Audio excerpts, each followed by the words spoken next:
Before we get started, a big thank you to all of my supporters over on Patreon and on Twitch, with the Patreon people coming up on screen now. A big thank you to my legendary supporters Mike, Kira, Obi-Wan Canty and Shao Quinn. Thank you guys for the support. I really appreciate it. If you would like to help support me and the channel, then you can head over to twitch.tv/mandatoryquest and drop a sub over there, or you can go over to patreon.com/mandatoryquest and become a Patreon member for some early access to some videos and some behind the scenes stuff. So we are back with Frosthaven. It's been a while. For those of you watching on YouTube, probably wondering where the uploads have been. I've been playing a lot of Baldur's Gate 3, and we finished my first playthrough. I finished now, so we're going to be doing a little bit more Frosthaven between Baldur's Gate 3 and Starfield, which comes out in about a week. I'm not doing the early access stuff. I'm not paying extra money to get a game that I can get on Game Pass for literally 5 days later for, I think, about £10 rather than 70 for the month. So yeah, I think we're going to do that. That seems more sensible to me, and it gives us opportunity to play more Frosthaven. So where are we right now? So right now, this is scenario 17, I believe it is, yep, called Haunted Vault. Now, this particular scenario is unlocked through the puzzle book. So although I haven't done any puzzle book stuff on stream, I went through it off stream, as much of it as I could personally tolerate, and have got to the next pit, which is this particular scenario. So that's why there's a bit of a weird, maybe disjointed nature, apart from the timeline, but essentially of coming into this is that, yeah, this is unlocked through doing the puzzle book, and following that through several puzzles to, I think, page 9 is where I got to before I actually unlocked this. I'm not going to talk about the puzzles themselves particularly or in any great detail here, because if you want to do the puzzles, then you probably want to figure them out for yourself. So it doesn't really make much sense for me to go through the puzzles and how they're solved or anything like that. Plus, there are great videos and text guides out there if you search for them online anyway, in terms of getting hints and tips and things like that. Dwarf has a great thread on Reddit, which I really recommend. But I will say that my personal feelings about the puzzles are I could definitely do without them, personally, for my preference for what I enjoy doing with this game. I mean, for the most part, they seem to be okay, although I've read, while I was kind of looking for some of the solutions, I kind of like looked at them and were like, yeah, I guess it's kind of this, then looked up some hints and went, yeah, I was kind of right. And I kind of sped through to the point that I needed to be. Or I was like, no, I was way off. I had no clue. But through doing that, I read a lot of like other reviews or people who were also playing it, and it seemed like the community was pretty mixed. Some people enjoyed them, some people didn't. Some of them were better than others. Some of the puzzles were like, yeah, that kind of makes really good sense. That was a fun, interesting puzzle. Others were like just kind of a little bit weird, or maybe the printing wasn't great, made it harder to work it out in different ways. So I think maybe similar to how the puzzles were received in Gloomhaven, it's a bit of a mixed bag here. And personally, it's not really a direction that I would love the game to continue to go. I mean, if it's in there and it's something that is optional, I think that's great. However, it is definitely not optional if you're playing this game. You need to do them in order to progress the story and also to get, to certain scenarios. So it is an intricate part of the game. And I think on balance, that was a bit of a mistake from my perspective. I think it breaks up the game from what makes the game great, which is the dungeon strategy, tactical nature of the game, the character progression, the ongoing story. It just breaks it up too much, and it puts you away from the table. Yes, you could work on it in downtimes between sessions, but you only have one copy of the book. Also, for the most part, I would think that you would need to print different sections out from this as well and blow them up on bigger bits of paper to try and actually solve some of them, especially I think it was pages 4 and 5. I think trying to solve them just looking at the book is just awkward. You really need, and there are some resources on Boardgame Geek and I think on some of the Reddit threads as well, where people have blown them up to bigger sizes for you to be able to see. There's just some unfortunate printing errors that don't really you know, quite line up sometimes, and it kind of just makes the puzzles a little bit awkward. So they're a mixed bag. They're not bad. Some of them are pretty good, but it's just not what I play this game for.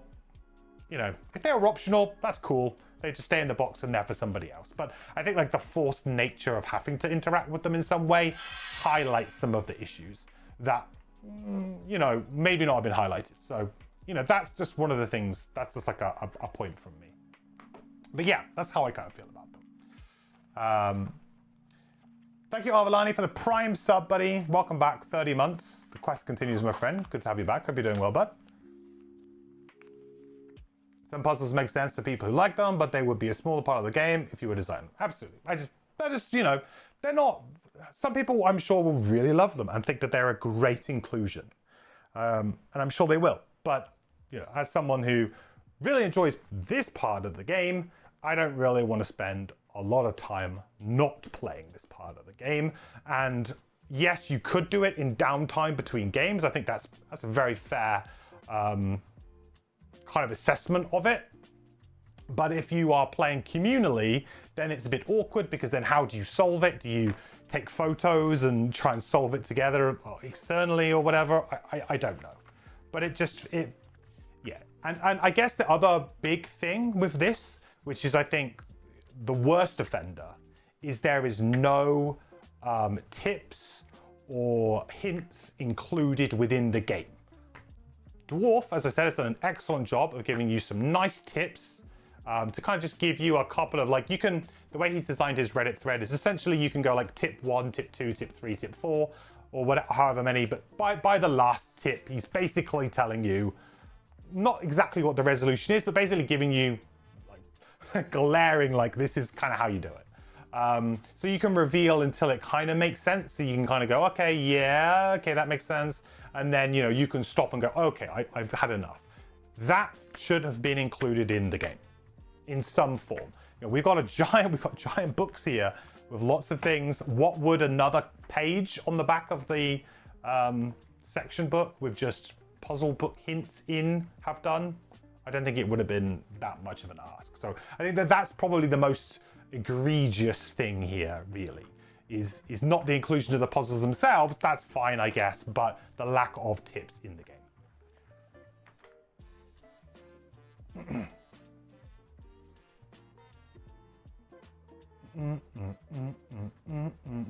So yeah, that's kind of like my thoughts.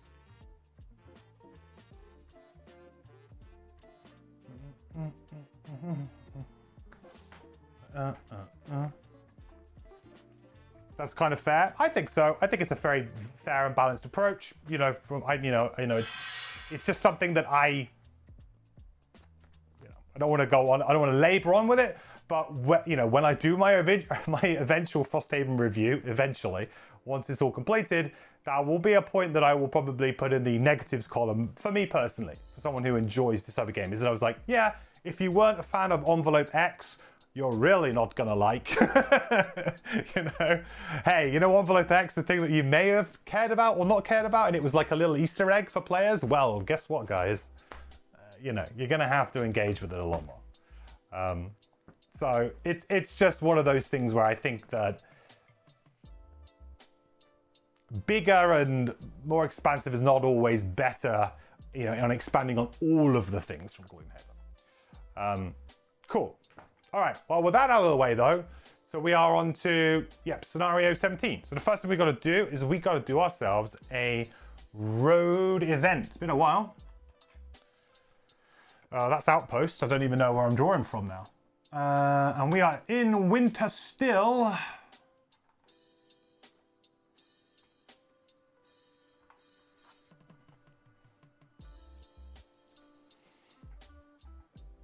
Winter Road event number 41. Rock Boy, thank you so much for the resub, buddy. 9 months, the quest continues. Thank you so much, man. Really appreciate you using your Bezos bucks around here, buddy.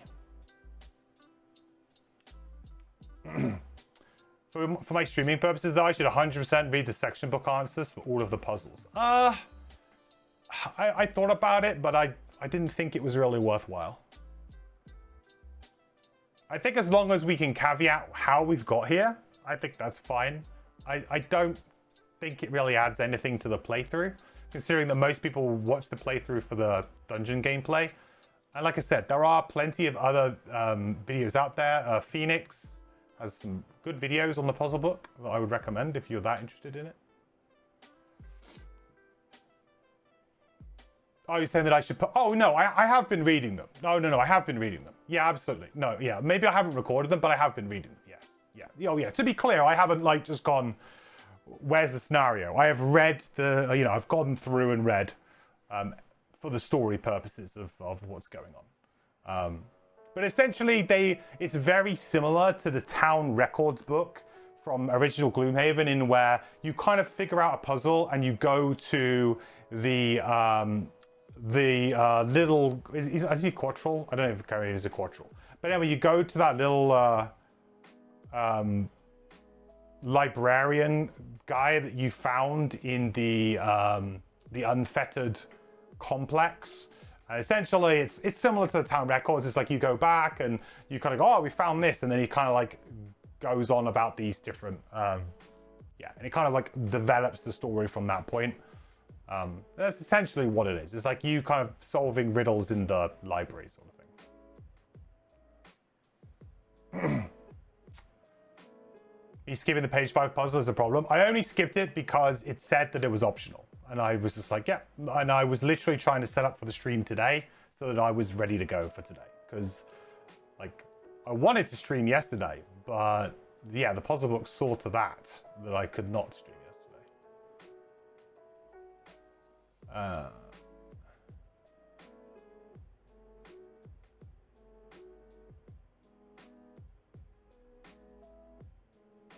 Right, winter road events.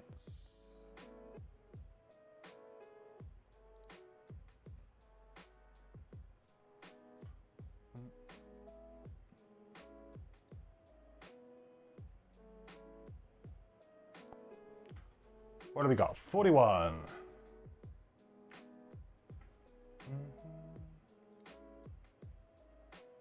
Okay. Winter road event 41.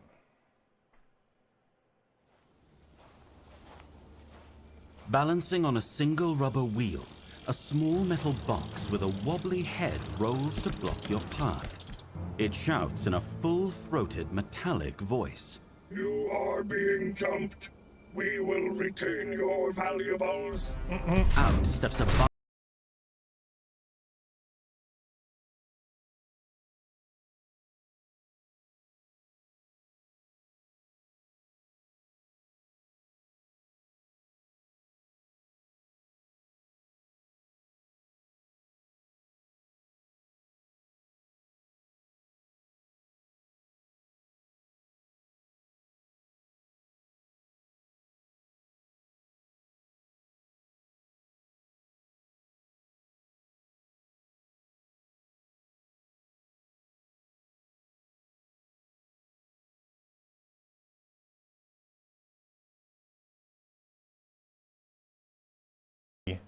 Poll is up.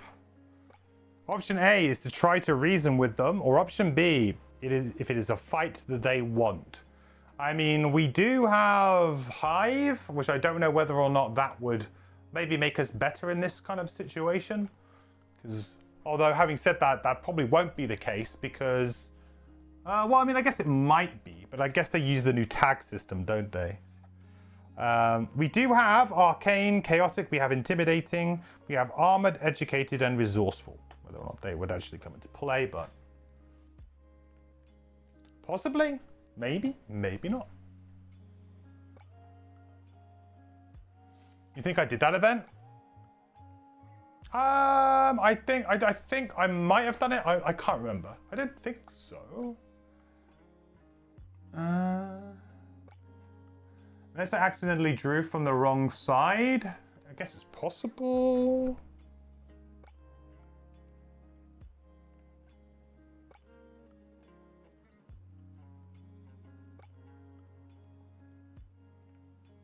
Maybe, actually.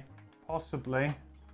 Looking at some of the other ones on the same side. I thought I had these drawing this from the right side.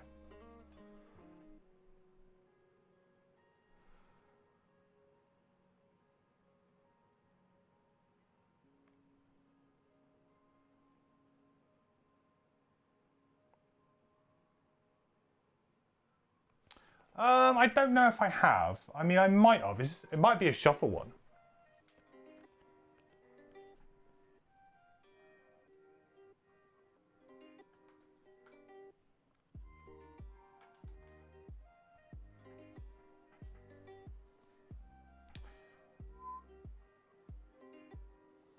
You flip your discard event. I actually take them out now. So it's difficult for me to say that I haven't because I actually take them out of the box now. I have a separate discard stack that is just, I just put any card that's discarded in it, and I just figured eventually one day I'll sort it, you know? One day I will actually sort it. Option A, overwhelmingly option A. Okay. Option A it is. Try to reason with them.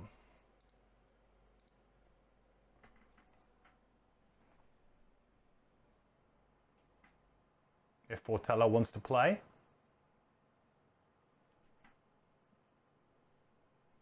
Oh, here we go. If a party member has chaotic or intimidating, read outcome B. If a party member has persuasive or unfettered. Wow, I mean, I guess I have unfettered, right? Or is that a trait, or is that just because I am unfettered, right? I mean, I have both. I guess I have unfettered still, right? Because I am an unfettered hive. So I have chaotic or I have both. That's interesting. I guess we just go for the persuasive or unfettered. I am unfettered, yeah. So does unfettered count as an extra tag then, I presume? It's not listed as a tag, but it's like, yeah, it's the same as like Savas, unfettered, whatever, right? Yeah. Okay, so we'll do that. So we'll do the unfettered.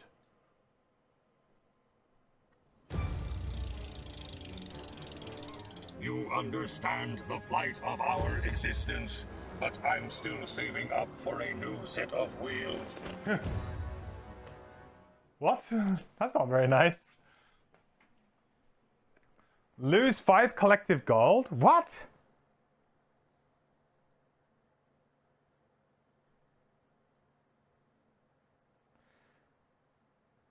Alright, well, I guess we lose 5 collective gold then, huh?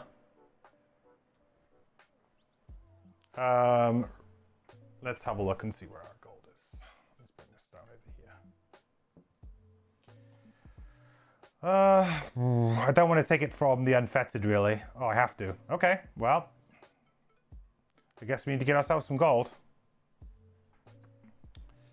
So yeah, this is a shuffle. This is a shuffle.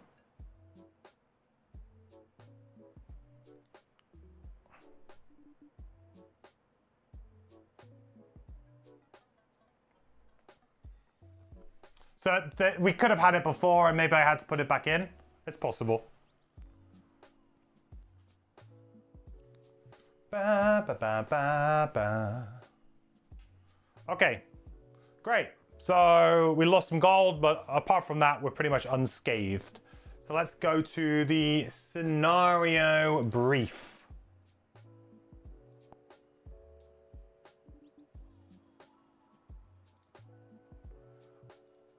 Haunted Vault. Leaving the door behind you, you arrive at a room slightly less worn down by time, but no less unsettling. The green light is far stronger here, the walls practically glowing with its strange emerald bloom. Green ooze has been slathered all over the chamber, and much of the brickwork is coated in thin streaks of dried slime. However, beyond the luminescence and the ooze, there is something else that draws your attention. A series of heavy metal squares are set into the ground in the center of the room. Pressure plates, like the sort normally employed as traps, except these have not been hidden at all. Instead, they sit out in the open, each marked with a strange rune. Along the walls, you see 3 doors also marked with symbols. The middle plate symbol matches the door to the right, while the runes on the 2 outside plates match the door on the left.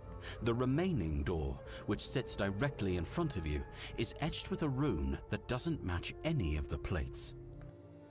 Interesting. Okay. Special rules. Doors 1 to 4 are locked and will unlock and open so long as any character occupies 2 or more corresponding pressure plates. So A opens 1, B opens 2, C opens 3, D opens 4. Makes sense? Whenever any open door no longer meets this criteria, it immediately closes and locks.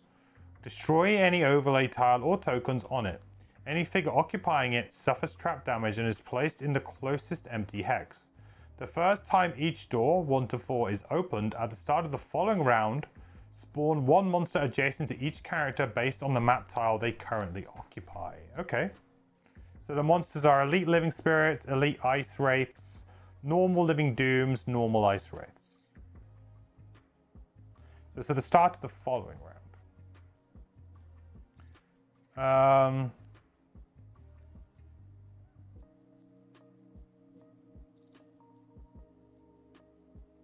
Hang on.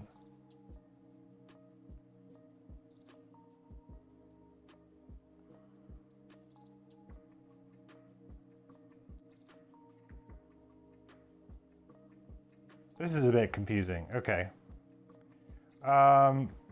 If multiple doors are open for the first time in the same round, multiple spawns occur. Any character occupying a hex with an open door may be treated as occupying either bordering tile for the purposes of spawning. Place 4 minus character number tokens in any empty starting hex. These represent spectral helpers. Okay, here we go. So place 4 character numbered tokens in any empty starting hex. I was going to say, I was like, with 2 players, I can't do this, right? Should we make our spectral hexes just these little blueies? Let's make these blueies. It's going to be ridiculously hard with 2 player.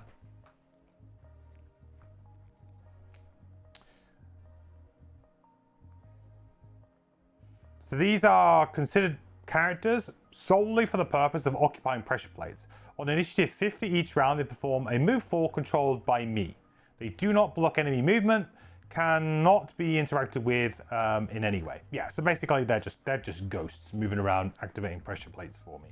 And they always go on initiative 50. All trap tiles placed during setup through the scenario are considered pressure plates instead. All right. The scenario goal. The scenario is complete when the gold treasure tile is looted. At the end of that round, read 82.1. When door 3 is opened, read 42.3. Okay. Well, I guess we're going to be opening door 3 straight away, right? Guess so. All right. Sounds like quite an interesting. I quite enjoy these ones. Usually these kind of like little kind of movement-based puzzle ones should be kind of fun. It's quite a big map. So although we have 3 rooms here, there are an additional 2 rooms towards the top that will be revealed over time. Presumably, I would imagine that the treasure tile is in the final room, but maybe not. But this is definitely going to be a kind of job for managing your initiative. I imagine you'd probably want kind of, maybe you want late initiative too, huh? What happens when I'm on tile 9? So we get elite living spirits in this room. So if we're in this room, we're going to get elite living spirit spawns. If we are in this room, it's ice wraiths, elite ice wraiths. This room is a normal living doom. And this one at the moment is a normal ice wraith. So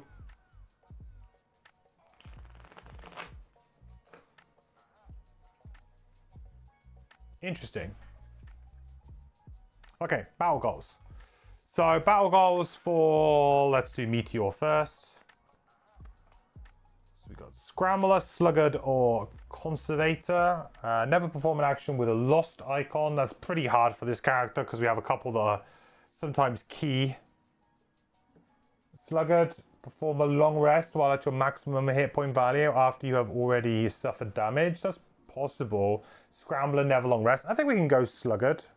We have a good heal, so that feels like a pretty doable battle goal. And then for the hive, we have Tormentor, Hunter, and we have Weakling. Weakling become exhausted before any other character. Probably pretty doable on this character. Hunter, kill 1 or more elite enemies, or 2 or more for 4 characters. Well, we will definitely do Hunter. That's a very easy one, because we've got 2 elite spawns here anyway, so we know there's going to be elites. Tormentor, apply a different negative condition to an enemy that already has one. That's also pretty simple, but I think Hunter is probably the most straightforward one here.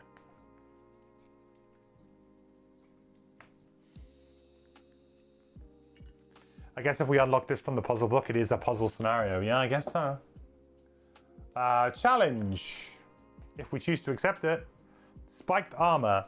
All characters gain Retaliate X range 3, where X is their shield value. Add -1 to all characters' attacks. What?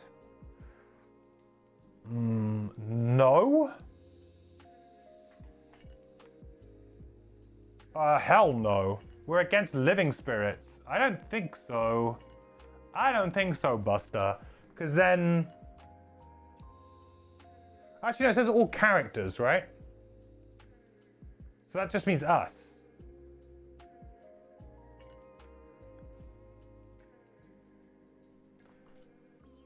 Yeah, it doesn't say like all figures. It says all characters. I mean, I do quite often run around with... the thing is with Pyro, though, is we often have... we often have -1 attack on Hive due to our modes, which is a little bit scary. I don't know if I would like that, actually. You know, I have the potential to have a permanent shield on Pyro.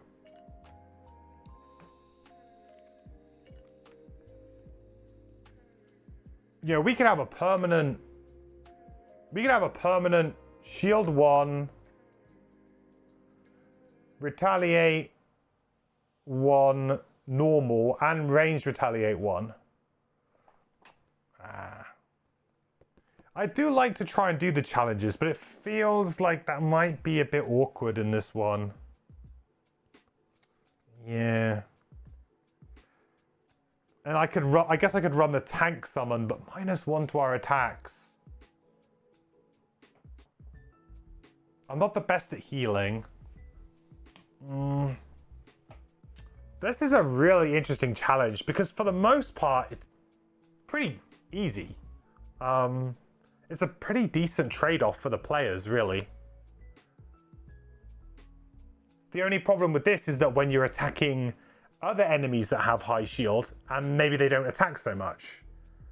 I guess that's my concern here, is that then what happens when I'm trying to attack the living spirits? But I'm going to probably do mostly true damage or pure damage through my Pyro anyway. So really, it probably affects the Hive more so the Pyro. Because then the Hive is going to be kind of like, yeah, can't really do quite as much.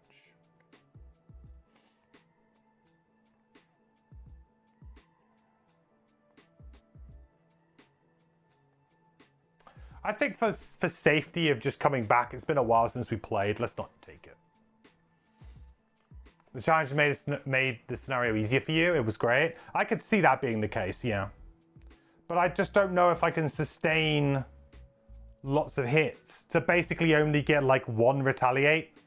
And potentially I'm playing like a character who does like to attack quite a lot. So I think if I was playing 4 mercenaries or something, maybe it would start to add up a little bit more.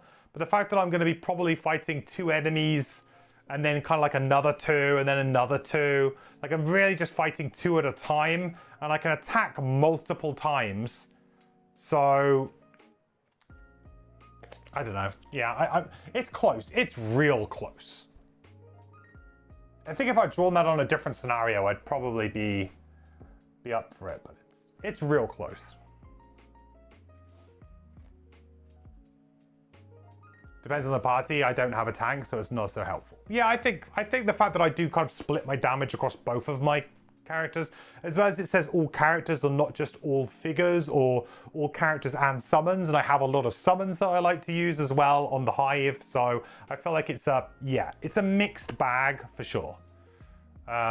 It may help us. It may help us, but it's probably more likely to just about hurt us. And for my first game back for a while, I'm going to be a little bit rusty. Let's not let's not try and make the game too hard for us, right? Okay, so we got to choose a mode to start in. I think I'm pretty happy to start. To be honest, Shocking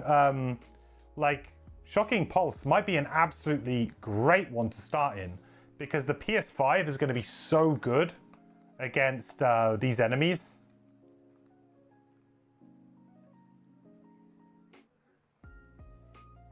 You know, realistically, that could be a really, really strong mode. I think we're going to start in this mode because we just know we're going to get some bad guys. We're going to get some bad guys, and they're going to have shield. Okay.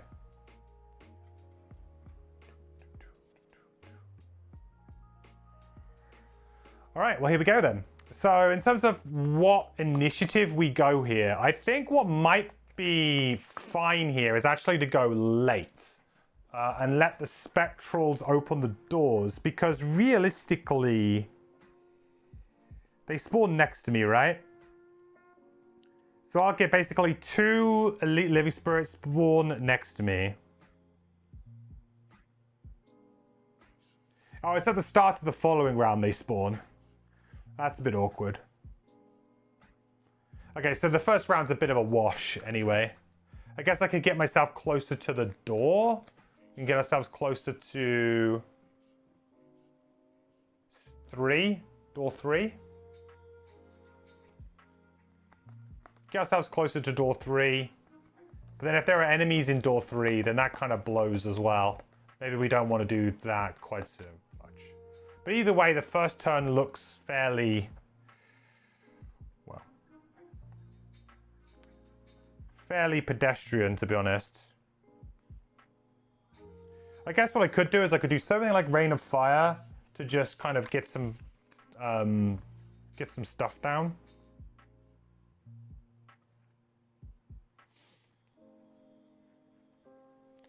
Obviously, it would be nice to actually do the damage with it, but Rain of Fire could be quite good here to just go put some, like, hazardous terrain down, depending on what's behind that door. If there are any enemies behind the door, we're kind of covered at that point, I think.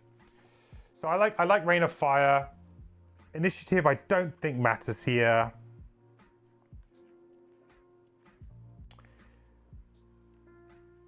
It would be good if we could create fire, though.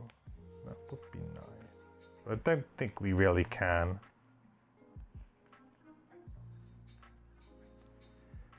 No, I don't think we can. I think we're mostly just moving here, aren't we?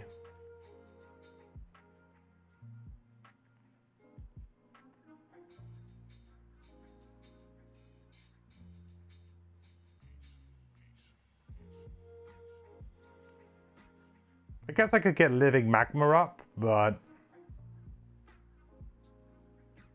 doesn't seem great.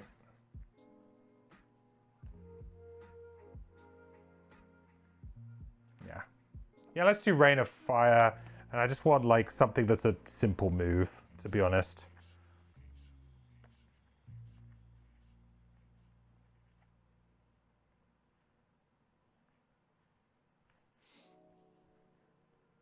When I realize I don't actually have any decent moves.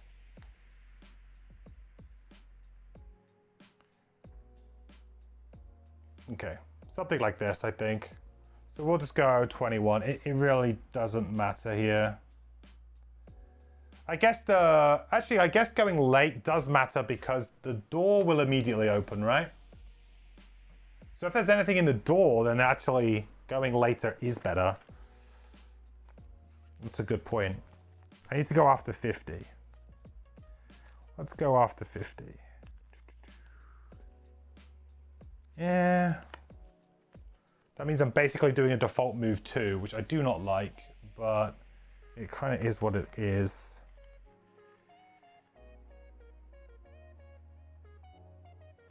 Let's just use cooling, go 75. I think it's fine. Okay. Hive then, similar situation here. We want to go late. Just kind of see what happens, really.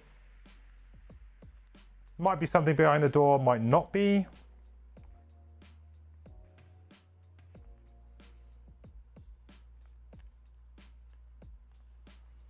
We could always go for a summon, I guess. Nothing wrong with the summon. A late summon, then we go maybe early next turn. Or we could just go slap bam, go to code Geminate. We could just absolutely go all in code Geminate.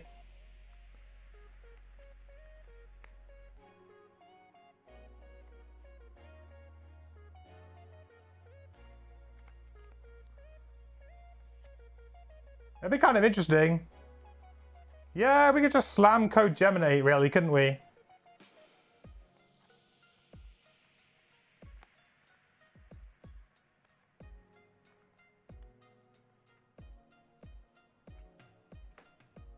Geminate? Yeah, so we have this card, which basically allows us to play 2 modes. Which is very cool. Very, very cool. But does... You know, it kind of like takes an extra card out of our hand, and we haven't actually played with it yet. But having potentially having PS5, and then I can put like an extra target, for example. Pretty good. Or I could give all of my attacks poison, so then I've got PS5 and poison. Probably pretty good. I think you probably want to go for the double target though. Okay, and then we go late with that. Oh, also I should have gained 2 XP from playing that, right? I think I should have, yeah. Oops. Come on. Hang on, what?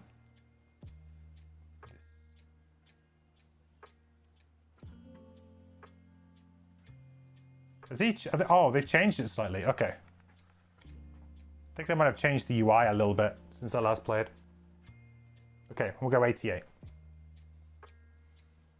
All right, took us a while to get there, but we got there. Okay, so Spectral Helpers are going to go. They can move up to 4, and I get to decide where they go. So they're going to go onto here. So that's 2 operating on pressure plate C, which is going to open door 3. This is going to open. I guess I should keep the token there for purposes of remembering the pressure plates. Now we need to read 42.3.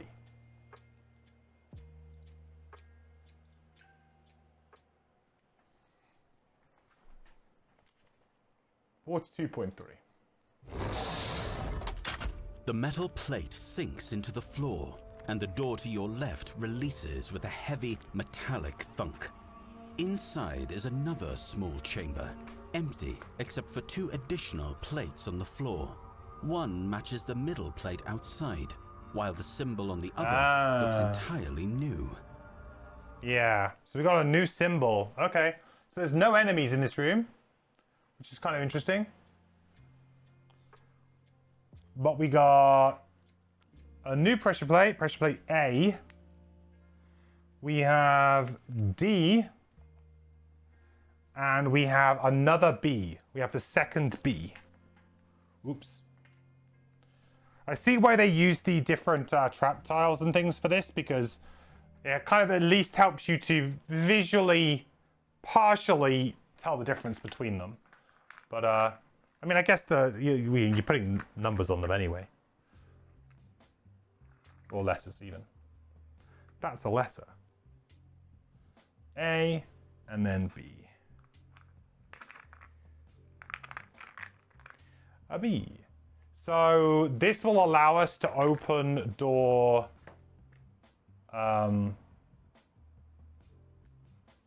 So in order to open door number 2, we now need to have somebody here and somebody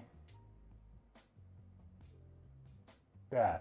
Now, I guess the question is, do I want to position myself now or not? That does probably change my turn a little bit. If I run into room K, we get an ice wraith. If I stay in room B, we're going to get elite living spirits. I mean, ice wraiths are annoying, but actually not too bad because of their very nature of them swapping between being elite and normals. But they do have, like, I think they have like a really high shield on one side and one high retaliate on the other. So they're kind of like a little bit of an awkward enemy to deal with sometimes. At least with living spirits, you kind of know what you got. So I think with the pyro then, I mean, I do have a move 5 here.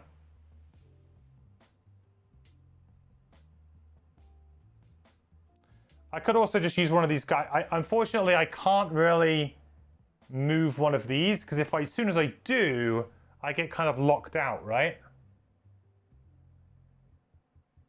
If I go in, if we go into B, oh, I guess what we do is we just do some initiative juggling, right? It's all about initiative juggling. So, yeah, it's actually pretty simple, and you could potentially lock enemies out in certain situations as well. So go 1, 2, 3, 4. What is it? 5? 5.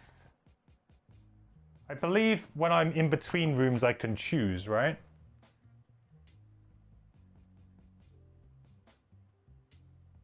Yeah, so I get to choose which I want for that.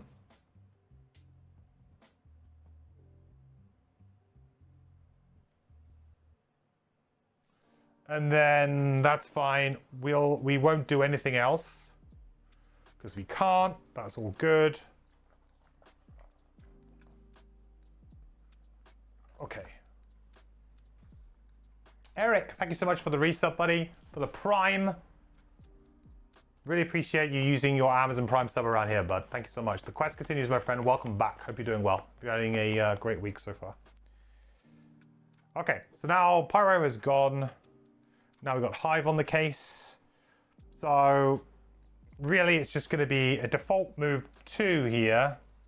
And then we're going to play Code Geminate, which is very interesting. We could probably move this up a little bit here, right? How are we doing on screen real estate here, folks? We're doing okay. So that's going to get us an XP.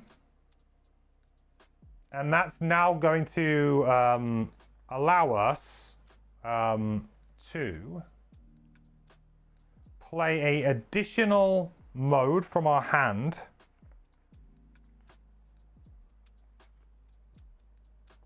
Which we will do without gaining the XP, which is kind of the important part. We don't get to gain the XP. A bit sad, but probably okay. I think giving myself multi-target is probably the way to do this right now. I think multi-target's the best right now. And poison would have been another good option, but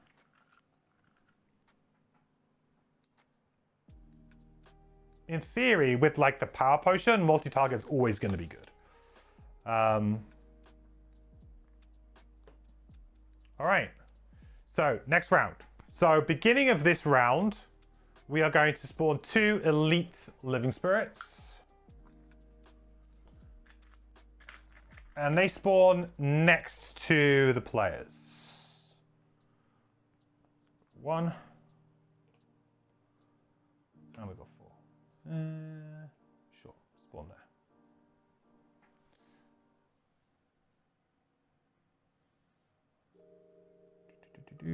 Living spirits. Oh, I guess I probably could have opened... Actually, let me just see what happens if I remove them. Let's see what happens if I actually do this. Should work. Maybe we'll... Okay. Didn't give me what I thought it might just add the monster, but it didn't. No problem. 1 and 4. Okay. So they have... Oh, they only have 4 health. That's pretty doable. 3 shield as well, but let's face it, we got PS5. We should be good here.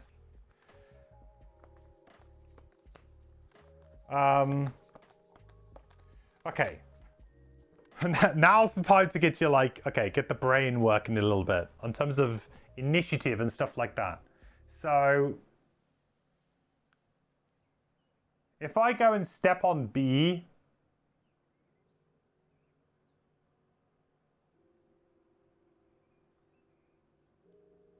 then that's going to open. Then number 2 will open. That kind of gives us a little bit of an option here to see, to kind of just see what happens, but it will spawn enemies pretty quickly, which maybe is not a best idea here. Maybe we should kind of deal with these enemies before spawning more, because I could see a way that this scenario gets out of hand fast is if I just start opening doors really quickly, just because it seems fun. But there will be some level of stamina required here, I would think, to do well, right?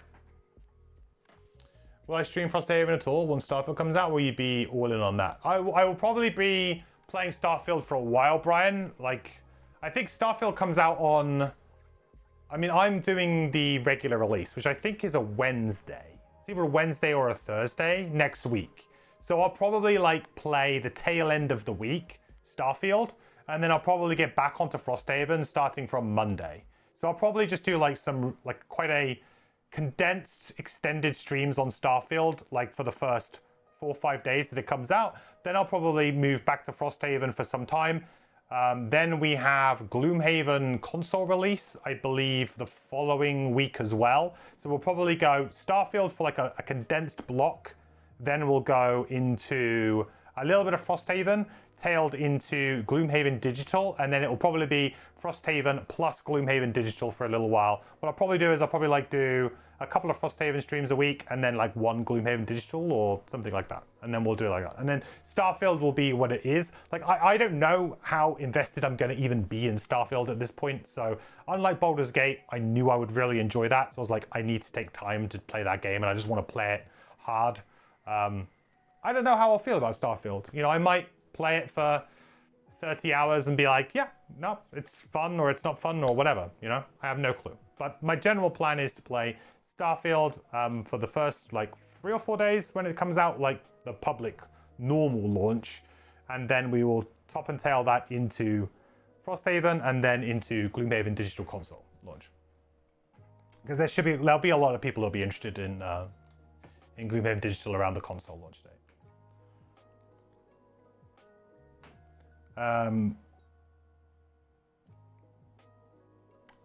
Right, so let's think of a plan. Well, the plan is I think we're going to take a conservative look. We're going to take a conservative look and we're just actually going to attack these guys. And we're not going to try and maybe open the doors quite yet.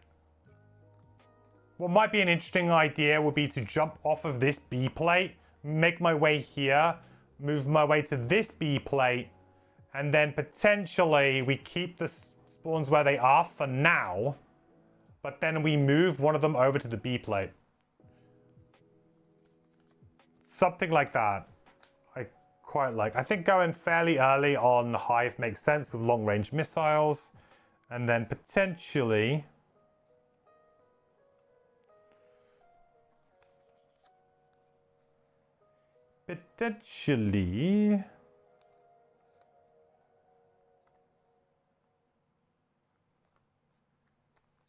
we just do a move shield type action as well. Could be fine. 19. Yeah, Pyro would be nice to do some direct damage maybe with... It's a shame that I used my best direct damage skill, huh? Yeah, that was the thing.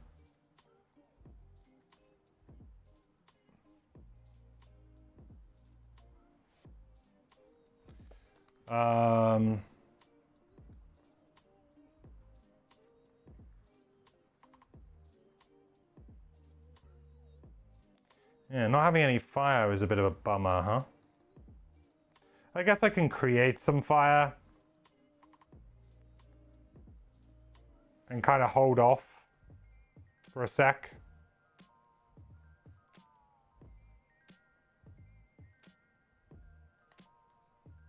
I guess I could use... Anything I can do with the wild growth seeds that would be interesting here? I don't think so. I mean, I could just use Heat Wave, right? Heat Wave is a pretty decent thing to do here.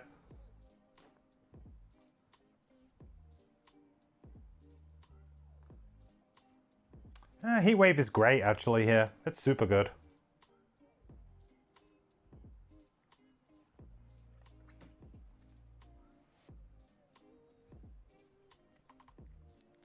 Okay.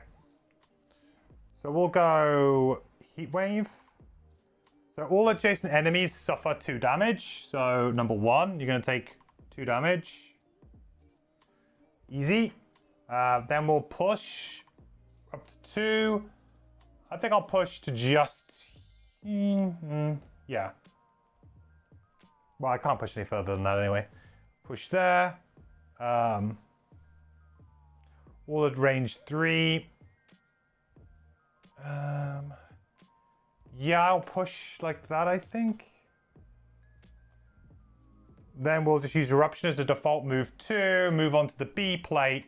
That will open the door, though, right? I guess, which is not really what I wanted to do. I was feeling like, maybe we don't open the B plate. Okay, I'll just move... I'll move 1 to here. That kind of makes a bit more sense, I think. Then we try and open B next time. Yeah. Okay. Did I put the blesses? I didn't, but that was mainly, Banker, because I kind of used the blesses for the solo scenarios. So I was kind of coming off the back of the solo scenarios, so I didn't do that. Happy to hear I'll be playing the Gloomhaven console port. Yeah, I mean, I'm I'll probably play it. I might play it on PC. I might play it on Switch. I have the facility to play it on Switch. So I'll see, but I haven't actually tried streaming my Switch before. So that'll be kind of an interesting experience. But I might just play it on PC with just the, you know, the idea of being online to help people who have any kind of questions about the game. Just being available to help out. King Cole, thank you so much for the follow. Welcome in.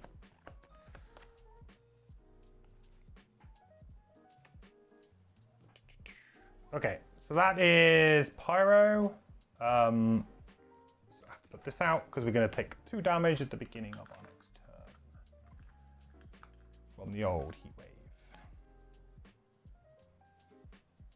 I'll move everything up a little bit. Hopefully you can see that okay. Yeah, good. Okay, so Hive. So we're going to do our long-range missile first. So we're going to do an attack 3. Range 5. So technically that is -1 attack. So it's going to be an attack 2 range 5. But we also get Pierce 5. And we also get an additional target. But we have 1 less range. But that's all good. So we're going to attack both of them here for 2 with Pierce 5. So on enemy number 1, we draw a +1. And on Living Spirit number 2, we draw a +0. But then we can move. So 1 dies. Ugh. Where are my coins? There. Well, my loots, I should say. And then it was 2 damage, right? To this one. Not too shabby. Pretty good. It's a pretty good long-range missile. And then with the with this. We're just going to move 1 here, and I guess we'll shield up. What's he doing? Is he doing an attack for... Yeah, that's perfect. Put disadvantage and shield 2 on it. That's great.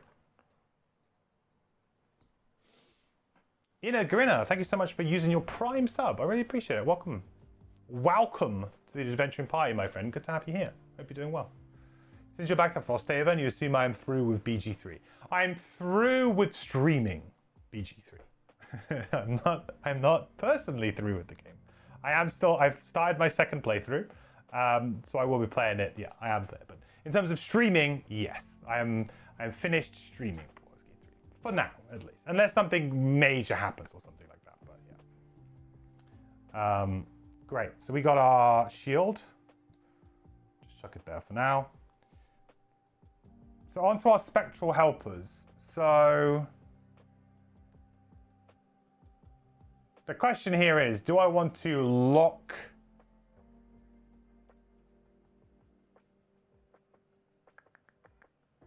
Do I want to lock that door? I mean, I could lock that door temporarily.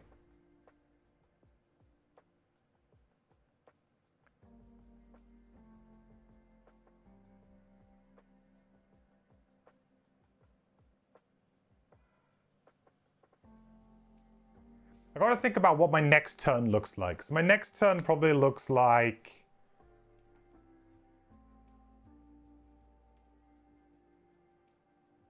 I jump on B. That says on B. We're gonna get a spawn.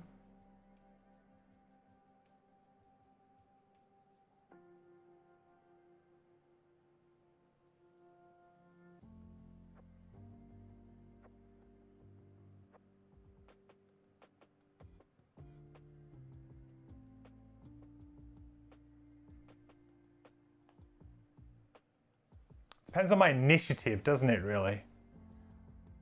I feel like I can probably...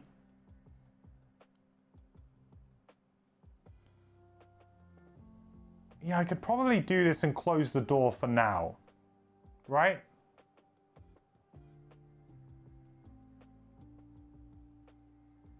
And then we leave one spectral thing in there. Yeah, I think that's fine. So if we do 1, 2, 3, 4. So this door is now closed. Right now, this door is now slam closed. But that's fine. And then I think what we do is we probably bring this one across to maybe this B or this C. Then I go early, jump onto this C, opens the door. That allows this one to go to this B. No, that doesn't make sense. I think it goes onto the B. Because then I can open the B and I could maybe shoot in there with like Hive or something. And then we've always got, but then, no, I want that one to swap onto the B really, don't I? Which means I'm gonna have to open C again.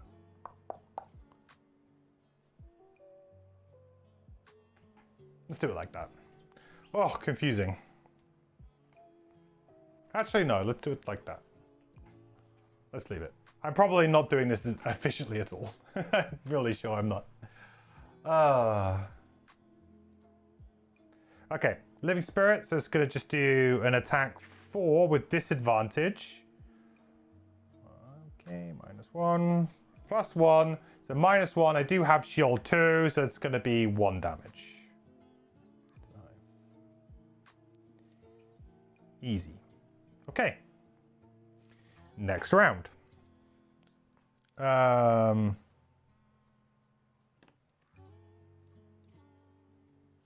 Oh, cool. Okay. Apply. Okay, cool. I can just put it in. Nice. That's actually a really cool thing they've added on the app. I'm really impressed with this app. Like the amount of work and time that they put into it. Every time I come back to it, like after a little break, you notice the improvements that they make. Okay. So, how to... I need to go early on Hive. That much is clear. I need to go early on Hive to open that. I need to go late on Pyro. That's definitely true. Okay, great. I know what I'm doing. Just about. We got there.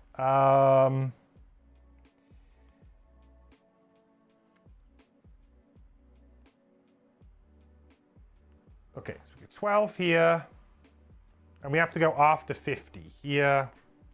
Which I think leaves me only 1 card I can play. Yep. And we have a decent move here too. We're probably going to need 4, right? 1, 2, 3. I'm going to need 5 with my crude boots. We get there. Okay, good. 62. Okay.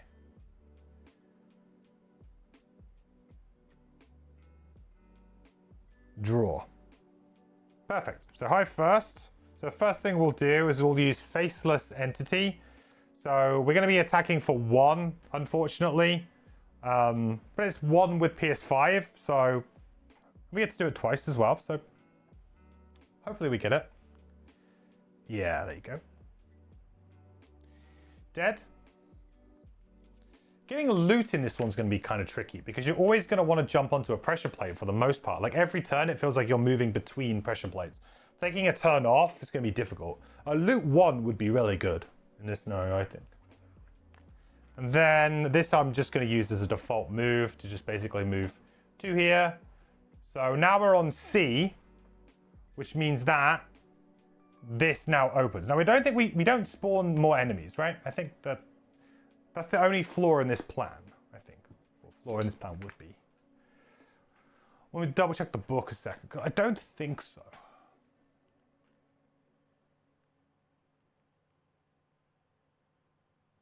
Yeah, it's just a first time.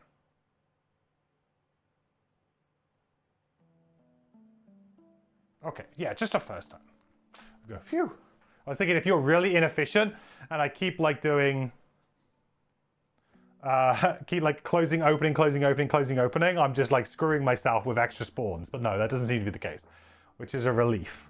Good. So this is now open. Great. Hive has been. Spectral Helper's gonna go. So the first thing we want to do here is we want to move this one onto the B. Over here. This one has to stay on C because otherwise door 3 would close, right? So that stays there. Then we go to Pyro's turn, and we're going to do a move 4.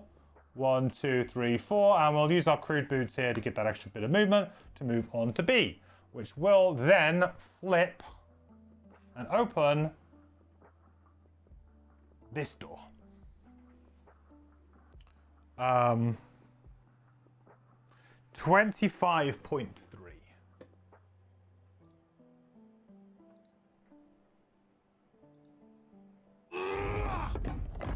You press down on the 2 matching plates, and the far door unlatches.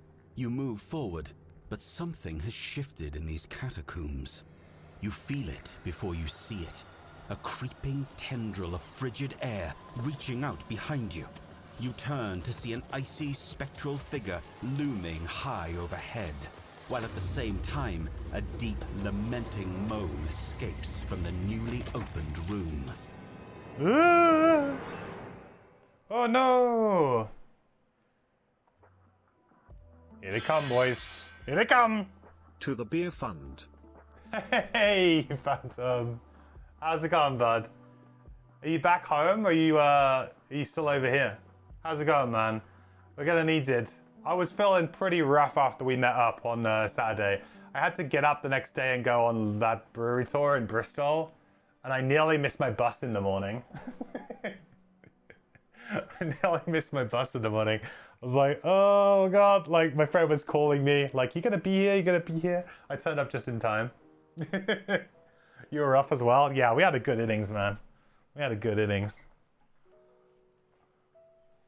The whiskey at the end might have been a bad move. Yeah, I had, when I got off the train in Chippenham, I had another drink there because I had to wait for my bus, and that was the drink that I did not need. That's what really set me off as well. I was like, I was bad, and then I was like, bad drunk me made a bad decision of just popping into a bar just to kind of, yeah, it's fine, just while I'm waiting for my bus. Not a good idea. Not a good idea. It was not good. But did you enjoy yourself? You had a good time in the good old U of K even.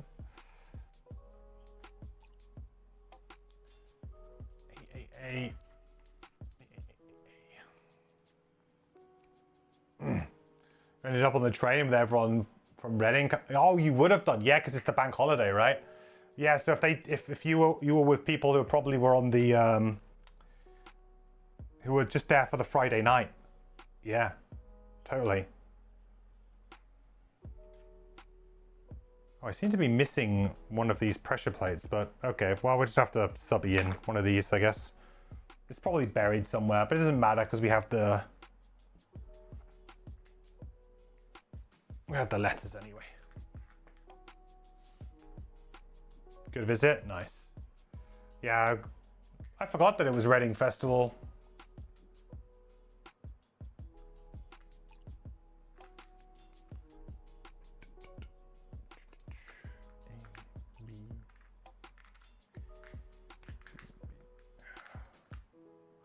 Yeah, on the Saturday, I kind of like it took me a while because I had to bus, then train, and then like a 30-minute walk to get to the first brewery.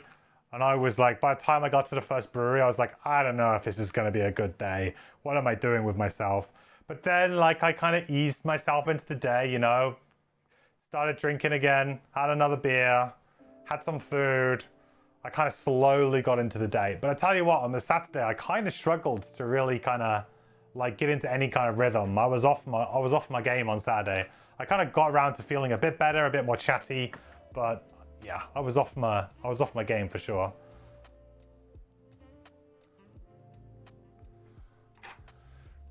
Okay, so good. Nothing spawns yet. Yet is the key part there. But now something's gonna spawn. Boom. Oh, hang on, I should have pressed the this button. Oh.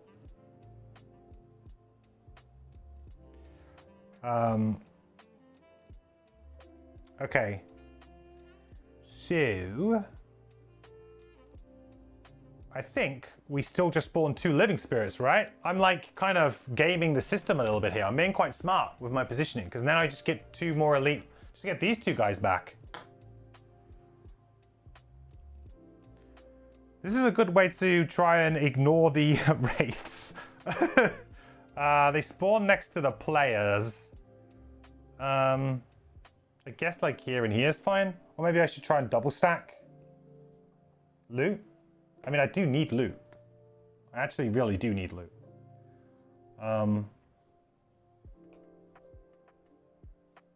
Try and kind of double stack. Or at least get it kind of close to the door as well. Sure.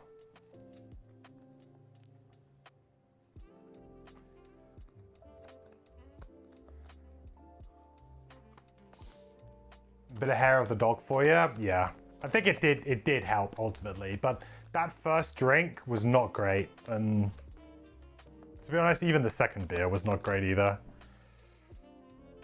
But we got there. Ultimately it was a very good like beer brewery crawl.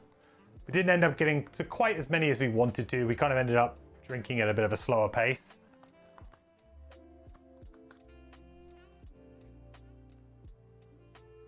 Also, the train strikes were like really upset our plans that day. We had to come back like 2 hours earlier than we wanted to.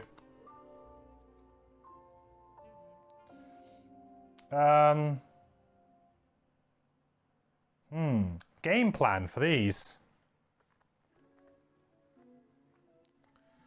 I feel like I haven't really done anything on Pyro.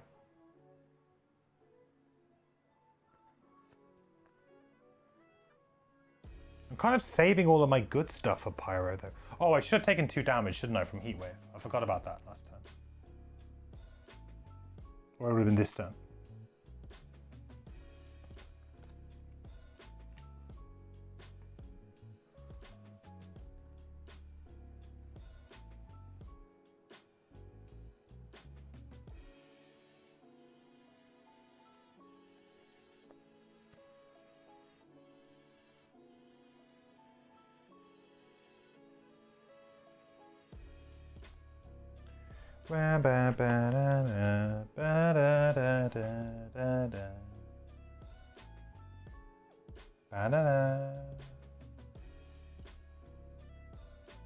Yeah, I don't really have a good turn. I mean, I can attack them, but with a shield 3, it's looking pretty miserable. Like, I can attack them both for 1 with Hive. I guess I can give myself... I guess I could Major Power Potion this, couldn't I? That would, I mean, maybe that's a fine use of Major Power Potion in this. Like, maybe I just go, like, Launch Pod, Major Power Potion. I mean, it's kind of legit, right? I think it kind of is. Does the job. But we want to go late here because we want to... Oh, no, we don't want to go late because we want to move into... We need to move in there, right? We need to open... We need to get both of the spectral things in there, basically, right? Both the spectral things need to go in there. Unless when we do activate both of the pressure plates A, when we activate these two, unless the game is like, oh, all of the doors, whoops, throwing my cards all over, but all of the doors are now open, that would be fine, right? That would kind of work, but if the game doesn't do that, and it's just like, yeah, the rules still apply, then we really have to get the two ghosts in there. We've got no other choice. We have to get the ghosts in there. Which is awkward because then that means I have to go over here, or one of us has to go over here. But then no, that can't be true because then if we do that, then or we lock that one away.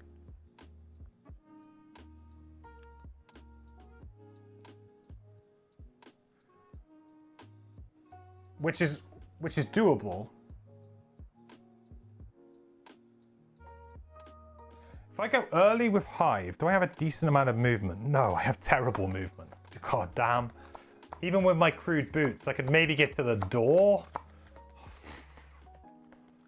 It's kind of rubbish, really, isn't it? Plus, he's the one with the best kind of turn here, really.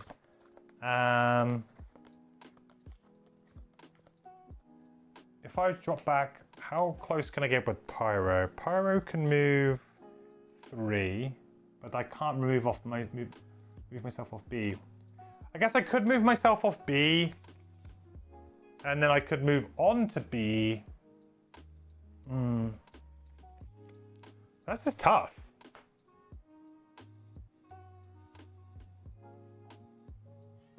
I think ultimately I have to lock this one away. I don't see any other doing it. Need coins for the blessers. I do need coins for the blessers.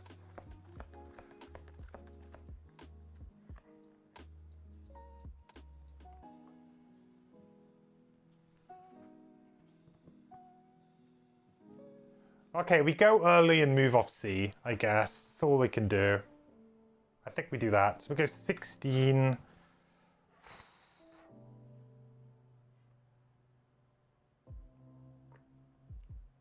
And then we move this one towards there.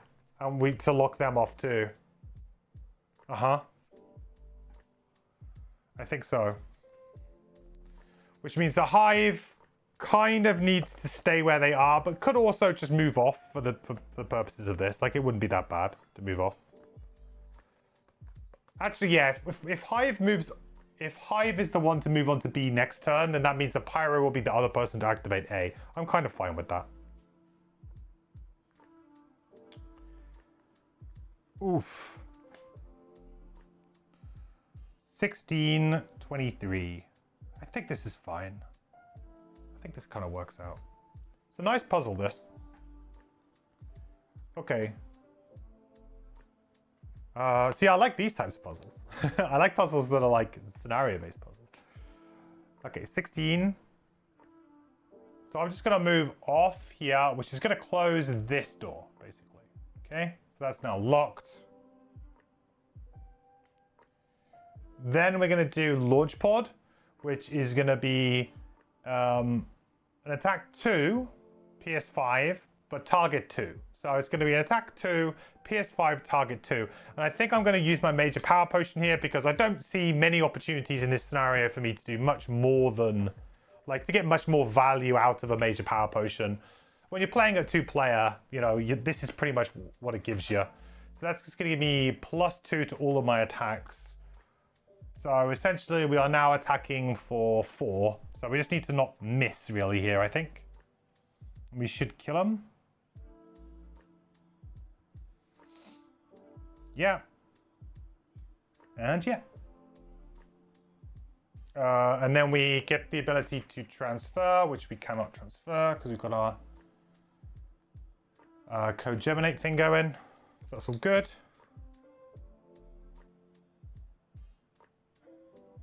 I think I definitely picked a good time to use co-geminate. That's been a house so far, this scenario.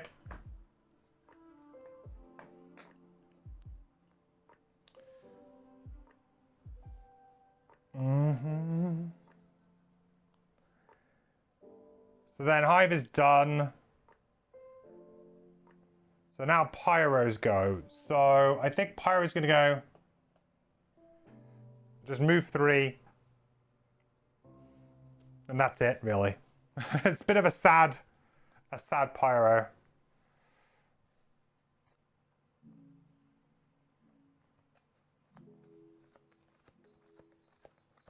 Oh, I guess I should have maybe... yeah, no, I don't have enough movement, actually. I think maybe Pyro needs to be on B, actually. I think Pyro needs to stay on B, because I don't have enough movement. Yeah.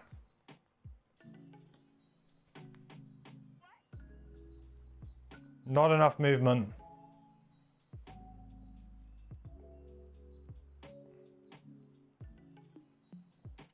Really, this is going to be...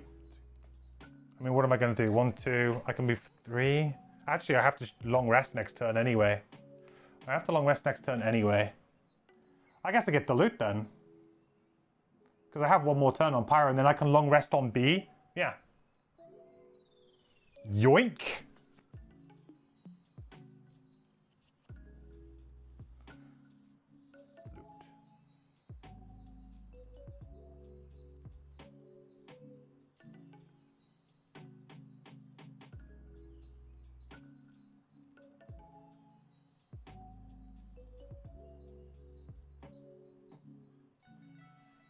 Did I not, whoops. I don't think I got the lumber.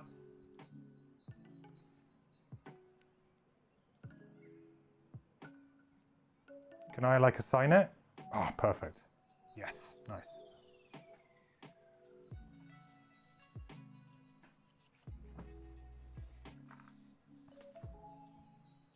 Okay, good.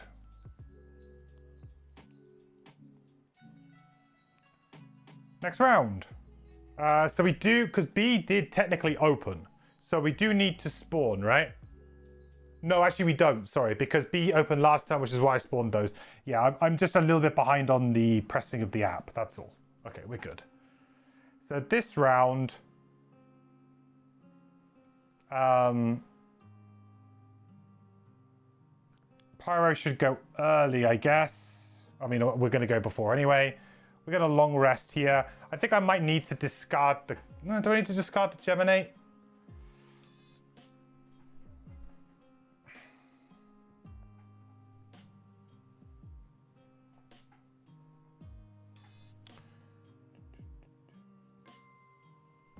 Oh, to be fair, that should have gone to my discard anyway. I don't know why I put that out there. Okay. For some strange reason, I thought this was like a replayable, like, passive ability I needed to have in front of me, but it's not. So that should be in my discard. Well, that makes it way easier, actually. For some reason, I thought it was like a passive that I kind of had to take a card out of my hand, but actually I don't. I can just put it back in there. That's great. That's way more flexible.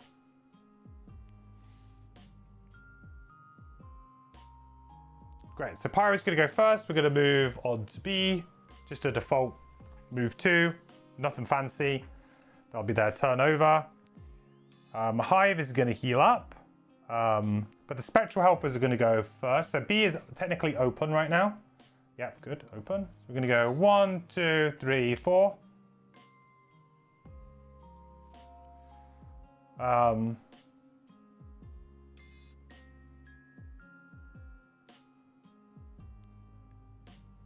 Hive's just healing up. We are going to get rid of a card. I feel like high impact projectiles is probably what I'm not necessarily going to use because I have the multi-target anyway, and I'm only summoning 2 enemies a turn. So high impact projectiles to me just seems like a very wasted thing. We're kind of playing like hive tank or like battle mech this time. It feels like, you know, we're kind of playing, we're not playing our summons, we're just kind of all in on ourselves. So I think that that's a fine one to get rid of, because I really just did not have a spot to play it.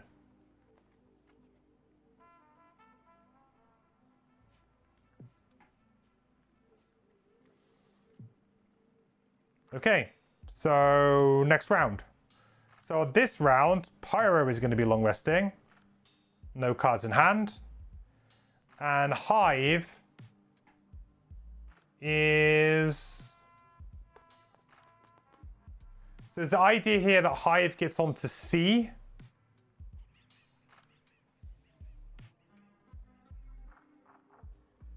Or does one of us go onto A? Do we get Hive to move towards A? I've got to figure this one out. So if my two characters are here, right? So we have the Spectral one and we have Hive here. A and A. That opens that. Now in order for Hive to then be able to get out, okay, it doesn't work, right? We need to open this and get this one out. Yeah. Because if I have one of my characters here, they are permanently stuck there. They will never be able to go through door one if both of the characters are stuck in, if one of the characters is stuck in that room, which, you know, maybe we just try and complete it with just one mercenary, but it's probably not advisable. So I think what we would need to do is we need to reopen C. Once B has been opened and he's gone through B, he's gone through door 2, B. He's in there on A. We then reopen C and we let this guy kind of go all the way across. But then that means that we have to go and open B from there. But then they're trapped in there. Oh my lord. Maybe something funky happens when you do the 2 A's. Because otherwise I feel like you're always going to have a character stuck, right? Because we could go...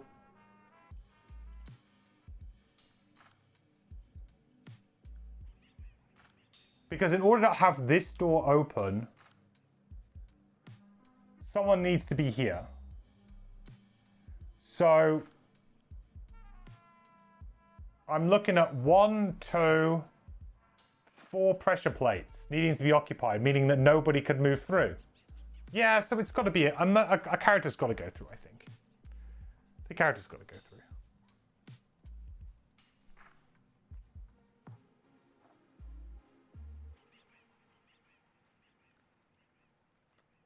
It's just really awkward that I can't get that this turn. I guess we've got... Oh, no, we got an A there, right? Oh, hang on. There's an A there. Oh, I totally missed that. Is that supposed to be a... Is that a D or is that a B? What? A D? A D? 42.3. Did I accidentally put that backwards? Is that supposed... I was like, what's D? I've never seen that one before. No, that is D. What? But D. There is no D. No, there is a D. Oh, so there's probably a D in the next room. So that one's got to go from A onto D. Oh. Okay, yeah, right, okay. I should be looking at this now as having, okay, right, I have 2 things that can go AA, D something. Okay, so I can open A this turn then, huh? Because you just control this one first onto A, then I control this one from there to there, which means B closes, which is fine, and then that's open. Right, and then we get 2 more Elite Living Spirit. Yeah, we're fine. Okay. That's me just getting, like, I kind of figured that, like, once I had them there, they were almost, like, dead to me. But they're not. They can still move within their room, and they've still got plenty of things they can trigger. The two A's over there intrigues me very much because it kind of makes me feel like there is a point in time where I should be opening with the two A's, but we'll just we'll ignore it. We'll just ignore it. It's fine.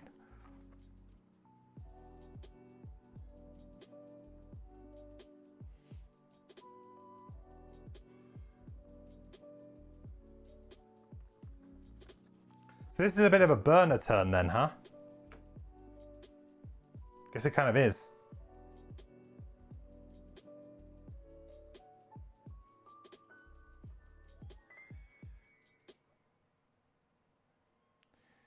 Ah.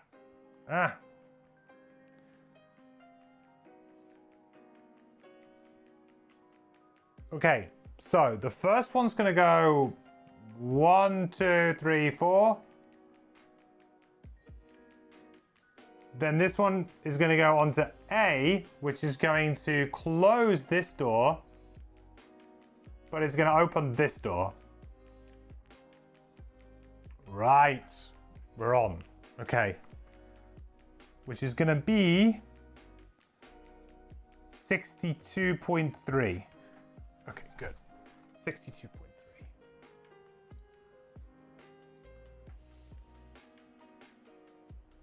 This place is clearly designed to separate you from Hey, the others. Warlord, how's it going, and buddy? then murder you in the Greetings dark. to you too. But you think you're getting the hang of it now. Another door opens, and more spirits arise to stop you.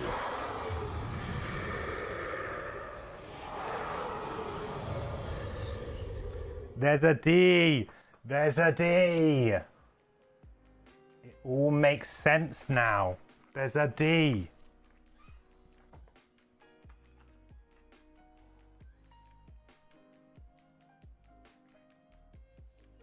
You can't trick me. And to be fair, there's an A, so actually it's probably pretty simple. I wonder if this is easier or harder with 4 players. Do you think it's probably harder with 4 players? Because if 4 players, yeah, no, it must be way harder because you actually have to really coordinate very much. Whereas, you know, for me, because I have my 2 little spectral friends, I can kind of lock one of them off and it doesn't really matter, but I'd be pretty pissed off if I had to just sit there and do nothing and walk on pressure plates for my teammates. It would be interesting if like one of the conditions was, and everybody has to escape too. Because then you'd have to like figure it out.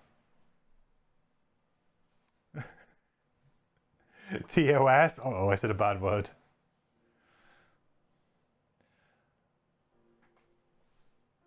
All right. So that's now open.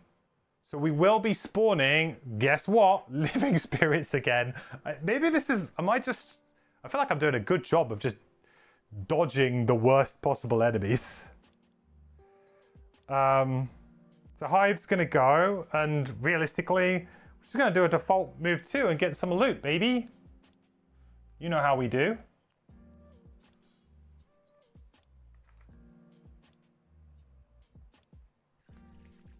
Ooh, that's what I'm talking about. We need money. That's a big hit. That's a big hit.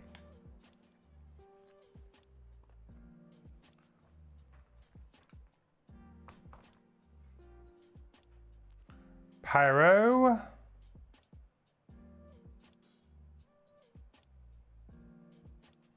Heal up, reset our boots. Oh, I've definitely done this as well, right? We killed one or more of the enemies. Easy. I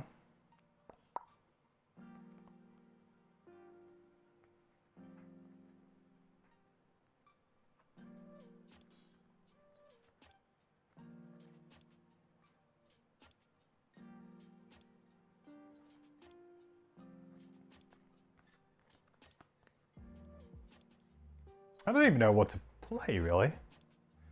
Rain of Fire and Magma seems quite good. Cloud of Ash seems meh, but it is a move 3, which may be kind of important. I guess Melted Armor is pretty meh, but again, if I can get the PS3 off, though, it's very good. Eruption. There's no way I'm playing Eruption in this game. There's no way. I'm having a much easier time with you than your crew did. How many people were you playing with, Zim? Were you playing like a 4-player? A D and an A, and Christian he is. Hey, that's you inferring from what I said, all right? Don't put that on me.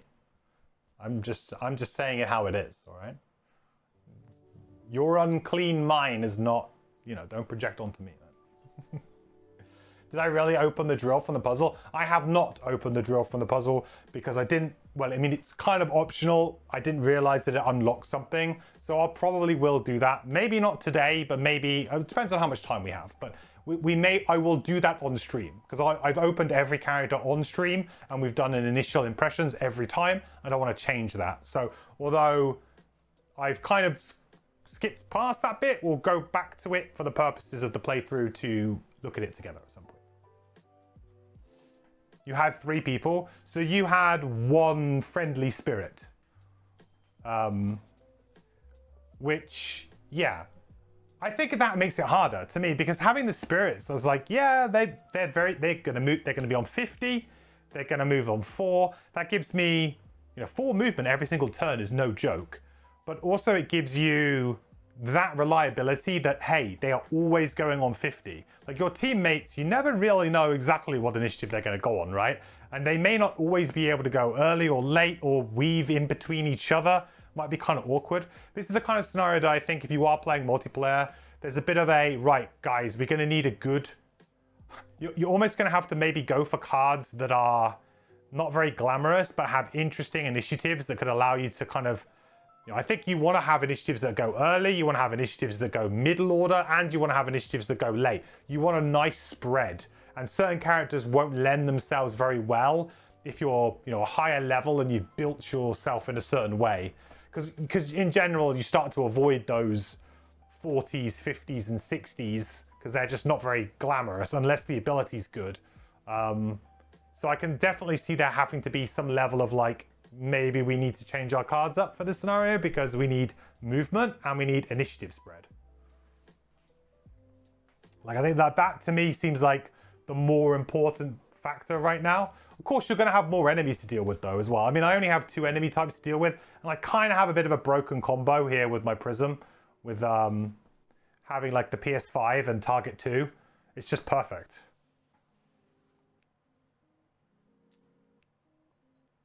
All right, so, guess what we get? Living spirits. Oh boy. Boom.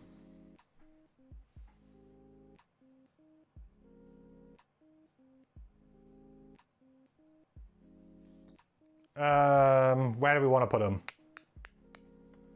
I mean, maybe do we double stack loot?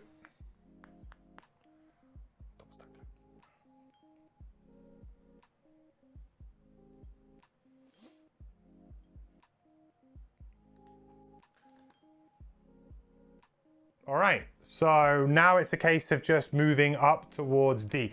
Do I need to put another door down, don't I? Yeah, I do. So that is 4 now. So this is where D goes, up the top here.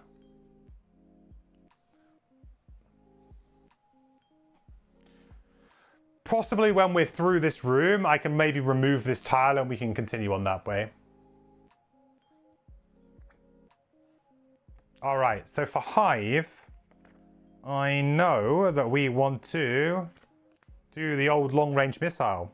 It's really all we need to do here.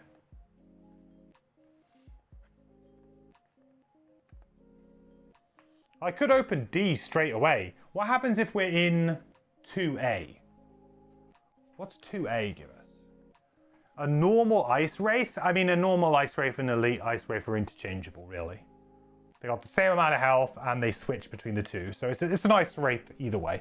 I guess there's going to be pretty much no way of avoiding having at least 1 Ice Wraith this scenario, huh? Unless somehow you figure out... I mean, I guess I could... No, I guess there's no way for me to get this into there. Yeah.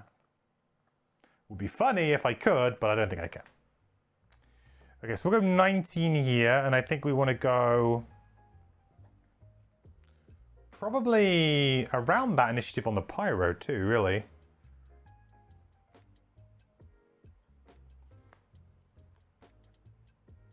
Maybe slightly afterwards, just in case something crazy happens, but I don't think that's going to be a problem. Boo-ba-doo.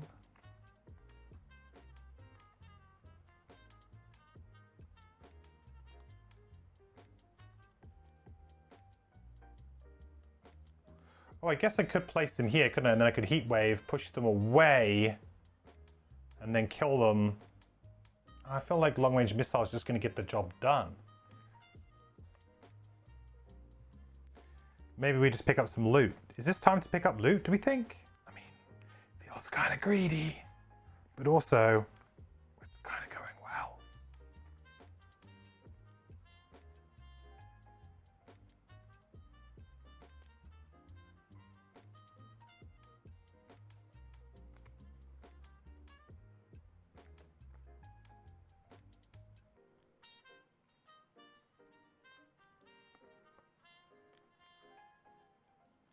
I just don't really feel like I played my character much at all. I guess that's the only other thing.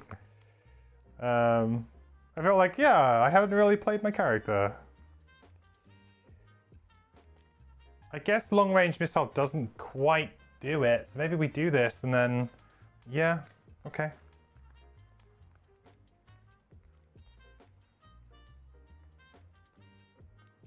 So heat wave and then... yeah, cooling bottom, right? Yeah, sure. Love it. Okay. So, what we shall do is we'll do ourselves a little bit of heat wave. So, all adjacent enemies suffer 2 damage. Boy, oh boy, is this card great. Then we can push them, which I will. We'll push you there. I actually don't need to push this guy, so I don't think I will. Then I am going to move to... I mean, I guess I should probably... no, this is a great opportunity to get loot. I'm doing very well at the moment. Let's get loot. I think that's fair. Okay. Probably the worst thing we could possibly draw, but I mean, we were going to draw it at some point, right? I guess it's better for the Meteor to take the worst cards than it is. We really need the best stuff on Prism. So that's going to go there, and we're going to take 2 damage at the beginning of our next turn. Unfortunately, the way that I've been sequencing this, though, is I will never do this Battle God if I continue the way that I'm doing it. So I have to think about that. That is something to consider.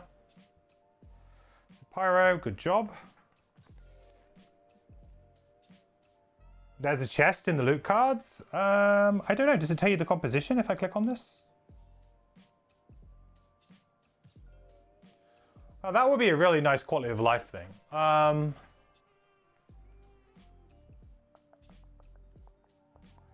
There is. Yes, there is a chest on the loot chart. Mostly coins, to be honest. Mostly coins, then 5 wood. So 10 coins, 5 wood, 2 iron or metal, 2 corpse caps, and 1 treasure.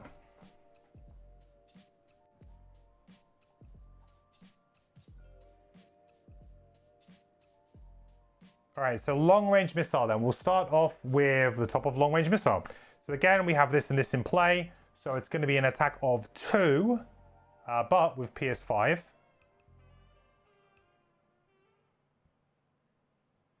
Plus 2 on the first one. So they're both dead. Hive is just absolutely wrecking them. Oh my word. It's like just taking candy from a baby.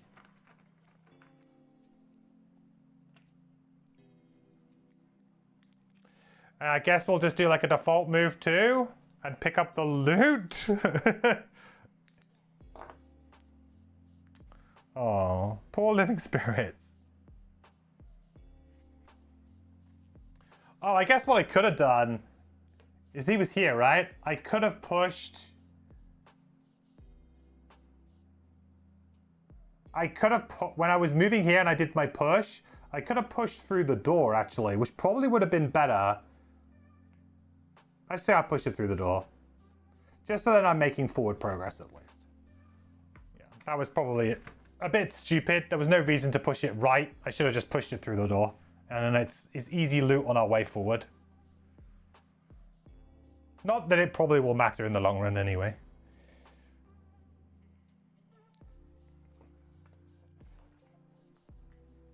Okay. All right. Spectral helpers, please do nothing. That's all good. We're very happy with that arrangement. That's it, right? Next round. This scenario has been really quite easy. I think maybe I haven't got the difficulty up. I have a feeling that I don't have the difficulty in the right level. Enemies are level 3. We are level 6. I think they should be level 4. It's possible because when I was doing my yeah, it's not. Yeah. All right, I got a freebie there, I guess. We could bump it a level.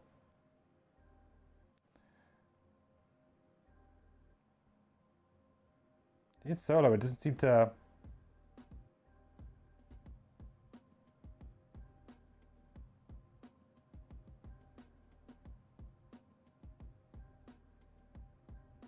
There you go. All right, so from now on, we'll do it with the... That might also be why this is going quite well. I had it down because we were doing solos, so the last time I played, I didn't check that at all. That might also be why I've been finding this one a little bit easy. Although I will say that, I mean, how much extra health would they have had? I mean, they would have had the same... Yeah, they have one extra shield, which is completely irrelevant. So to be honest, it's actually been exactly the same. So that's been no issue. We'll keep it at 4 from now on, but yeah, that actually wouldn't have changed anything because this strategy has PS5. So there's, yeah, it's the same. Good. So next round then, I guess. So we need to move on to D with the hive. And I guess ideally here, we need to do that. Well, I mean, it doesn't really matter when we do that, right? I guess it's down to what we want to do with the pyro. The pyro wants to go... No, the pyro needs to go before 50. It needs to go before 50 to get in before this. That's for certain. 1, 2... 3, I guess.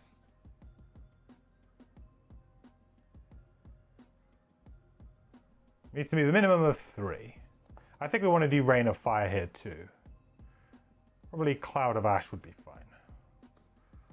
21. Hive, I don't think it really matters as long as we move on to D. Is Frosthaven just as strict as Gloomhaven with regards to running out of cards? Yes. So, in fact, you could argue that it's actually stricter in certain ways. So things like stamina potions are much more limited. Abilities that refresh your cards and get them back into your hand from your discard are much less frequent. So I would say that in general, the stamina system is maybe even a little bit harsher. But the other thing is I haven't really been playing on like the highest levels of difficulty because the game is pretty hard on regular difficulty, to be honest. So it doesn't feel like I need to really play on really high levels of difficulty. But yeah, like certain crutches that you may have used in Gloomhaven, like, hey, I've got a major stamina potion and a minor stamina potion, it's probably not going to be quite as worth. And there's lots of new shiny items that are really good. So I think for the most part I die though because of getting killed versus like I die because I have to burn cards to damage. Not because I like just run out of turns. That's quite rare. But this is a scenario where I feel like that could happen because it's a very like meticulous puzzly one where if you kind of have a lot of inefficiencies with the way you're opening the doors and stuff and struggling, I could see you wasting a lot of turns doing not a lot of anything. But so far so good for me on this one.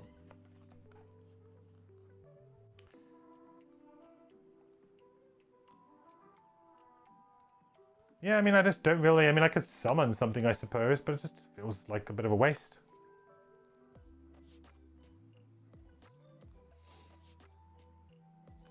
Oh, I guess I could co-geminate, couldn't I? And return one of those to my discard, but do I really want to do that? Probably not.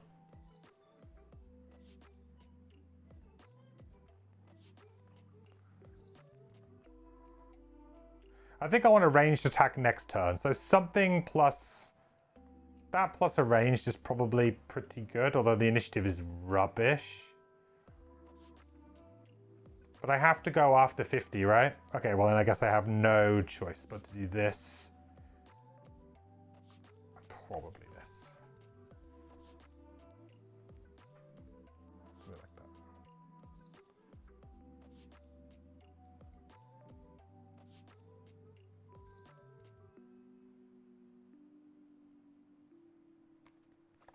Okay. So, Pyro first. We are going to move 3. Well, I have to take 2 damage first and foremost from Heatwave. Don't be forgetting that Heatwave damage. Don't be cheating now. Then we'll be moving 3. 1, 2, 3. And then we'll do Rain of Fire top here. Create 2 1-hex hazardous terrain tiles. First time this scenario creating hazardous terrain. Feels weird, man.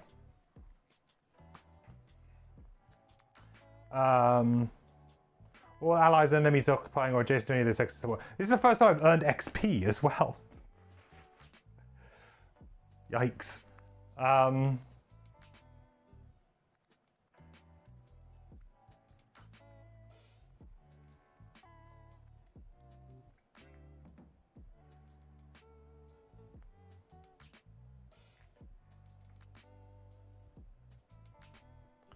mean, that seems fairly reasonable, I think. I'm not too sure if that's great or not. Okay, 50. So this is going to move on to D. That now closes A. You can remain on there. There's no real benefit for them moving or doing anything. I may as well stay on A because that's the only door that's worth opening at any point now. So then on my hive, we're just doing a move 2, and that's it, I think. I want to leave these 2 up because potentially the Pierce is still going to be really good against the Ice Wraith, so... Let's move on D. Ba, ba, ba, ba, ba, ba. So I can probably move this out of the way now. We can probably just deal with these 2 rooms. Let's see what happens, though. 19.3.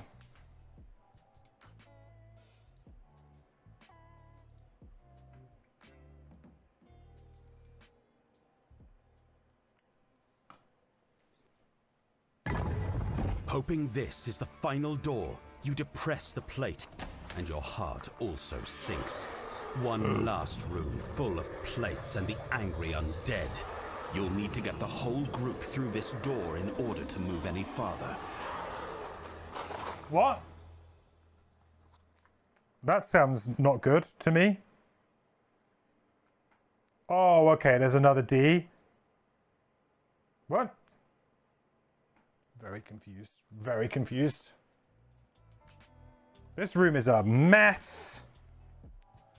Oh, there's another 2 rooms after this. Oh, holy cow.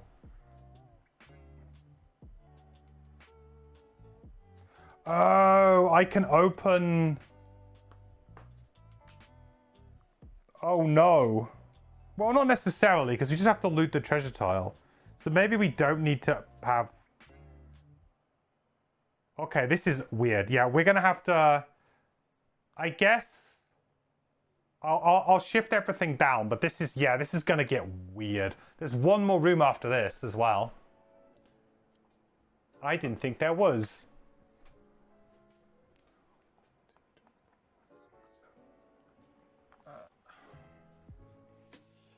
This is going to be fun.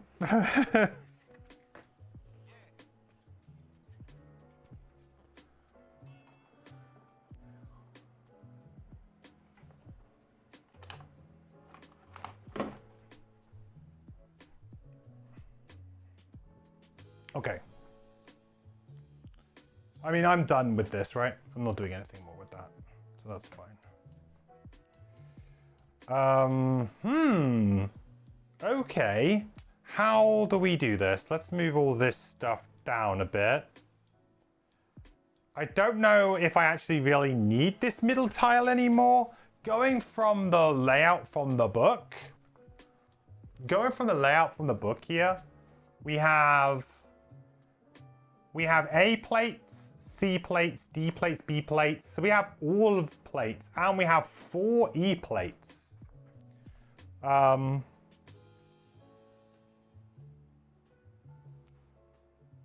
So apparently door 5 is locked and will unlock and open permanently when all characters occupy the 4 corresponding pressure plates. What? Huh? What? Oh, dude, I do have to get them through. Oh, man, that is, like, that's a revelation. Oh, that's really bad for me. Because I need to open C. Oh, God. Yeah, this is brutal. Okay, we just have to close the door, basically. And we have to kind of This is a nightmare situation, because you do have to get all 4 through.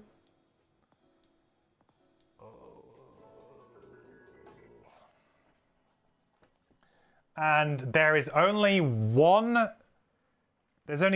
A plate, 1 C plate, but there are 1 B plate, but there are 2 D plates. So one person can stay in that room, opening the, like one character can stay in that room, opening the A, B, C, and D plates.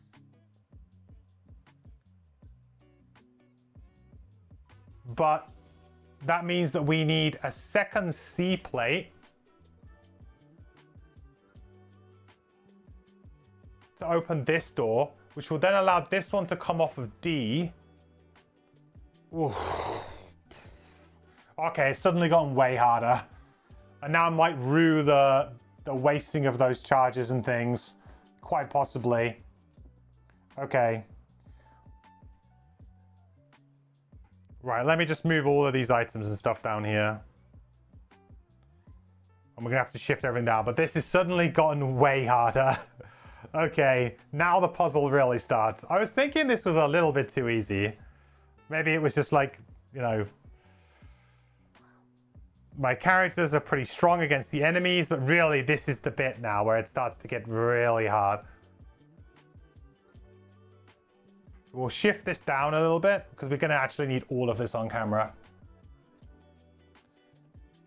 May mean some of the items might have to take a bit of a back seat.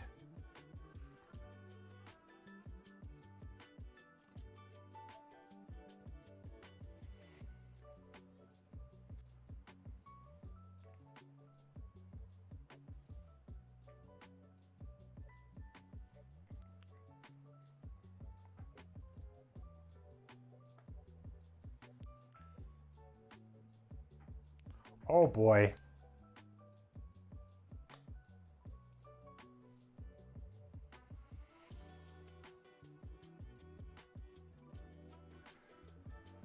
Oh boy, oh boy, oh boy.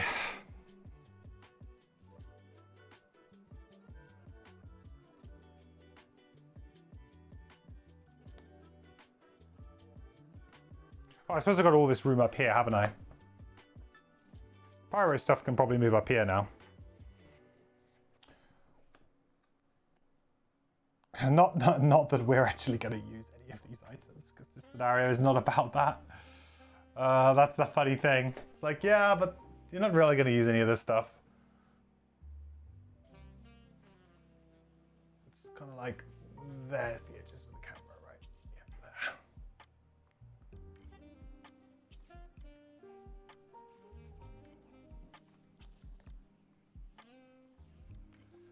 I mean, I guess I might do, but I mean, the boots. This is the most important item, the boots. And you can kind of see most of this down here, right? Yeah, good.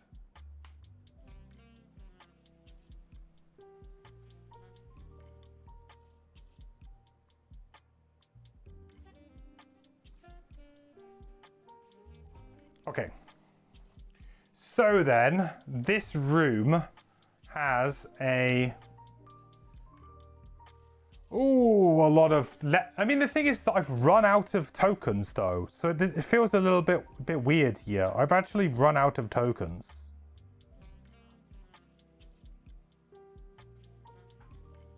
You know, that's not ideal.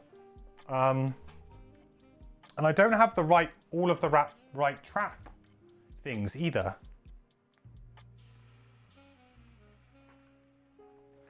I mean,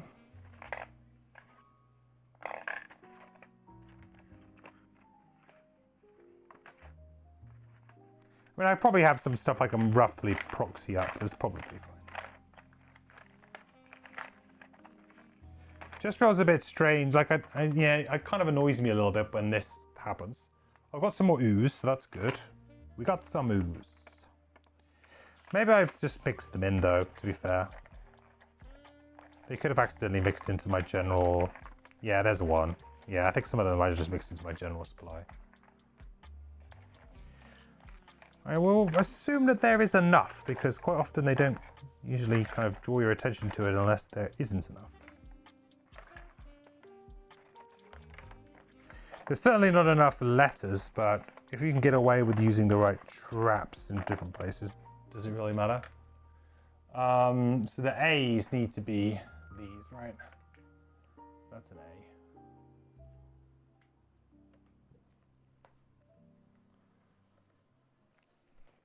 So that's a C. Maybe you don't have enough. Yikes. Well, I'll have to make do, I guess.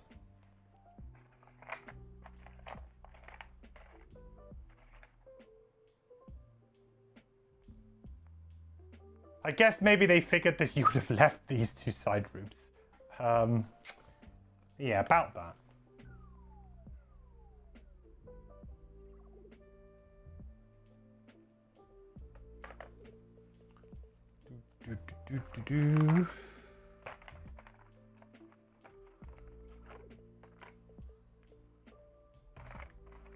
Alright, we're just gonna have to proxy in some things here.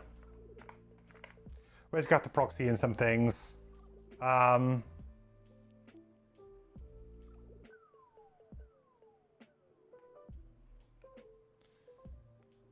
mean, the E's can all be something new, right?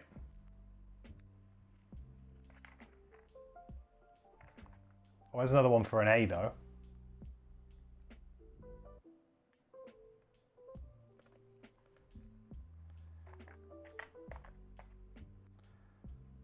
Okay, screw it. We're going to use these as the final ones, the final boss.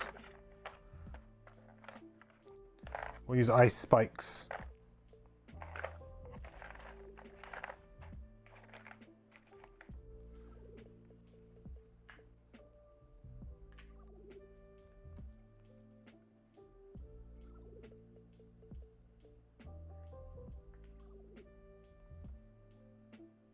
Right, so they are all E's.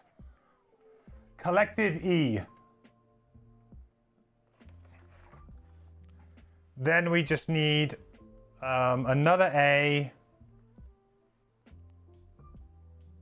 There's one there, there's one there, there's one there, and there's one there. I mean, they are different. These can be D's, I guess, to make it easier, because there's two D's. I guess I could change this one up here. Makes it a little bit easier for me to tell what it is.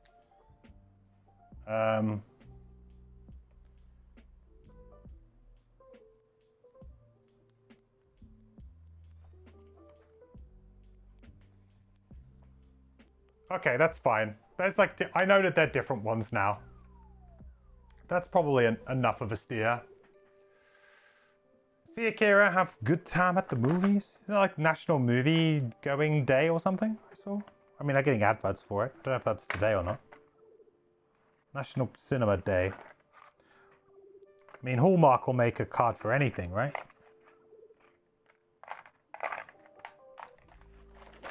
This is the last room. There's one more room after this, which is what this opens. So there is one more room, and it is there.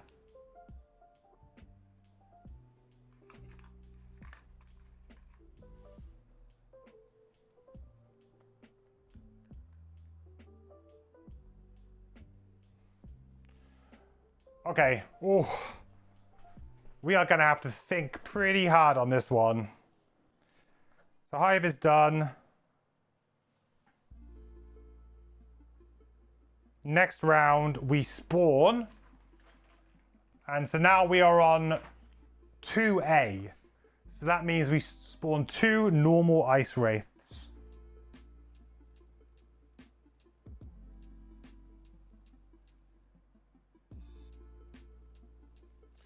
First time facing these today. Those of you who know, normal ice wraiths are a very unique enemy from Frosthaven, where they actually alternate through their cards between being normal and elites. They have the same hit points, but they have, one of them has, I think, like Retaliate, and one of them has Shield. So these guys are the ones that have Shield. So what I usually do for this is we top and tail them like this, so that we can easily flip them over depending on what they are. So it might look a little bit funky from above, but that's the kind of idea here. So we put one there, I guess, and then we'll put one maybe here. Sure. So they have 2 shield, 12 health, and they have curse. So now it's going to be the time for Pyro to get involved. Now in terms of trying to open this up and get to this final door, right? To get to this final door, we're going to need some help. So the most important thing is we need to get these back out. So in order to do that, we need to go to 1C here. One person can go up here, and once one person's up here, they have A, B, C, D, and E. So they have all of the buttons. So one person can go straight to that room, and they have all of the buttons. So that means that we should leave another person, let's say probably the Pyro, would probably be the better equipped here. Actually, maybe it would be Hive, because we've got a little bit of terrain to play around with. But then someone's going to need to go back, and we're going to need to trigger C, because that opens here, which will then allow this one to come out.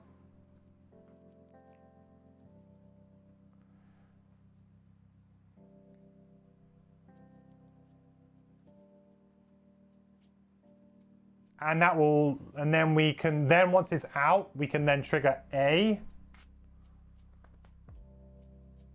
AA, which will then open this one, which will allow this one to go into here.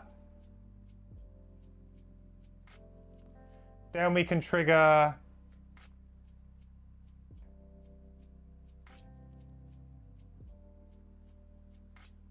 hang on, this is the first one that's got to move, actually. This is the first one that's got to move, B. Because it's A.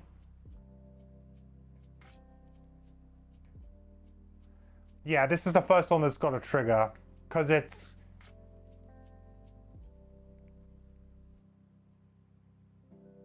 AAB, there's no D. There's a D in this room, but there's no D in this room. So it's fairly important that this one stays here and is the secondary one to go. So first we want to open B. So we go B, B, which opens this one, which then allows this one to move out, which then will close A. Then we move this one onto A at the same time. Then we move this character onto A, which opens A, which allows that one to go through. Yeah, that's the way we do it. We move this one first. Okay. I think I got a general idea here. It's gonna be tough though with our stamina and everything, I think. Okay. So, but killing these wraiths is pretty important right now, I would say.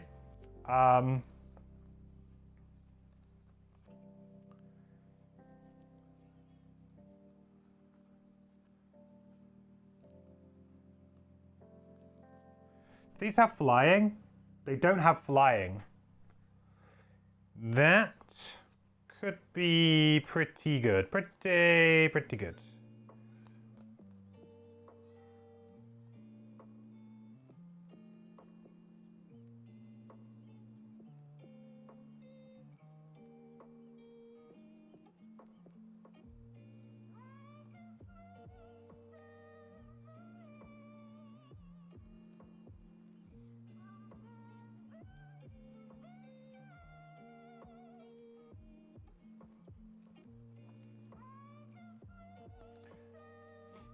We could just try and use Living Magma Top to just try and get some damage going. But it's like really low value damage, that's the thing. But it's PS2. I mean, its guess is fine, really.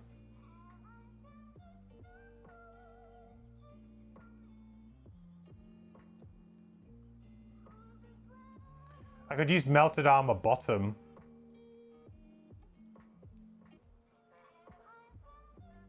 But then I wouldn't be moving. I need to move on to B, don't I, really? Yeah, I do. Okay, that's fine. So I need a movement of 3 here, really. Or I could just use a default with boots, right? Which I think is also fine. Okay, yeah, I think I know roughly what I need to do. I only got 2 cards right now on my... my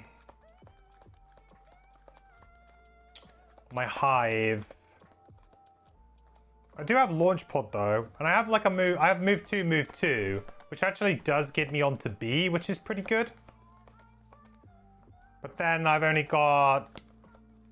I guess I could do my attack first and just have like a disadvantaged attack, even though that's not ideal. Because otherwise I only have a range 2, and that kind of blows. Yeah, okay. Well, I could make it a ranged 2, 3. I can make one a range 4. Nah, it's not good enough. And I do need to get onto that B, really. And I need to do all of that. Actually, no, I can't, because D will... If I move off this, I close this door. That is a problem. Okay, so no, it has to be... It has to be Pyro going forward. Okay, decision made. Pyro's going forward. That's fine. We know what we have to do.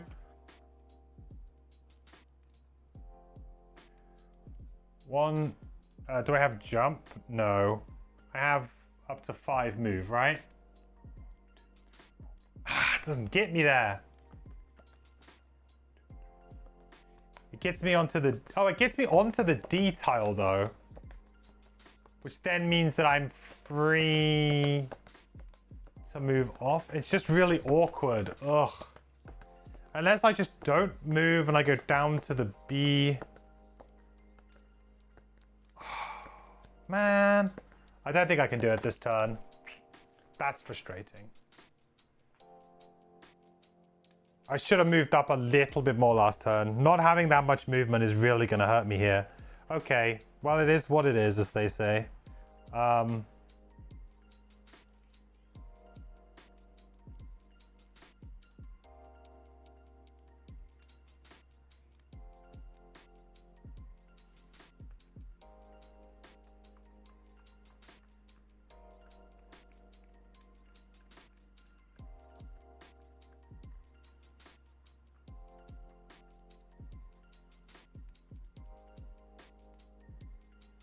If I open B, then maybe I can use C to get that one out there too, huh?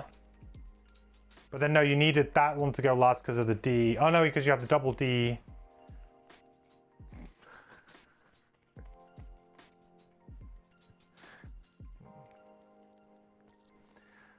Moving on. The scenario is not good for a streamer. There are too many pitfalls.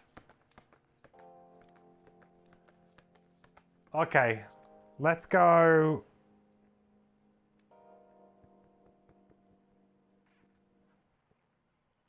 Yeah, Pyro's got to move forward. Okay, we know that much. And it would be great if we could get the wound up on them. We're going to probably take some curses. It's fine.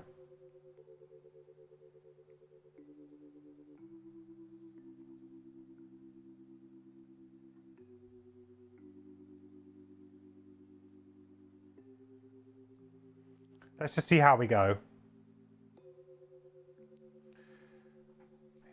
Attack, normal. Yeah, okay. All right, so we'll go. First up, we'll play Living Magma.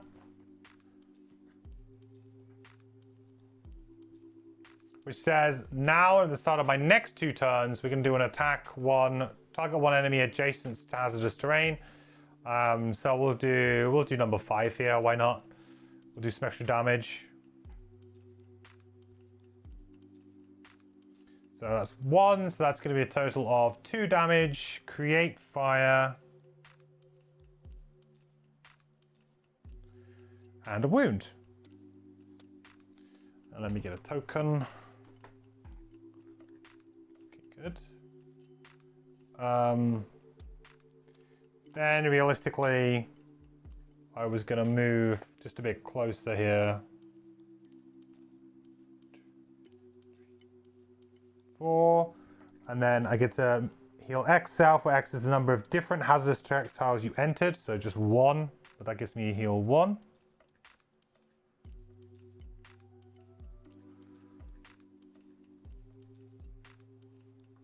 Very good, very good.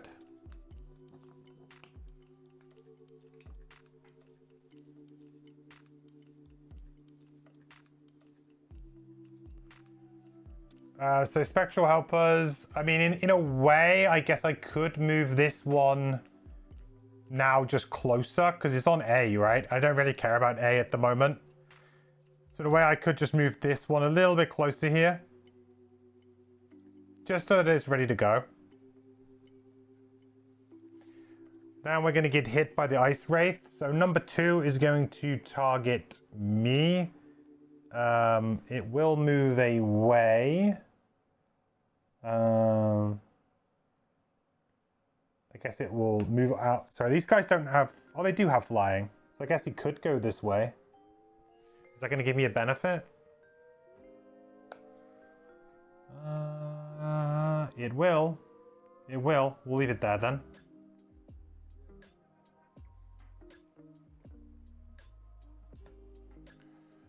And so it's going to attack me for 4 with disadvantage and curse. Okay. So 3 damage and a curse to my pyro. 2, 3, and a curse. Next one, number 5, is going to do the same, but it's going to go to the hive.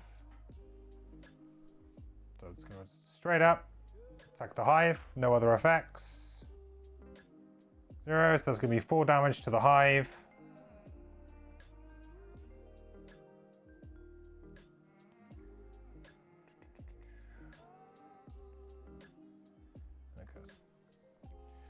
Ice racer done. Sorry, I should have made ice as well. Presumably the wound did... Yeah, the wound has ticked. Yeah. Okay, hives go. They're having to stay on D, really. Although I could jump off and then next... No, because I need a long rest. So I guess we're just staying where we're at. I guess I could just go straight up attacking. I think it's better to attack 2 things for 2 or 1 thing for 1 twice. I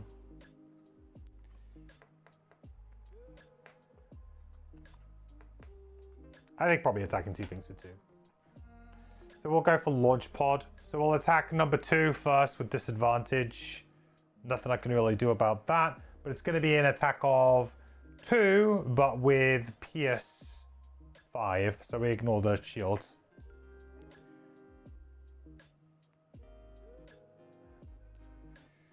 Boop.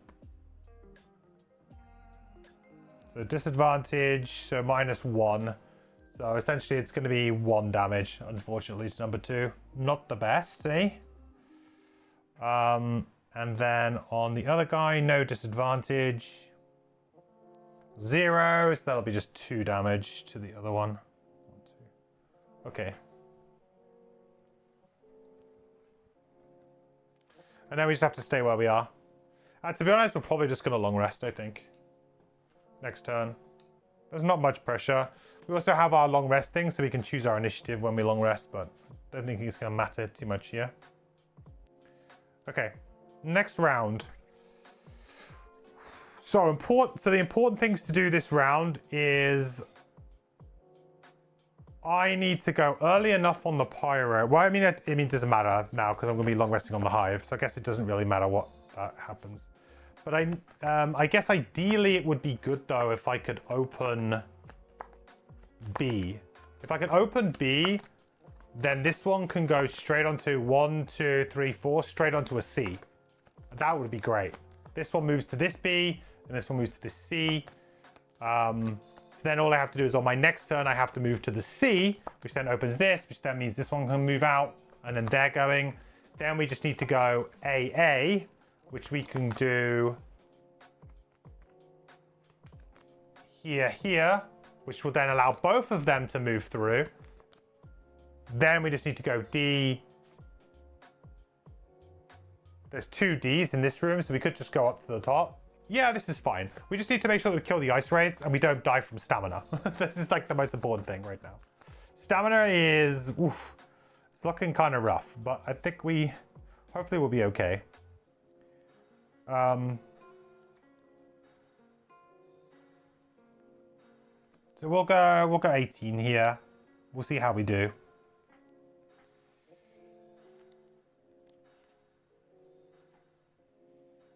Okay, not a good one. Not a good draw from them, considering that that's going to be changing over. So first up, we'll play Melted Armor Top. We're going to use our Crude Spear here so that we don't have to move closer. So we're going to do an attack of 3 + 1. And before we do any of that, really, we should do a charge of this, which is the target 1 enemy adjacent to hazardous terrain. I think we'll just attack 5. I think we'll attack 2. Sorry, we'll attack 2. May as well here. Draw +2, pretty good. So that's going to be 3 damage plus a wound. It may seem a little bit redundant putting a wound on because they're going to be removing it, but they're also just they're healing 1. So it kind of like negates the heal 1 that they're getting as well. Right, so we've done that. And then we're going to do Melted Armor Top. So we're going to attack for 4 here. And I think I'm going to use the Spyglass because I don't think I'm going to have many other uses for Spyglass. So we'll use Spyglass. I just don't want to hit that curse that we just got. Okay, +1. So that's going to be 5 damage to number 2.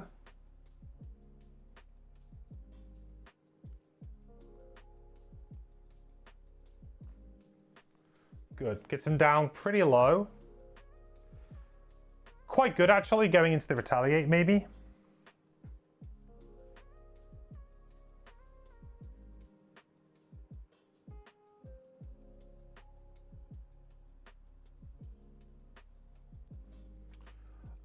Then we're going to use Igneous Path, consuming the fire to make it a move 2. We should be getting XP here as well. I don't think I've been giving myself XP, have I?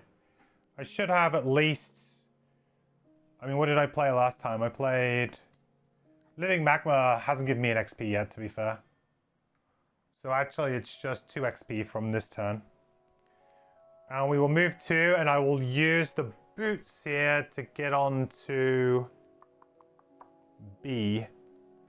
Because it's going to be 1, 2, 3. So I need to use the boots to get onto B. But now we're within 1 movement of all of the key ones here, which is good. Don't have to use any extra movement. And we leave some hazardous there. Okay, great. So now that we are on this is B. So B is not quite open quite yet. So D is still open right now. So now the spectral helpers go. So this spectral helper to go first, B, which will open this one. So now this is open because it's B. Then we can go 1, 2, 3, 4, and we can go on to C. So that has not quite closed this one yet, but it will. We need to move on to C next turn, and we can open that, and then that one can come through. And then we're kind of good. And then we can start moving them both. Okay. So all elite ice wraiths become normal, and all normal ice wraiths become elite. So we're going to flip them over.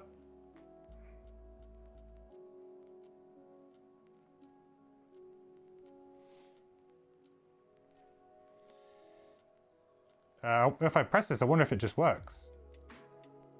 Oh, baby. Man, let's do so much good work with this app. They're going to heal themselves for 1.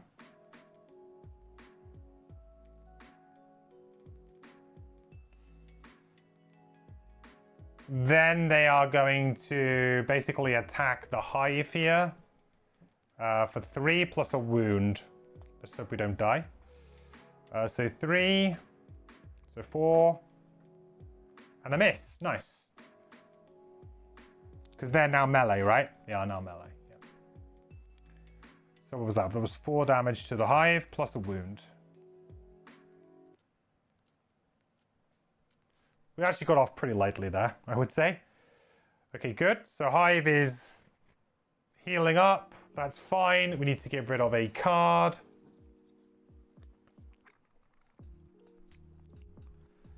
I think we know we're in a pretty good position to kill them. See, they have the range retaliate 3 right now with wound, but they're quite low. Now would be a good time to code geminate potentially and remove the pierce one. But if I do that, then I ain't doing much else, which is a bit of a pain. I suppose I have a decent living magma, don't I? Oh, maybe I should have used my major stamina potion last turn. I think I should have. On Pyro. What have I got in my hand? Yeah, I'd use that as a move too.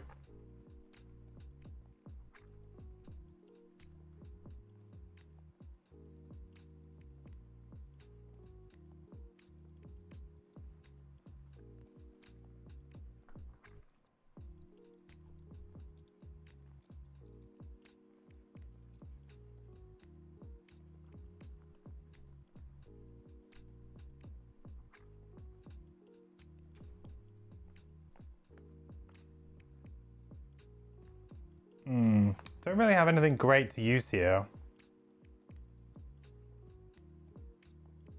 Oh, I don't know actually. Maybe not.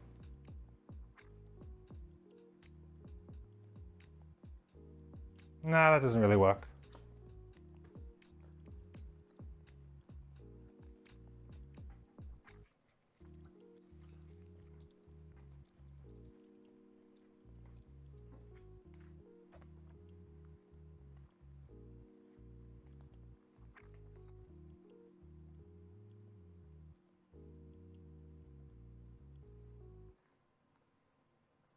I have no way of increasing my range, do I? I suppose I can use Attractive Bracelet, though, to do some damage, huh? Yeah, I probably could.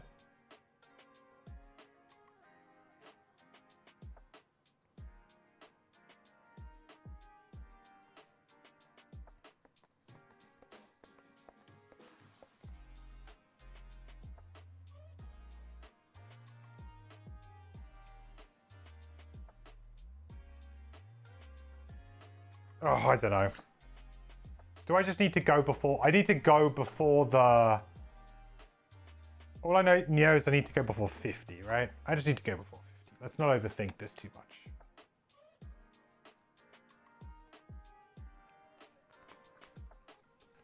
Okay.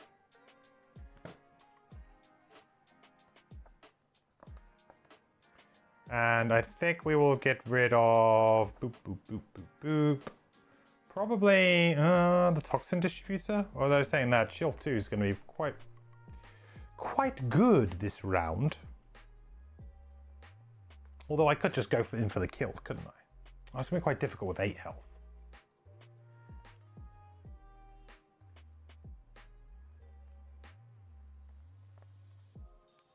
I think I go for the safe, like, co-geminate play. So that means I will get rid of... Ooh, hijack. Ooh, hijack. Okay.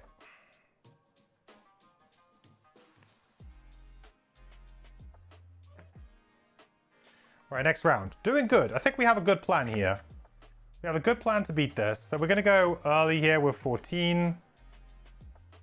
Hive is kind of doing a little bit of a weird play, but I think we'll be ultimately probably fine.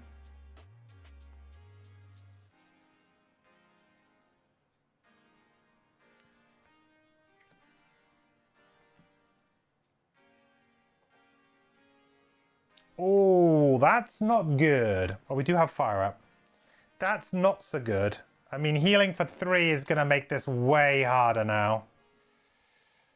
All right, do I have any way of interacting with that? Boots? No. No, I do not. Wow. Okay, that's going to make it super much harder. Okay, this would have been... this would have been probably over this round if they hadn't done that. Or at least these guys would be pretty much mostly dead. Okay. Well, Pyro first. So... First things first, though, is we do our final charge of Living Magma. I mean, I think I attack number 5 here. Okay, so that's fine. That's going to be, what is that, 1 damage plus the fire and wound?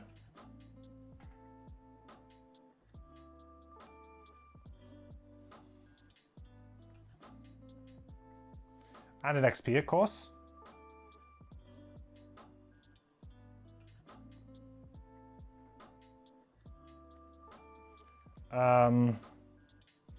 Then we're going to use Return to the Source. We're going to attack for 3, range 4, pull 3. So that's going to be on number 2 here.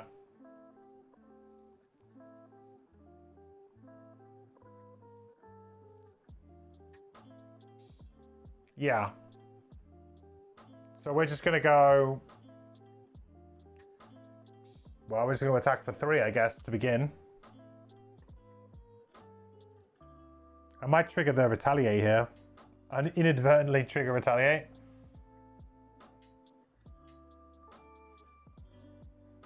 Oh, also, I guess I got to create Hazardous Hex Tower, didn't I, right? I mean, I don't really know where I want to put it. I guess there. That's fine. Okay. So times 2. That's pretty good. So that's going to be 6 damage to number 2. Oh, nice. 1, 2, 3, 4, 5, 6 through the attack. And then we will pull for 3. Oh, these guys have flying? Oh, I do have flying. Okay, we don't pull. Dang it. Oh man, I thought they were the ones that didn't have flying. I could have pulled them into the hazardous terrain. Okay, well, it's no bother. That's pretty good, though. I mean, hitting it times 2, right? Gotta love it. Then I'm just moving to here, which now opens this one. So boom, boom. And this is now closed. And to be honest, will probably remain closed. Like, there's no reason to ever open B anymore, right? So in a way, I may as well just kind of like... This is kind of like just a distraction now. So in a way, I should probably just remove all of this. I mean, this has just been solved now. And I can rob everything else that I need. I'm never going back there. Buys me a little bit of space here for some of my hive stuff, which is good. And we know we're just never going back there. We ain't ever going back there again.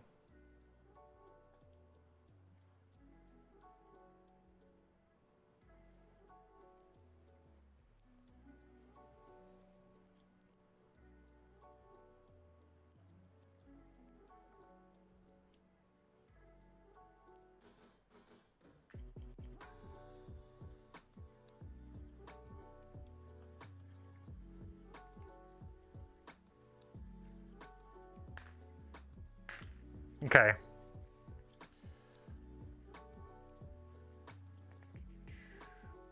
Right, hives go. Hives, time to shine.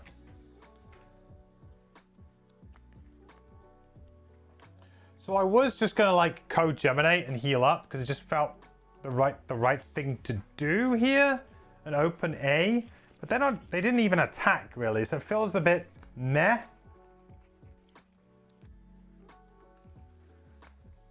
But quite honestly, I think perhaps getting rid of the arcing generator and going early next turn is the play. To just be able to do like some decent attacks maybe.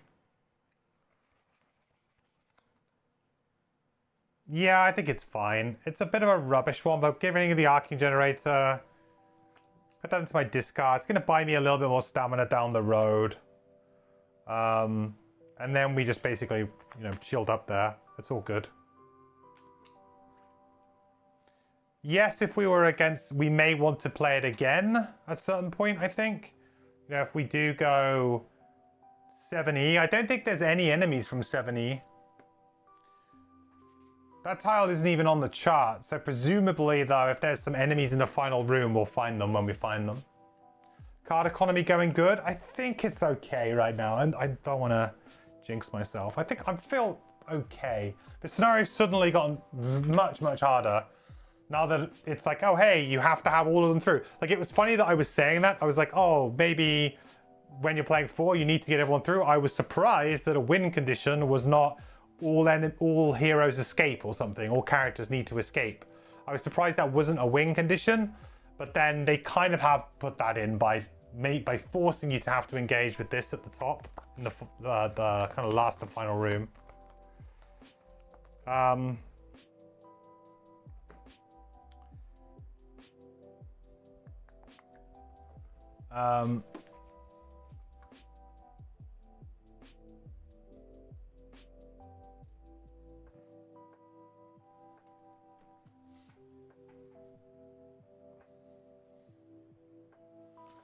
Okay, so spectral guys go. So this one's gonna move now from B through C. So 1, 2, 3, 4. We've got 1 on A here. So this guy can just go forward 1, I guess. So C is now closed up as well. We know we will never have to go into C from now on.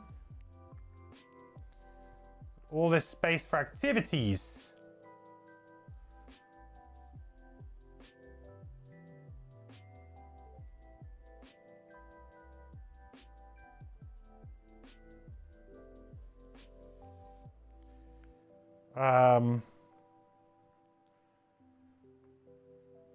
So where's the A? The A is up there.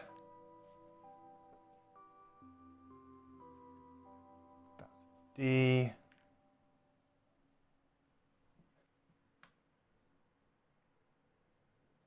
Don't have another D. Okay.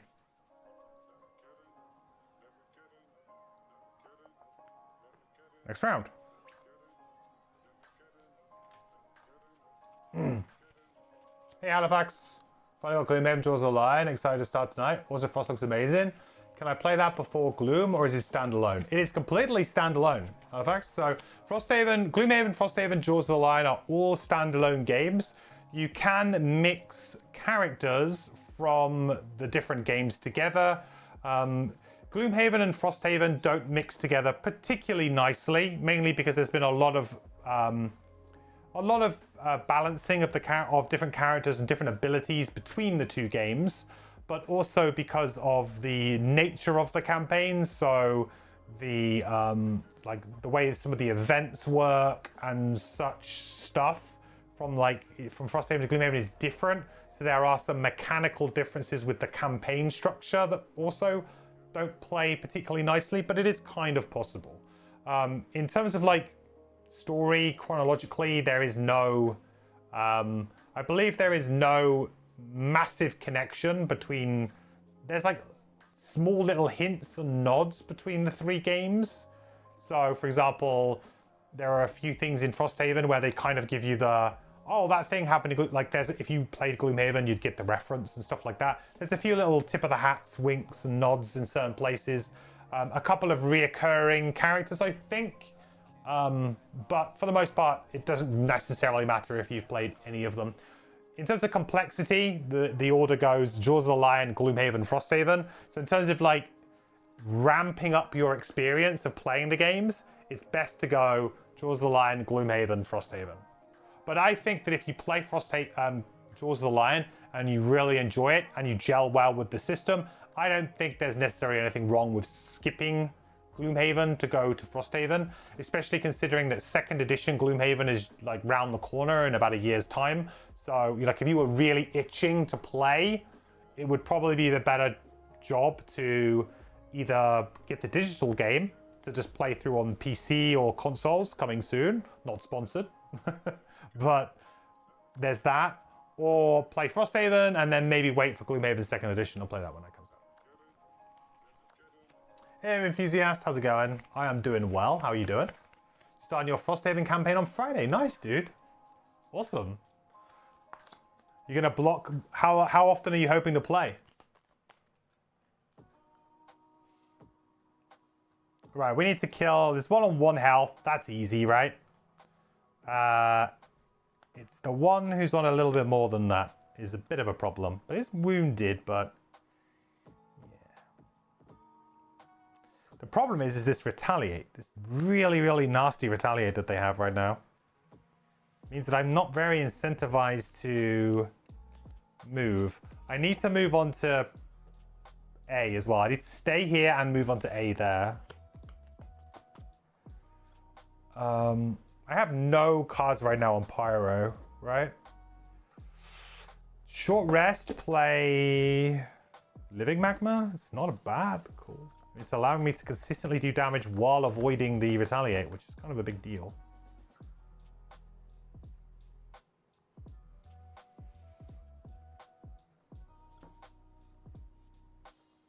See that, or I try and heal through the pain.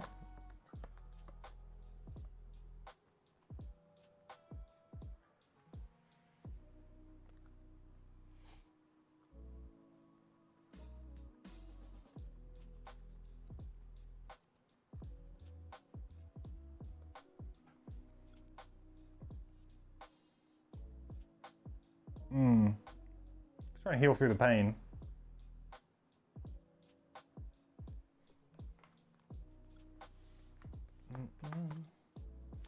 Three times per week. Oh, nice. That's very good. 3 times a week. That's excellent. That is definitely above the curve. So you should make some really good progress then, especially if you're going to play like decent sessions. I mean, I think with Frosthaven, most sessions are probably going to boil down to 1 scenario. Occasionally you might be able to get 2 in, depending on how long you're going to play for. But let's say you had like a 4 to 5 hour block. I think you'd be lucky to get more than 1 scenario, plus all of the Outpost stuff that starts to come into the game done within that time frame, I would say. I mean, if you can leave it set up though, and maybe like, you know, pause halfway through a scenario, then you might be okay.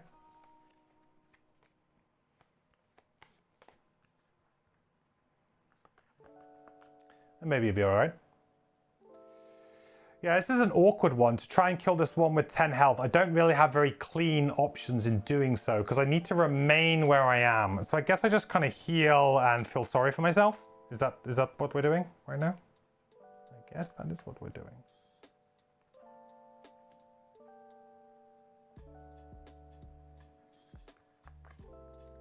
Heal away the pain. And then maybe I'm short resting and getting Living Magma back, or because I need to move on to A, really. Yeah, I have to short rest. Yeah, I have to short rest.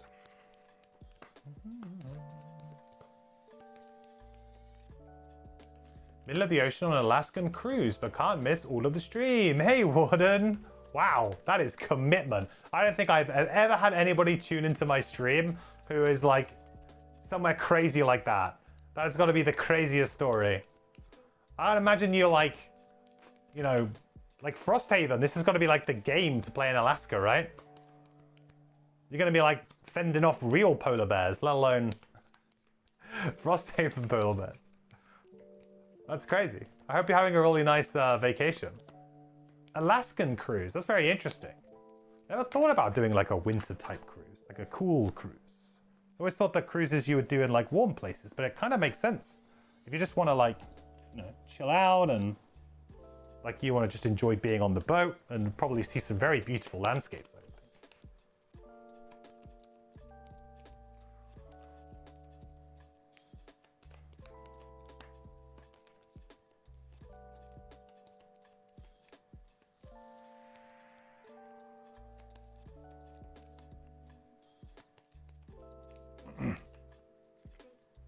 You want to go on an Alaskan cruise someday? You're currently addicted to Japan though. Ugh, either of those two things would be great.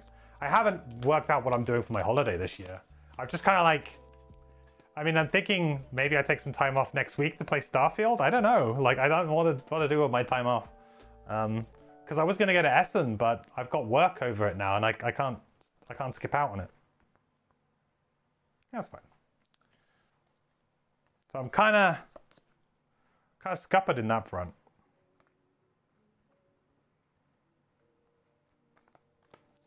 Right, so we know we want to go living magma, and we know we want to... We need to move on to B. Living magma, move on to B. 1, 2, 3, 4. Wish I had one more range. So frustrating. I guess I could pull him, couldn't I? A bit closer, maybe.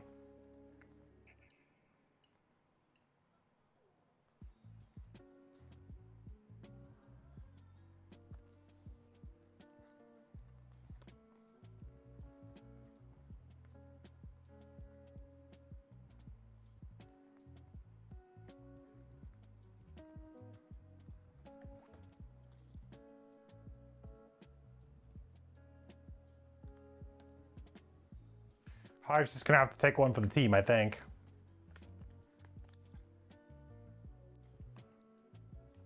Ooh. Not so nice. Okay. So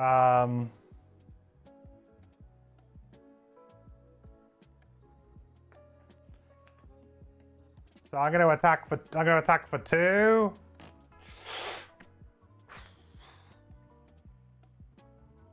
I mean, I got this, I guess, which is nice.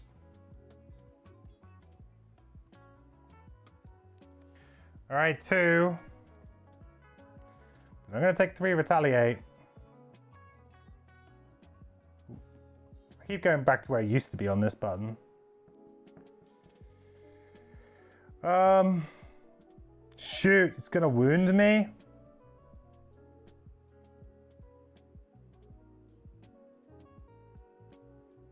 I can't really take another 3 retaliate, can I?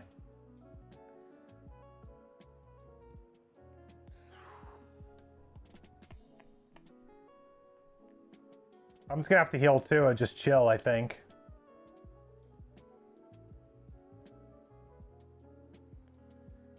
I have to stay on A. Like, I have no other choice but to stay on A right now. Ugh. Whew. Sucks.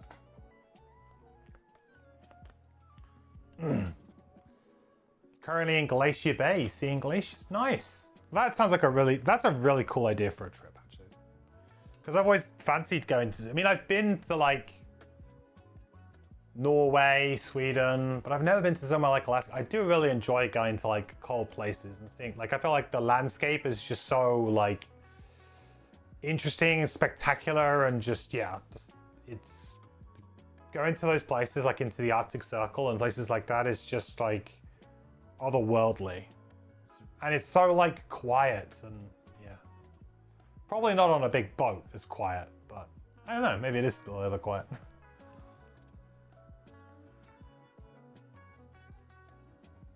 Okay, so Pyro, we're gonna be playing our old friend, the Living Magma.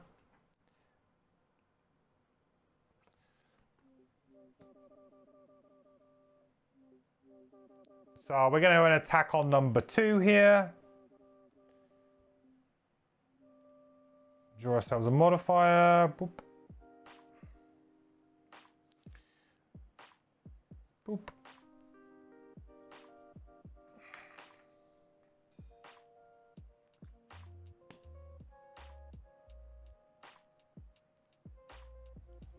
And then really we're just moving on to A. Now we should have 2 people on A, which opens this one.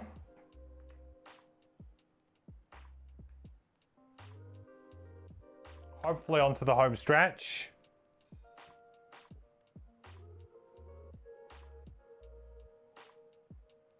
So Iso's going to take a damage. He's going to attack for 3 here onto the hive. Please no whammies. Okay, we'll take it.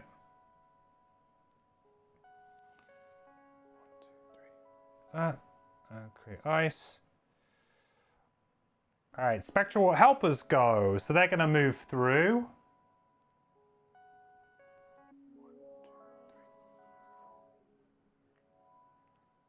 So this one being on D is pretty helpful.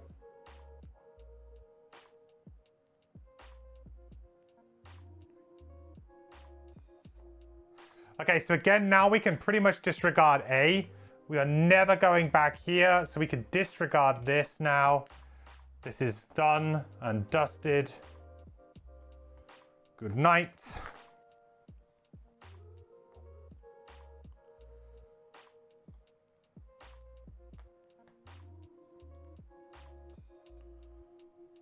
Good.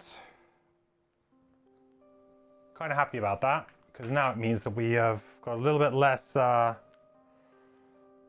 table real estate again. Got rid of the big tile. Shift this down so you guys can see everything going on up here now.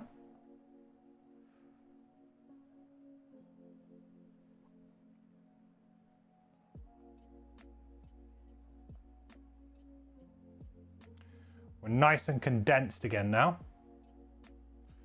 which is good.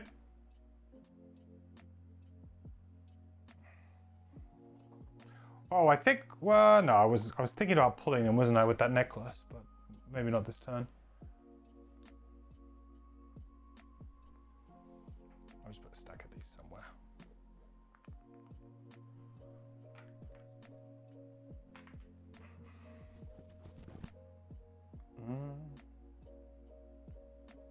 Okay. Next round. So this round, it's all about D, which we can open here and here. So if I've got to move 4 on my hive, which I believe I do. Oh no, I don't. Ah, that was the code Geminate bottom. I mean, I guess I can wait here on. I could leave one of these on the D, right? At the moment, this door is closed, by the way. This door is closed, by the way, sorry. Because we're on A. So we need to go to here, here, or here, where this one is. So basically, I have to trigger it from my side. So I can trigger from my side here, which would potentially give me some level of interaction with the enemy. Okay. Hang on, no, wait a minute. There's no way I'm on a long rest again, am I? Did I just accidentally put all of my cards in the bin? Didn't I short rest like 2 turns ago? Yeah, right? What did I play last turn? I played Living Magma and I played Cloud of Ash. And that's it. Yeah, the rest of my cards I still have in hand. Yeah. I don't know why I put them all there. Got 3 cards to play. I need to loot something to win this. Yes, there's a treasure tile in the final room up here. When I open this, though, the door will open and remain permanently open at that point. I presume there will be an enemy in there or something, but the specific goal objective here is just to say is looted. The gold treasure tile is looted. But there may be another wrinkle to the story once we get into that room.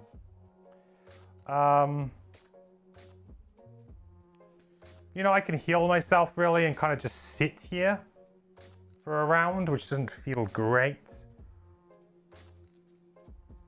I think Pyro needs to move in, right?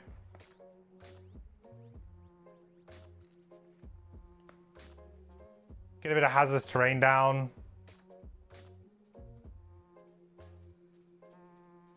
I don't think I can, actually.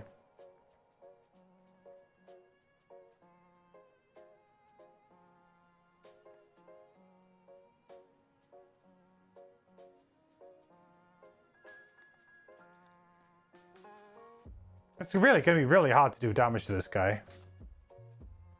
I mean, I guess I just have to move and do damage, and we just have to try. Yeah, I guess we do.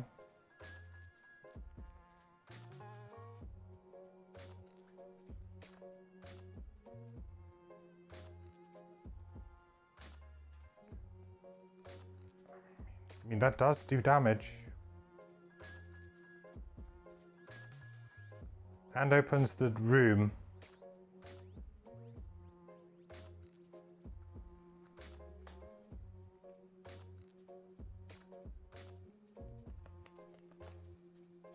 Okay. Draw!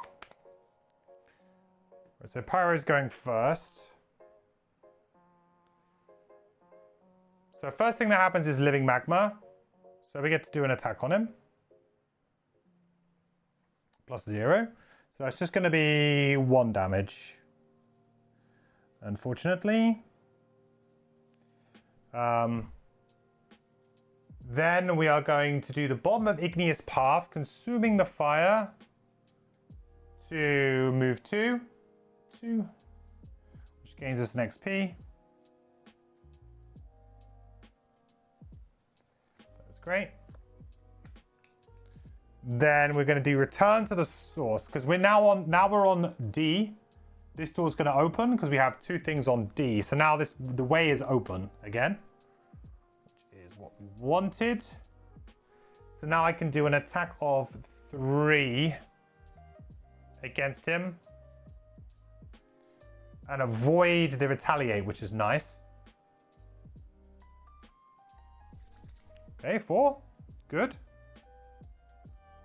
Okay, maybe we can get him dead this turn.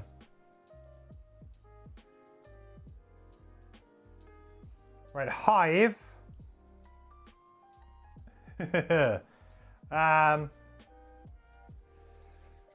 guess we got the Precision Potion, which kind of protects us nicely here. And we can long rest next turn as well to maybe get our heals all in order. But I feel like I probably want to just move up for 2 here.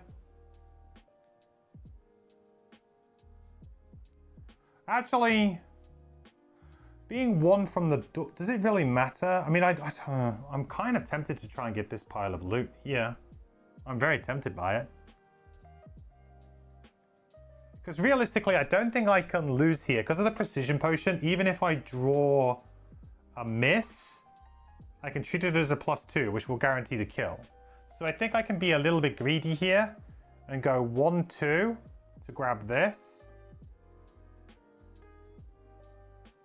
And just do a default attack 2.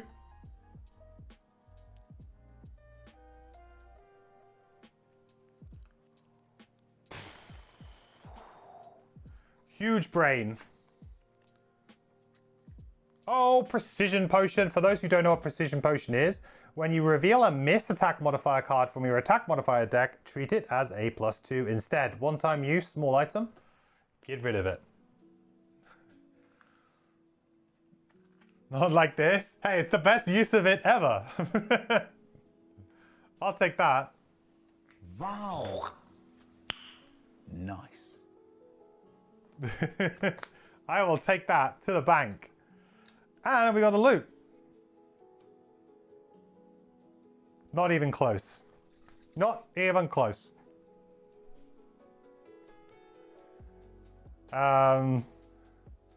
Right, Hive, you are done. You are dead.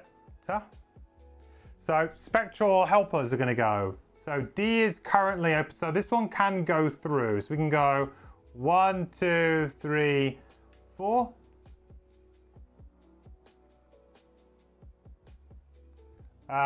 This one can't really move.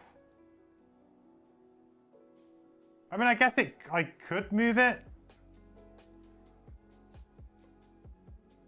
But then is it not better for me to just go? No, it's better for it to stay there for now. Because then I could go... actually, no, I'm going to long rest, right? Here, next turn. So I guess that means... Oh, no, because then this one can move to D, which keeps it open, and then we'll move through. Yeah, it's fine. It stays there. It stays there.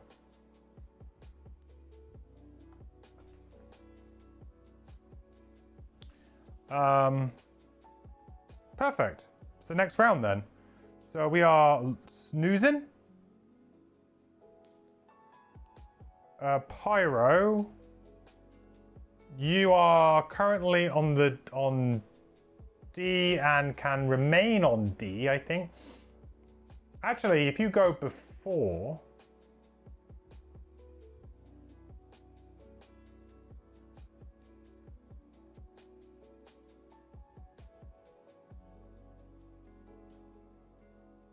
No, actually, if you go after, it's probably better here.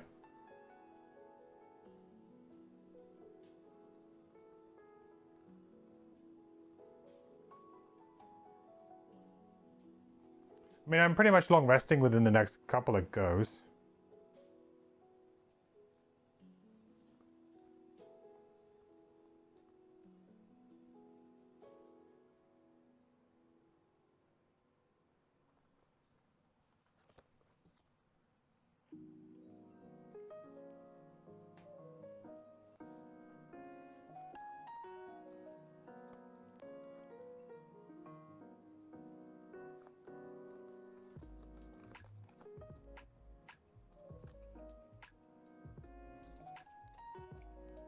$62.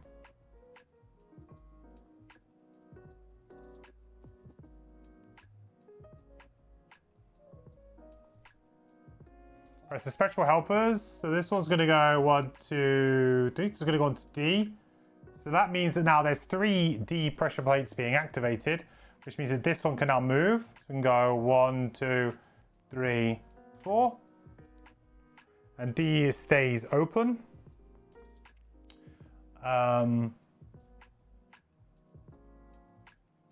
Pyro's going to go. So Living Magma's going to trigger. It's going to not be able to attack anything, but we will gain the 1 XP from it. Keep pressing the 1 part of the UI. Force the habit. Then I will... First, I'll probably just go Rain of Fire. And we'll just put a couple more things down.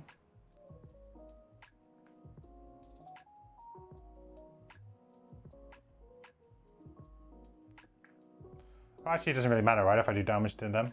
I don't think it matters at all.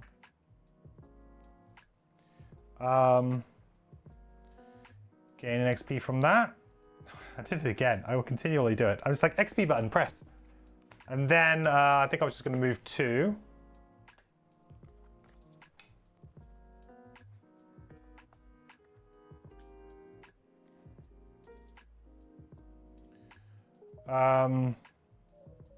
Good. Long rest on the hive. I think we're doing pretty well here. We're definitely getting rid of that. I haven't used reconstructive aid once in this scenario, but it just hasn't come up. It's never been needed. Okay, that's good. Next round. So D is now closed right now. So right now D is closed, but that's fine because we can just like nip back here to open it up.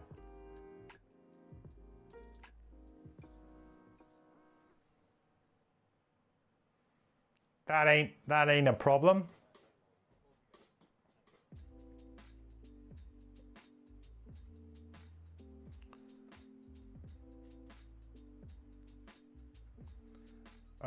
Pyro it can go whenever you want, Pyro. Doesn't matter. Hive, you need to go after 50.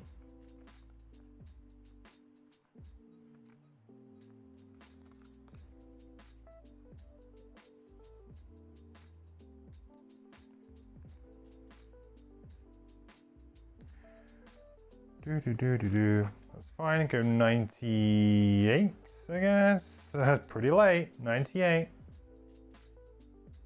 That'll do. That'll do. It's really hard now to click off to try and get away from the stupid number enter Android. What's the highest level I've hit on a character thus far? 7? I think we're pretty much there with these, right? We're on 6 at the moment, aren't we? I think maybe 6.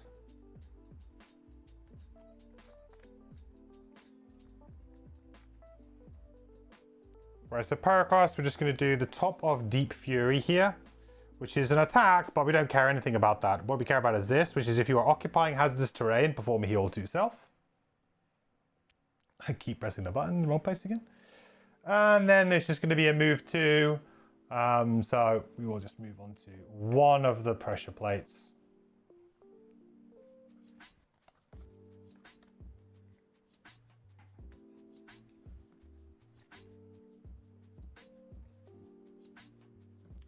That allows us to long rest next turn, which is pretty good. So Spectral Helpers, this one's going to go here. This one can't move, but that's all fine. So then the Hive is going to go. And we're going to move 4. 1, 2, 3, 4. That's it, basically.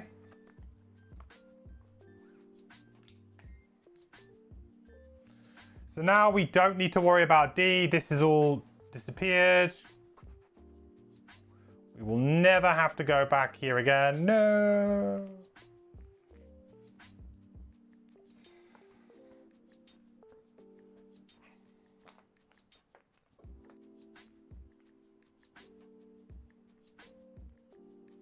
Never again.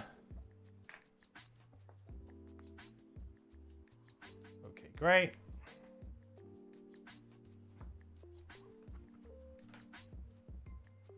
So where are we at? I'm gonna bring this nice and down.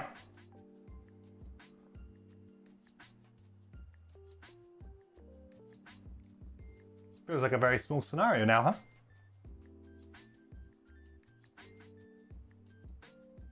Teeny tiny.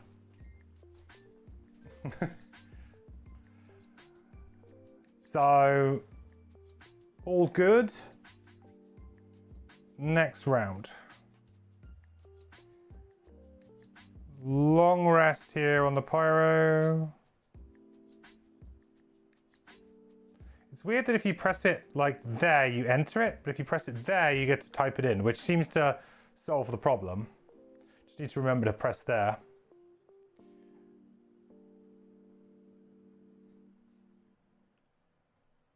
Hive, what do you want to do? I mean, you just need to get yourself towards a plate, really, huh?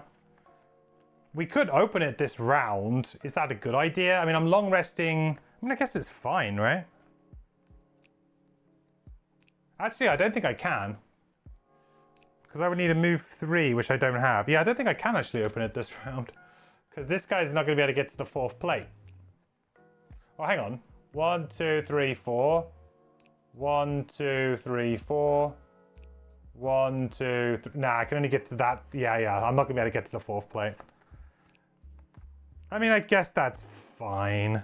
That means I could spend a whole turn just healing, which is actually probably pretty beneficial right now. Yeah, let's do that. Let's just spend a turn healing. It's actually probably really smart. 1, 2, 3, 4. 1, 2, 3, 4. So then Hive. How deep am I on the campaign? In this? I mean, I don't really know exactly how deep into the campaign I am, but I think I'm like 2/3 of the way, I would say. Something like that. It's a bit difficult to really say because I thought I was like getting towards the end, but then it kind of turns out that no, there's quite a lot more for me to do. I think I've done somewhere in the region of like 50 scenarios. Do you have plans of any more video game playthroughs? Yeah, Starfield potentially next week. Although we'll see how that goes. It's also the I'm not playing the launch this week. I'm playing when the regular launch is, because I'm no sucker. I'm not paying $70 to get a game 5 days early when I can get it on Game Pass for like $10 a month in 5 days later. To me, I'm like, that is mental. I don't know why anybody... I mean, I guess if you think you want to own the game outright, fair enough. But for me, I'm like, most of the time I will probably play like this absolutely smacks of a game that I will play probably one time through and probably won't play again. I wasn't a big Skyrim fan. Bethesda games have been a bit hit and miss for me over the years, so some of them I like more than others. But they're more recent games I've not actually enjoyed particularly. So we'll see. It's basically Fallout 4 in space, so you've lost interest. Well, no, we're playing a bit of Starfield, and we'll be playing more Gloomhaven Digital when the console port comes out. That is on the 18th of September. Then there is also a couple of other like turn-based games that are kind of on my radar at the moment for this year. I have, Cyberpunk definitely is on my radar to play the expansion, but Lamplighters League is also coming soon this year, which looks very interesting to me. So I'm interested in that too. What digital? Gloomhaven Digital.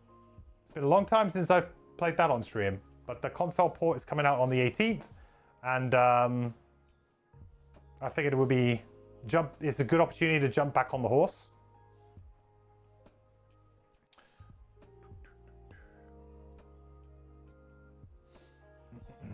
I have a bunch of lurker stuff. Ah, I see. It's the same game as we already have around Steam. Yeah, it is. Yeah, it is. But it's like they're like shipping it kind of with the DLC as added and things like that as well. They've kind of packaged it all up. But yeah, I might play it on my Switch, or I might just play it on my PC. Just like I don't know, because like streaming from my Switch I can do, but I think the latency is pretty bad, and I don't know if it's going to be worthwhile on stream. So we'll see. So we're going to heal for 3 and regenerate, which is kind of nice at this point in time in the game.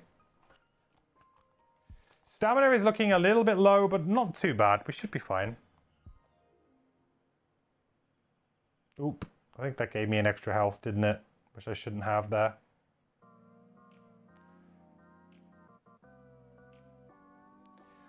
Pyro. Boop, boop, boop, boop, boop, boop, boop. Still haven't done Sluggard. It feels like there must be an opportunity for it at some point.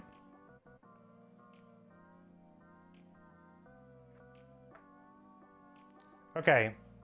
So I guess we want to go after...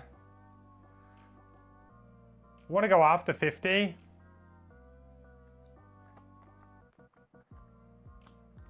And we just see if we get any bites.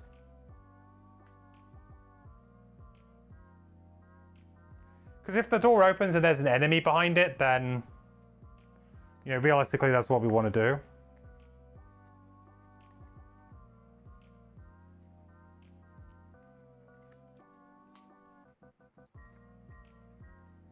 I've got a couple of good movement cards though on my Pyro if we need to end the game fast. What should I go with you?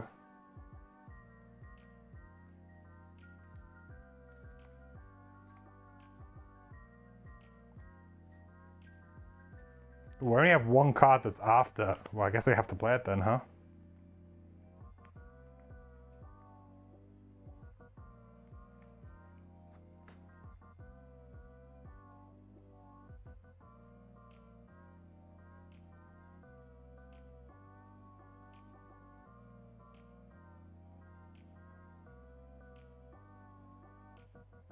This guy's coming up. You gotta know he is.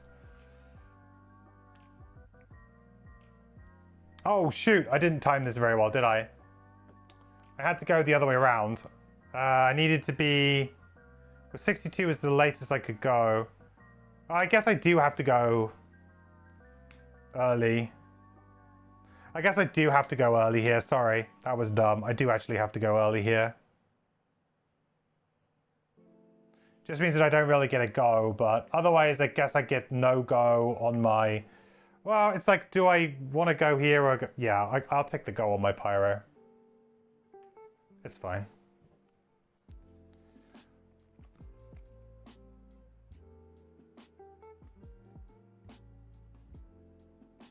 So they've got, you've gone, Spectral Helpers have gone. Right, we're great. So we're opening the door. The door has been opened.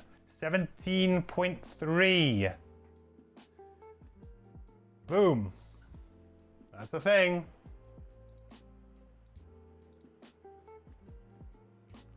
When the final plate is depressed, the remaining door slides slowly down into the floor.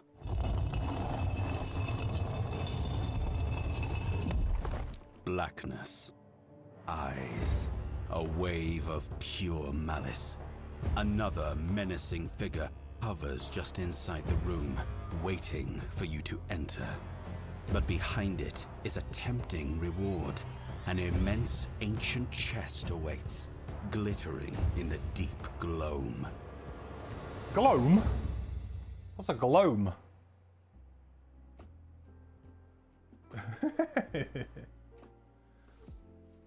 You personally enjoy the variety when I play different things? Oh, I definitely intend to do more variety. Peaceful, that's you know, that's a plan. I very much enjoy the change of pace too. Definitely intend on doing more variety in the future. You know, the thing with you know, because Gloomhaven and Frosthaven are, you know, my favorite games, but they're also only one type of game. I enjoy many types of games. Ooh, there's actually a fair... Actually, there's only one enemy. But it is an elite. It does say gloam. Glittering in the deep gloam. That's got to be a typo, right? a deep gloam?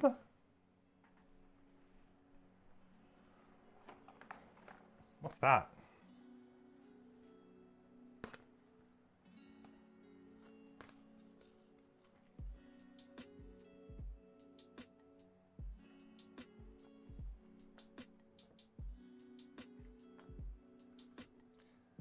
So I don't actually have to kill this guy because it is just loot the thing, win. But that is now permanently open.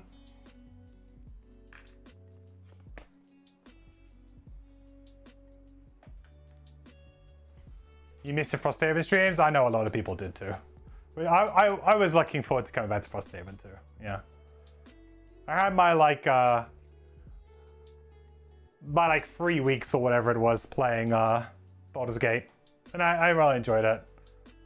But yeah, Frosthaven, it will always be a staple of my I think of my stream schedule going forward. It always will be, just because of how long it is. I want to complete it, so you know, there's no well, one day when we finish it, but then when we finish it, there's probably still going to be some level of wanting to look more at the classes, play some of the classes like across some side scenarios or something. Like there'll still be opportunities for like one-off type streams where we just like play 2 mercenaries at a certain level with a bunch of items or something, just to kind of get a bit of a some play time with some of the different classes that we maybe had less play time with. Yeah, playing 17 classes is going to take years, exactly. I'm really hoping that they announce Frosthaven Digital at some point, because then that will make my life so much easier. Because then I can play you can play so much in such a shorter period of time. I could just literally stream Frosthaven for a few months and probably be like, yeah, covered all the characters. It makes content creation so much easier for me too, because I can just film it all within the game and just go through it in that process, rather than having to like dip into like, you know, having to get card resources and spend a lot of time in the editing suite. It really does. Yeah, it's so good.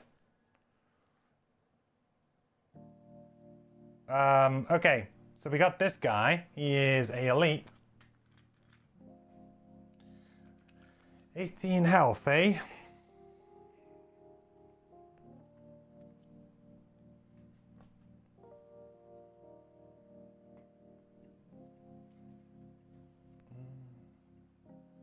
Oh, I don't think I've orientated the tile correctly. I thought I did, but I don't think I have. Yeah, I think it's like that. It's narrow room. Ooh, like so. That's better. Yeah, it's like that. With the victory condition. Ta-da!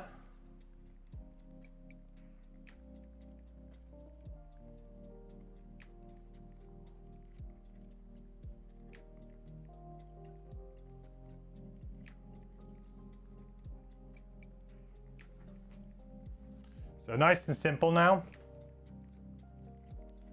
Just get the loot, right? What's he got? He's got chill 2. Well, that ain't good. Right, so Pyro's turn. I mean, I can pretty much get there. I mean, we should just get within range, right?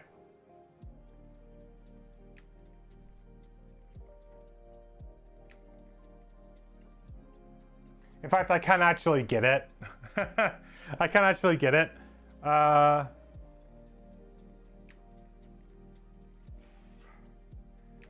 mean, how much health has he got? 18 health, shield 2.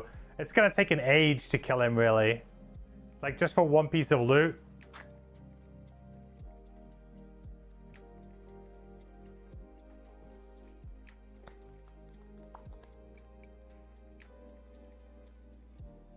It's a good opportunity to get a bunch of XP, though, as well. It's not just that. It's the loot, plus it's the XP. You know, there could be a lot to gain here.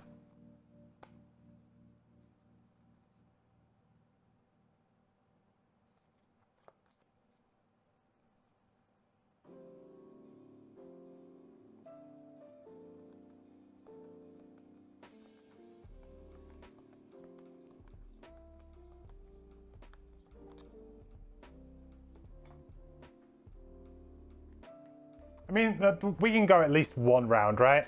We'll attack him for 3 here. That will be 4, but he has shield, so that'll be 2. Create fire. He's going to attack me for 4 with disadvantage. 3.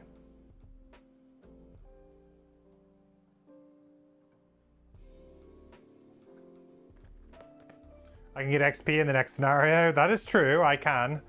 But also, you know, it would be quite nice to get like a little bit of loot. Like, who knows, we could get treasure. That'd be pretty big. If he heals, I can't remember if he does. I remember it being quite tricky. Can't remember if there was any healing involved in that.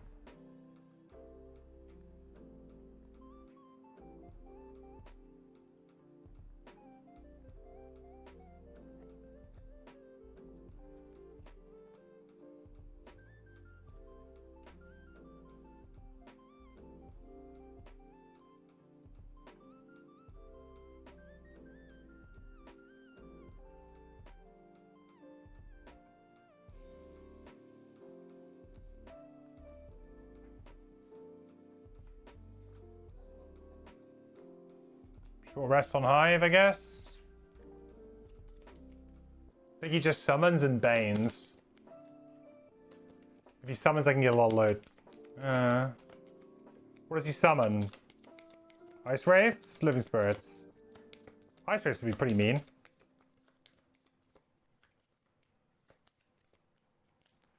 They disarm too.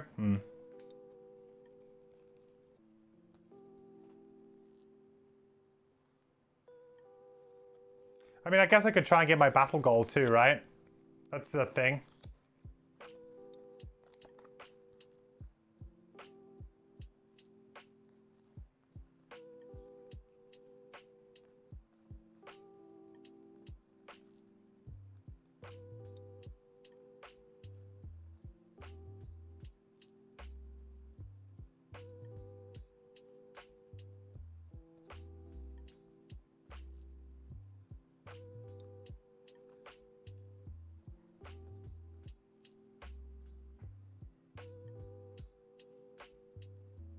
go later again. Pyro can kind of just tank, I think.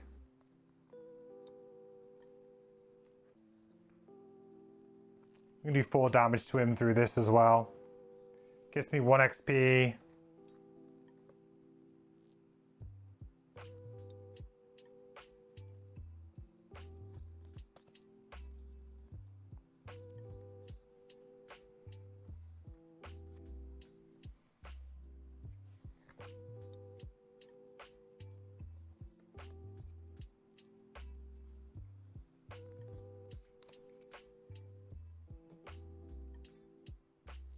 We'll see. We can always just like audible out of it if it's going to be a big problem, right?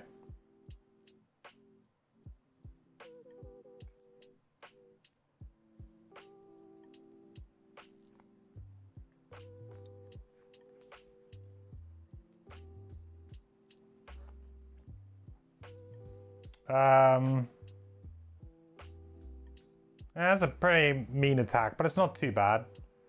Okay, so we got fire, so we're going to do igneous path, and we're going to go basically 1, 2.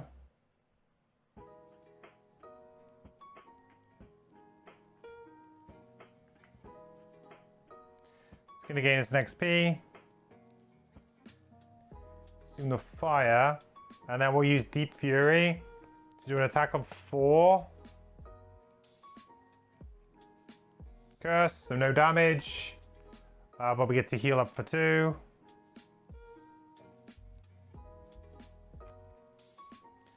And gain an XP.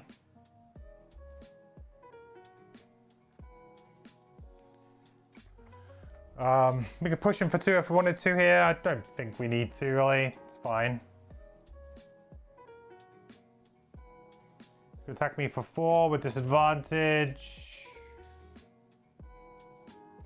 Can't have any misses here. Shame. It's going to be really hard to do this this battle goal because I got rid of cooling, which is my big heal. So I'm always going to be kind of behind. I guess with Hive would have been a bit different. Where's my regenerate gone?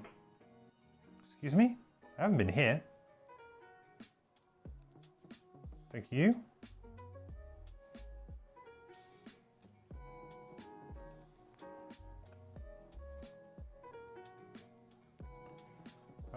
We're just gonna make Arcing Generator, I think. Actually summoning, yay!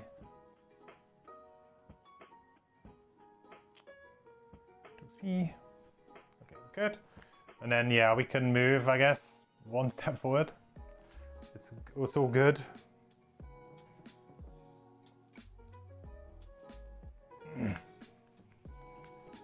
Do I think I'll have some extra time tonight to go through some new stuff from the puzzle book or wait until next stream? You see my thoughts. Probably not tonight. We'll probably just about have enough time to do the Outpost phase tonight, I think.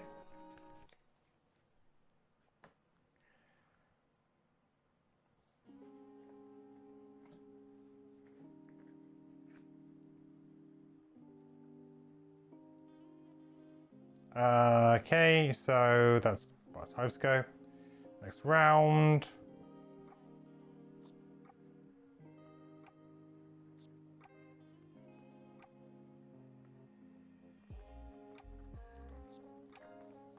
Do.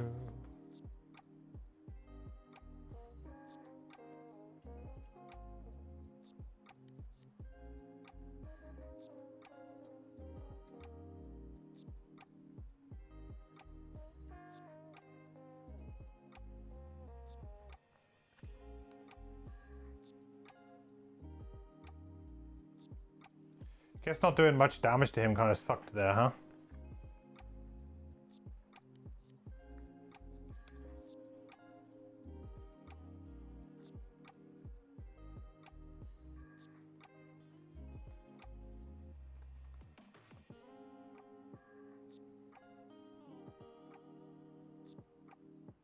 Yeah, 12 there.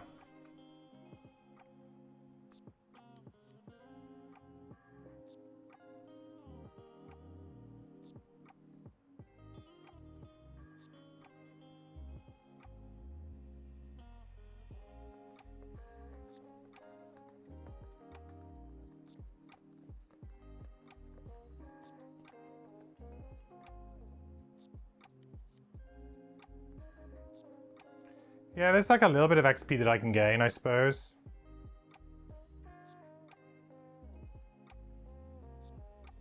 Gives me like 12.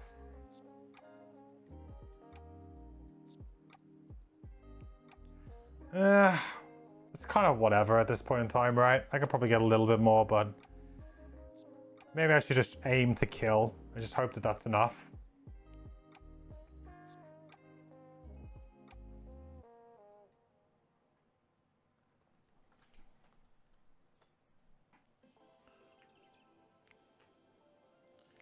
The locking generator is going to get in there. Oh, I didn't give him his standee. There he is. So you're going to attack for 2 with PS2. 3.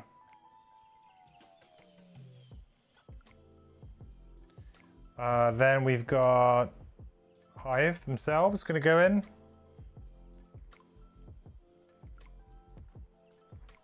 Twilight here is just going to be a move 2. And just a double attack 2, attack 2. There's not much more we can do there. 3. So 3 minus you shield 1, so it's just 1 damage. I forgot about the shield there actually. It's actually really not great. Okay, he's going to attack for 6 on the Arcane Generator, I guess. Dead.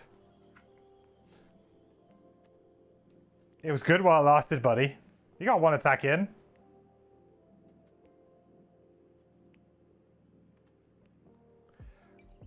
Now Pyros go.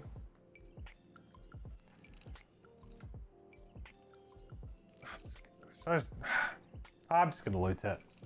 Move 1. Move 1 adjacent. 1. Yeah, move this to here. Let's not mess around. So that's going to take, you're going to take hazardous terrain damage, which is 3.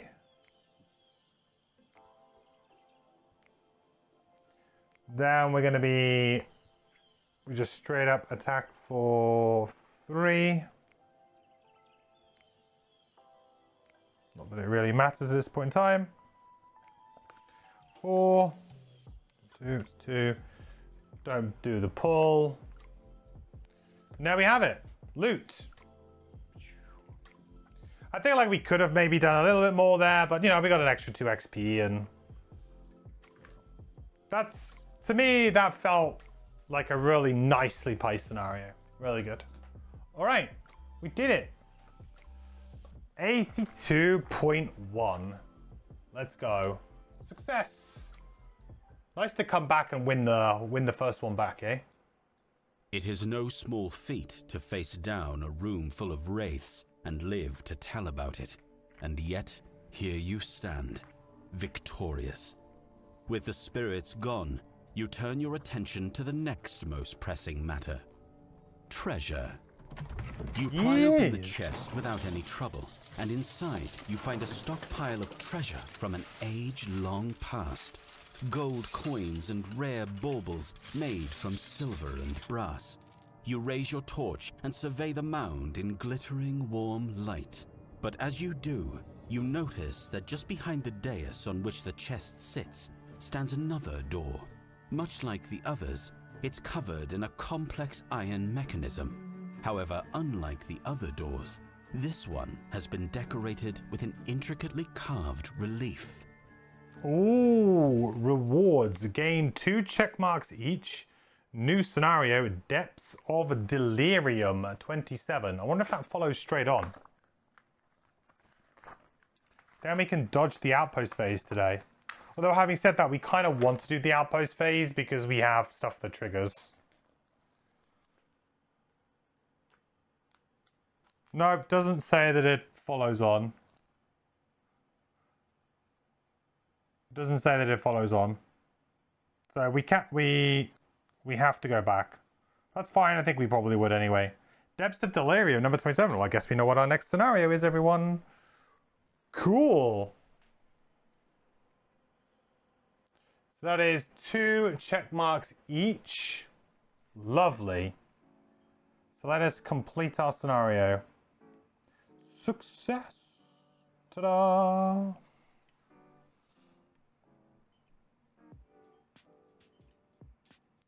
So, battle goal. Hive did their battle goal. Pyroclast, unfortunately not. Finish. I like the way this. I've put automatic backups on now, so it will automatically do it every time we complete. Did we get an extra perk there? I think we did. Cause we straight up just went straight up to 3, right? Because we got 3 in that scenario. Nice, new perk. Replace 1 plus 0. Do we keep going with that? Yeah, seems quite good. Hang on, are we missing perks here? Yeah, we are, because we've definitely got this perk. Hang on a minute, what's going on here? Oh, it could be that it doesn't recognize the amount of retirements that we've done. Whoa, whoa, whoa. Something's fishy. Let me go to my sheet. The Fountain of Knowledge.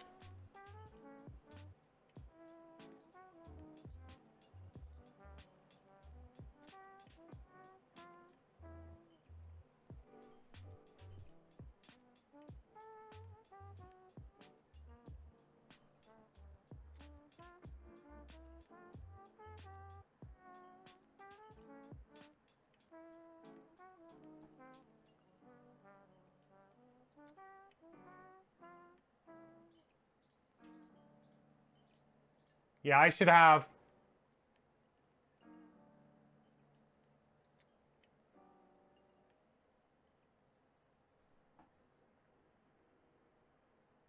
Six perks?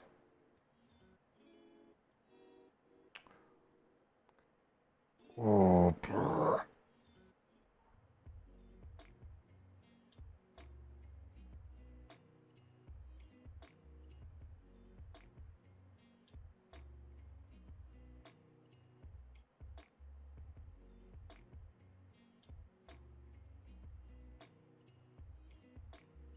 Zoom. Enhance.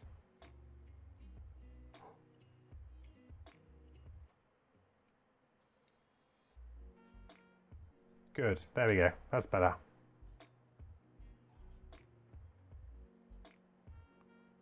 Oh, we didn't get anything here?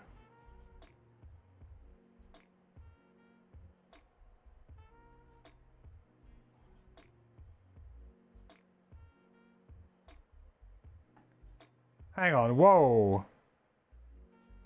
Looks like I'm missing a perk here too. Note, note.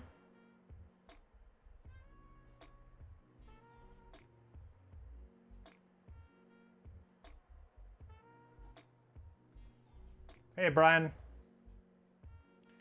And note, note. Place 2 plus 0 cards with 2 push 2 cards. I mean, that's fine. It's kind of thinning. Sure. I'm only missing 1 perk. Okay, it's fine. We won't split hairs over that. The only problem with using digital like aids and stuff, if it gets a bit wrong, I'm not keeping much physical records, which is kind of a bit of a problem.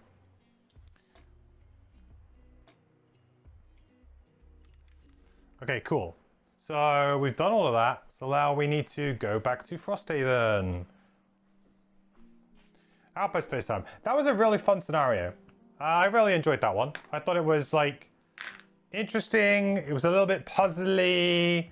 I think that probably the combat was lacking a little bit, but I feel like maybe with more players it would have been really hard with the combat with the extra enemies involved as well. And they were kind of tough enemies, and I just happened to have a pretty good team for dealing with the enemy types in this scenario. So I think like, you know, ultimately, I think it was a really fun scenario. And one of the better ones, I think, that we played, like in Frosthaven. Not saying that like any are particularly bad. There's a couple, but you know, generally the level of quality is very good in Frosthaven. But yeah, I enjoyed that one a lot. Was there a memorable one?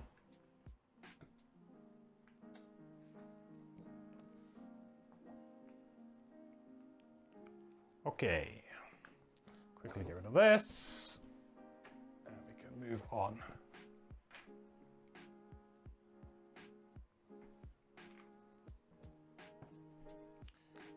Do do do do do do do do. Oh, it'd be interesting if we could have done the challenge. Possibly could have done the challenge, you know? I guess that -1 to all of our attacks would have been fairly annoying. There was a couple of situations where we just one-shot the living spirits where we wouldn't have one-shot the living spirits. That might have been enough, but they would have died on the... I guess they would have died due to the retaliate, but... you can never be too sure.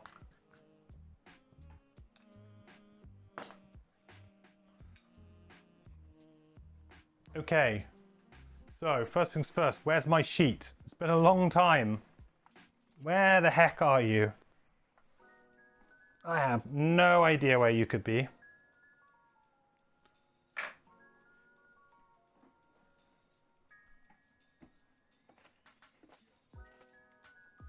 I had to like find all of my old Frosthaven stuff and like pull it out because I did kind of partially pack it away. Although it's never been fully packed away since I opened it, but I did have to partially pack it away. Aha! This is not it. Damn, that was onto a winner then.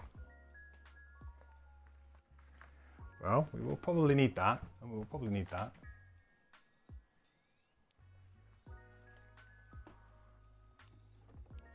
Yellow. That would be a tragedy if I've lost that. Actual game-ending situation there.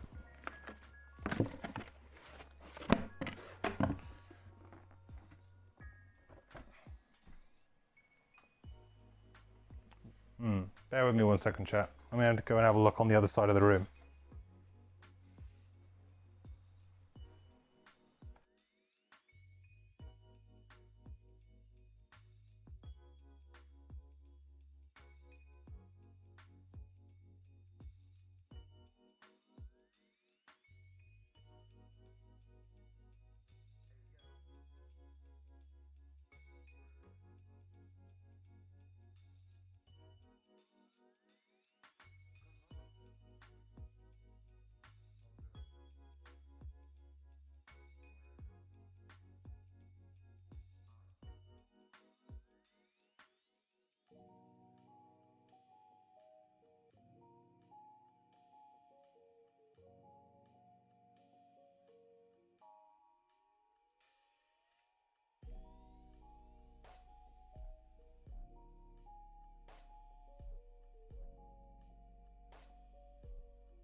Panic over. We found it.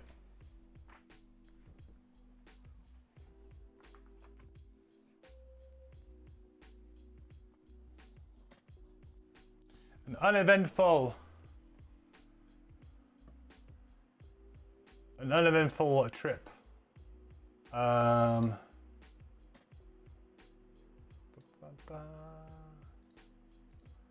that be 1, 2, 3 away from them?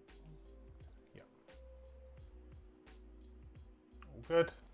Right, so I guess we're doing a winter outpost event.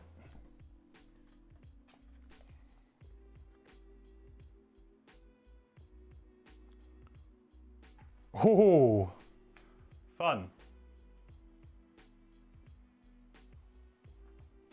Unless this isn't supposed to be in the unused, is it? Hang on.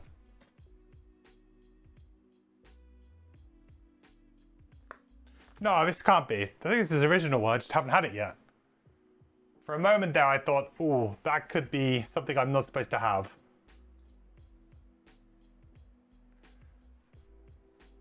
But I think it is.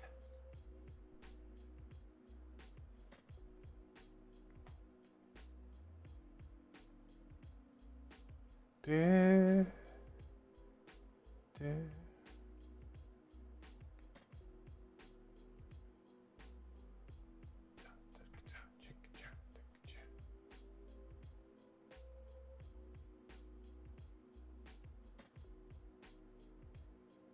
Come on, Winter Outpost events. I believe in you. 15. You can load.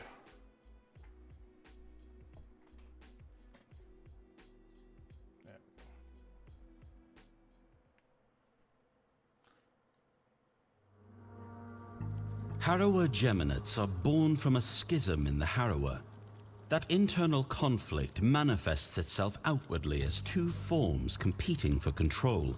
Sitting across the table from you is a Harrower who became a Geminid just moments ago under interrogation for murder. Half of the being rejected the other half for the crime they committed.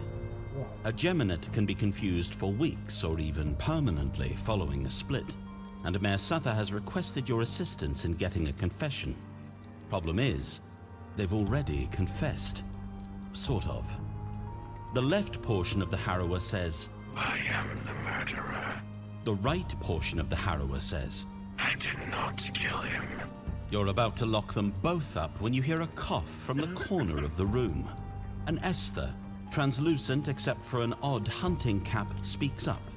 Oh, don't mind me, just observing today. Answer's quite simple. One of them and only one is definitely the murderer. Would it help you if I told you at least one of these two are lying? Option A. Arrest the left portion of the Harrower. Option B. Arrest the right portion of the Harrower. Hey man, we had the same thing last time. I remember like the last event we had was when we had to figure it out. Okay. So. Option A is to arrest the left portion of the Harrower. Option B is to arrest the right portion of the Harrower. Okay. So.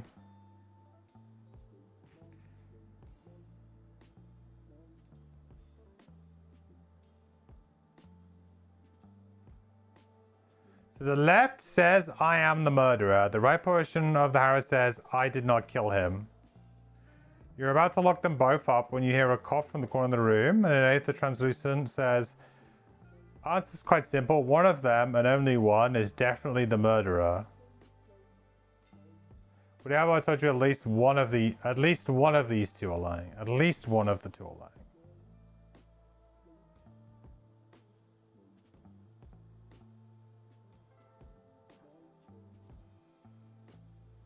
What? C option? There is no C option. This feels like it's missing a piece though, because usually these things have like another thing in them, right? They usually have like another bit of the riddle. Like usually this is a 3-person problem or something, and this is only a 2-person problem.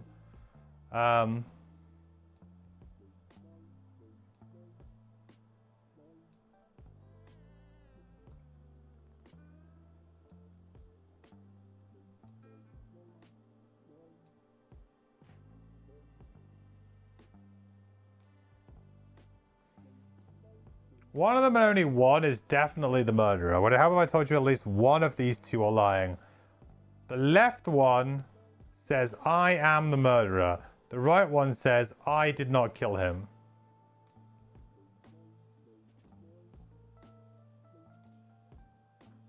Am I being dumb, or is there something missing here?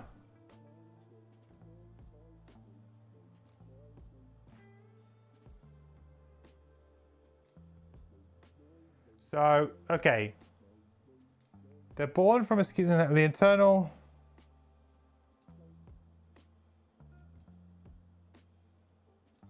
Okay, so it became a Gemini just moments ago.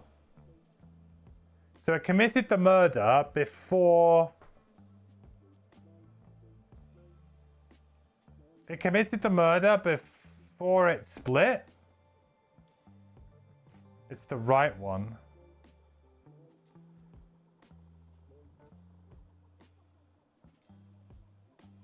I don't really see how that's like anything other than just saying, oh yeah, one of them is lying.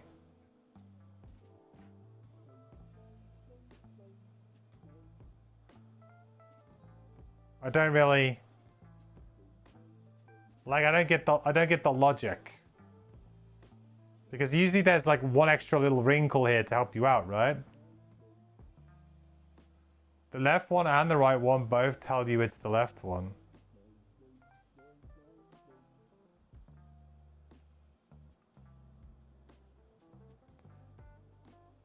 The left one and the right one both tell you it's the left one. Right, yeah. Oh, and one of them has to be lying? But it says at least one of them is lying, though. What if they're both lying?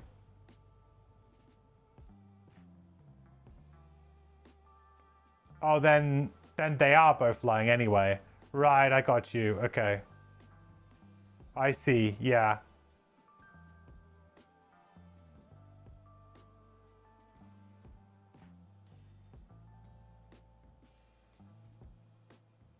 I didn't like this one as much as the other one that they did.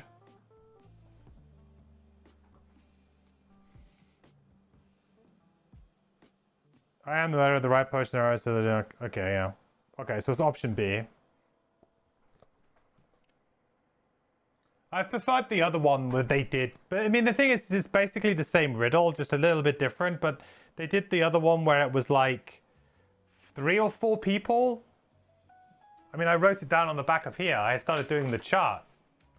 The orchid, the Balrath, the Savas, and the human, right? Were all like who stole something, or I can't remember exactly. But one of them was like that one was more fun because you actually had to like work that one out. This one felt like a little bit more like, well, it's the same thing, just yeah, it's basically the same riddle. Like, oh, someone's lying, find the liar. Yeah. Seems strange to me that they put basically 2 of the exact same type of riddle in it. But okay. Didn't think this one was quite as good as the other one. Option B. You realize that if one of them is lying, they both must be lying. That means the right portion of the Harrower is the half being rejected for their murderous drives. You summon the guards accordingly. The Esther tips his hunting cap approvingly. Another mystery solved with the help of Detective Elsewhere. I'm sure they'll be more complex in the future. Of course, the real trick will be separating the two, but I'll leave you to it. With that, he steps into a rift and is gone. Gain 2 morale, which we don't really need. But I think when you gain... Isn't it when you gain excess morale, you can gain... I think when you gain morale, you can actually gain resources instead, I think. It might be an option. I can't remember. Well, I mean, maybe we drew these in the wrong order. Maybe the idea was roughly that we would draw this before we drew the other one. So maybe that, like he says, like, oh, there'll be more complex ones. I'm guessing that that's kind of what it is. Just use the morale to double build. I don't have enough resources to even do a single build, I don't think.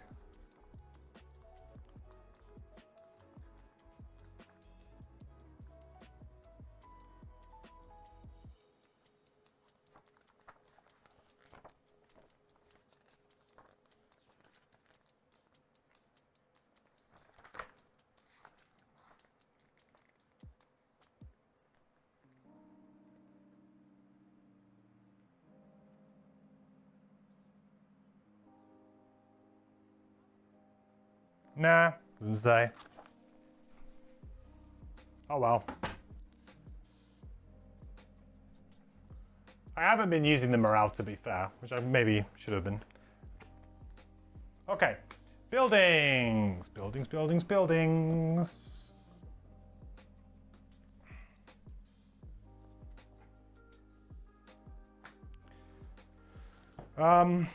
Whoops. Just destroy my entire setup. 20 gold, 12 gold. What do we got? 3, 6, 5, 8. Ah, we've got a decent amount there. What are we low on at the moment? Metal, maybe?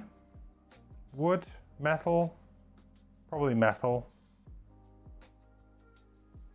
Can I buy up to, so that will cost us 6, which I think we will do.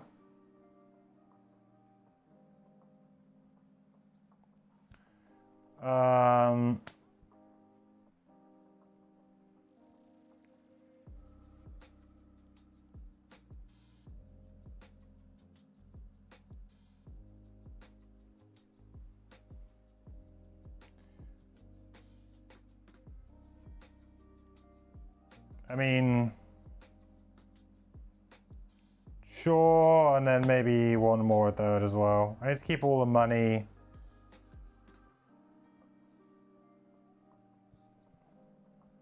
That's fine. Gain 1 collective hub from the garden. What do we have in the garden right now?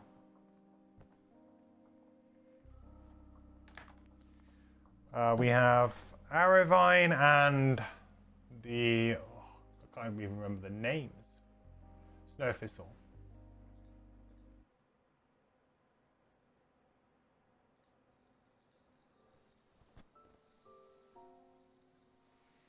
Do we want to plant herbs here? I think we probably do. I want to plant flame fruit and rock root, I think.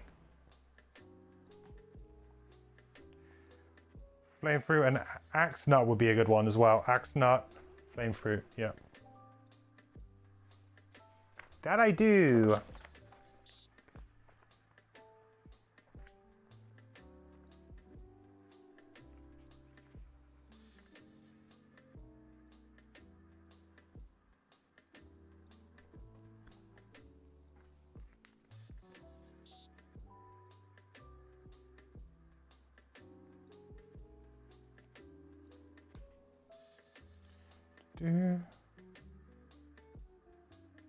Cool. That'll give me some nice things to potentially get some potions next time, I think. Temple of the Great Oak.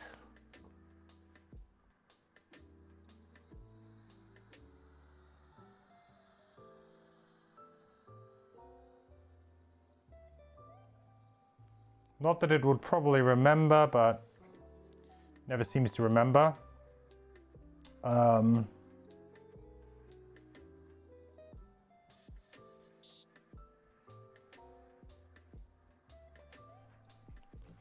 Another 5 there. Done 45 out of 70 now. Getting close. Don't think anything else matters here. Yeah. Don't need to. Do we need to train anyone for the barracks? Actually, we might do, you know. I have a feeling that we actually had to use some. Yeah, what level are we? Level 4. Yeah, we could train. 3, so that would be 6 gold. That's fine.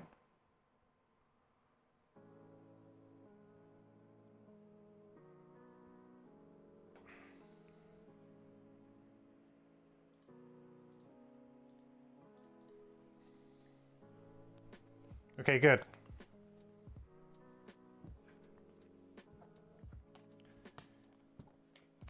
All right, downtime. Downtime, I don't think we really need to do anything, really. Like, I'm pretty happy with where all my characters are because we haven't really progressed that much. I don't think there's anything we can really do here. Did we pick up a herb? We didn't, no.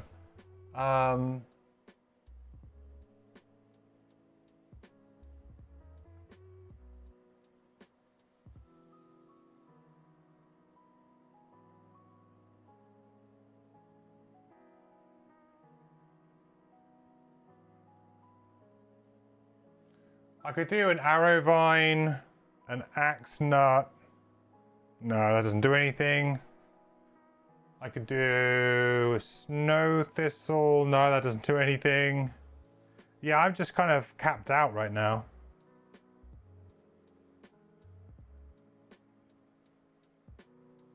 Any corpse caps, axe nuts? Yeah, I need a bunch of stuff. Don't think I can do anything more there. Only thing would be the puzzle book? No, well, not really. I don't think I have anything to do in the puzzle book right now. Apart from you're on about drill, but we'll just look at that at another time, maybe. Because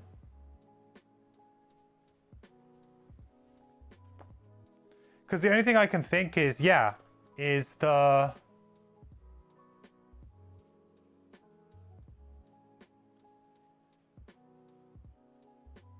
Yeah, literally the only thing is...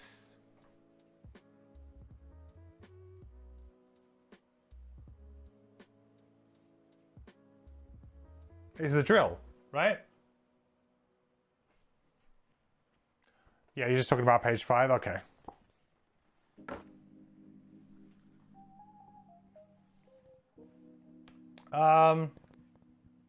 Cool. Building. Now, can we actually build anything? This, I don't think so. I think the only thing we can do is upgrade.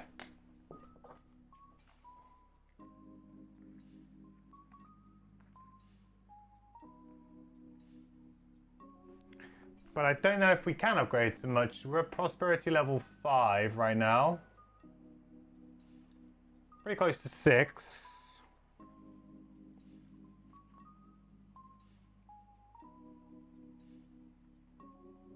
Well, I guess I could get craftsman level...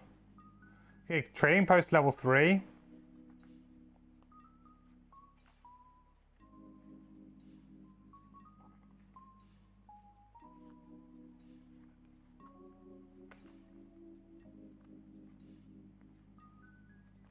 We can get craftsman level 5 now.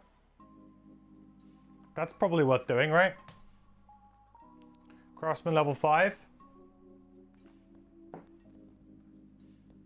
Then we can look at some items, maybe. So that's going to cost me 5 wood.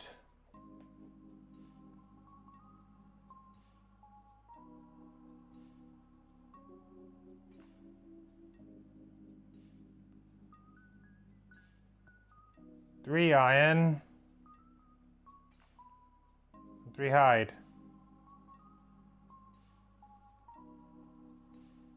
All right.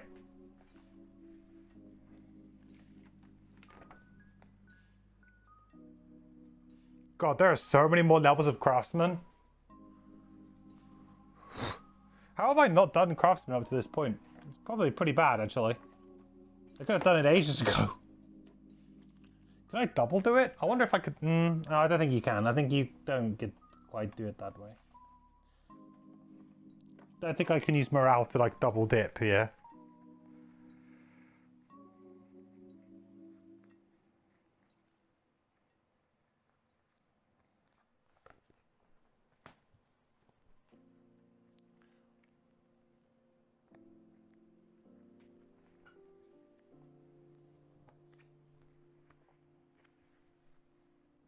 I don't think it quite works that way. You think you double upgrade? Why not? Because I thought you had to determine the upgrades first. They had to be 2 different buildings. Like, so when you do the double, it's like you can do 2 different things. That's what I thought it said, but I might be wrong. I'll double check.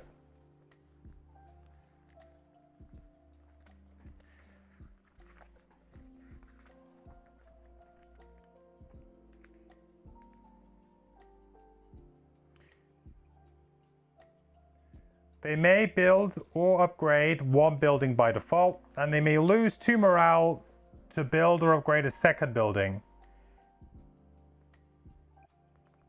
Yeah, maybe we can go double then. Do I have enough to go double? That's the question. So that would be 6, 4, and 3. 3.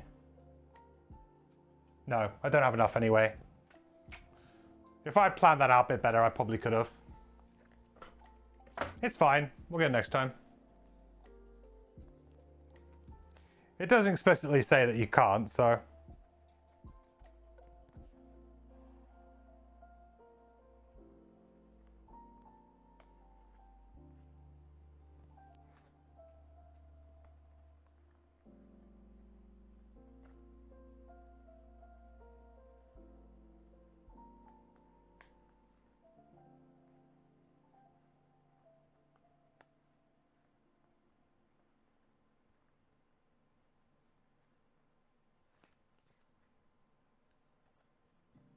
Okay, so we need to gain a prosperity. Sorry, just getting them in order. Gain a prosperity and then add some extra items.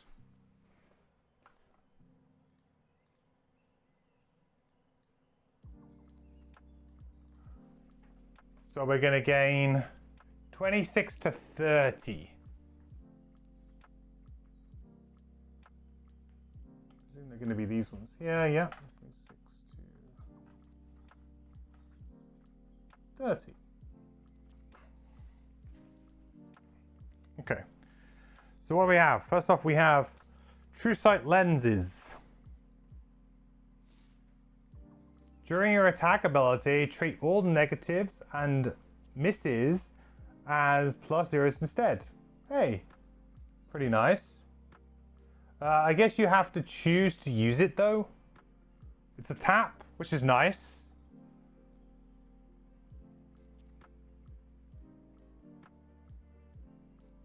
Because it's a bit different to the potion that says when you draw. This one says during your attack ability. So presumably you kind of have to use them a little bit like Eagle Eye Goggles. It's like protection, right? Actually a very good starting item. I'm quite surprised that it's such a high level craftsman, because like a level 1 character with their terrible attack modifier deck would love something like this. Like, yeah, just give me, it's not quite as strong as Eagle Eye Goggles, of course, because you get the advantage, you get those +1s. But just being able to be like, yeah, I'm going to do the damage that I think I'm going to do is often enough. So I quite like this. It's kind of like a balancing of the Eagle Eye Goggles type effect. But I still feel like having it locked behind Craftsman level 5 is a bit weird, because I'm going to be, every character that I'm starting with is going to have a decent amount of perks now. So, I mean, I suppose I may be spending those perk points on the kind of passive abilities or like the unique abilities of the character stuff. So maybe it's still usable. I don't know. But it's interesting that that's like a higher level item when it feels like one that starting characters would love. Cloak of Warding. Immediately after an enemy ends its move ability adjacent to you, perform push 1, target the enemy.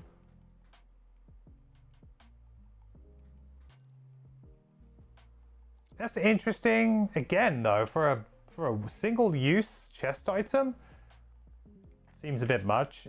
You can basically stop an enemy from attacking you, potentially. Right? They move towards you, you push them away, and then they don't have enough movement to perform their attack ability, maybe, to move in again. It's after it, well, actually, it ends. So yeah, it basically saves you from a melee attack. I guess that's basically like a full like damage mitigation. So actually, I suppose that would have to be a burden, because if you think about it, if that mitigates, let's say, one attack 4 or 5, so it mitigates 4 or 5 damage, yeah, that would probably have to be a single-use item. Just feels a bit weird having single-use items in your chest slot a lot of the time, but I guess maybe if you're playing a character who's like a ranged character, and somebody who maybe wants to play like a double attack or something, like a ranged attack on the bottom and a ranged attack on the top, you don't want someone to, you know, force disadvantage on you as well, maybe?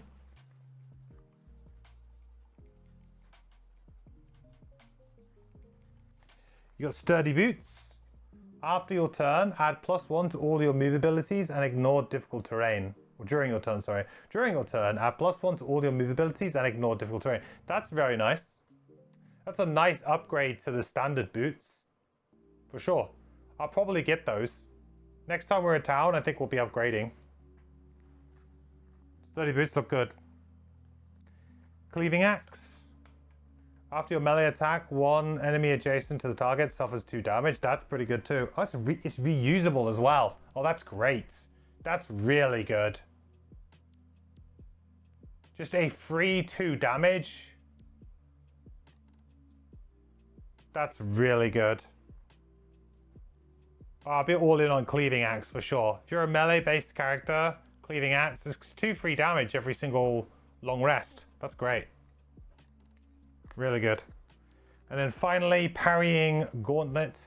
Immediately after an enemy ends its move ability adjacent to you, perform an attack 3 targeting the enemy, and that's a single use. I mean, that's also, like, not bad. It's a free attack 3, you know? For a single hand slot item. And if you've got other things that combo with that, like persistent buffs or things like that that you get, it's a very simple item that can combo off in different ways. Works really well with power potions as well. Actually, no, it doesn't. It doesn't work with power potions because power potions are only your turn, not for the round. Yeah, it doesn't work with power potions. But it works, yeah, really well with any kind of passive buff that you might have. Cool. Well, that's some really nice items. All right, let's get sticking. Definitely going to get those boots, I think. Let us get sticking.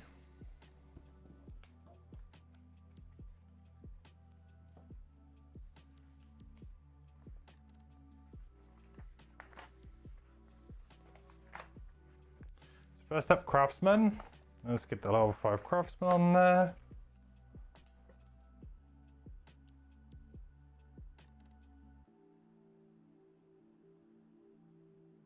Ooh, it's kind of like a bit spicy. How does that fit on there?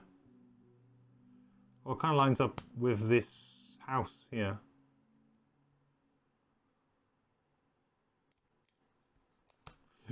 Ooh. So this nerve-wracking part of the game.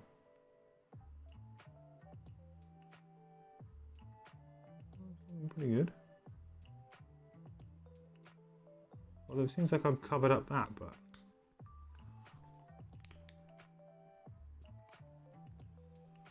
it matches up quite well with that, though. Yeah, that's good. It doesn't quite perfectly match up with this bottom bit here, though, but it's fine. And then we need to open up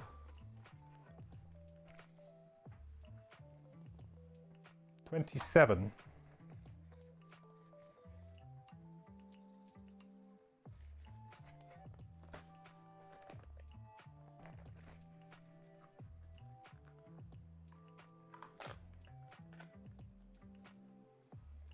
Ooh, this looks like a lurker thing.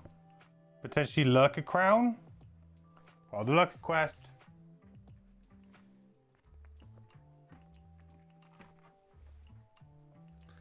That is H6.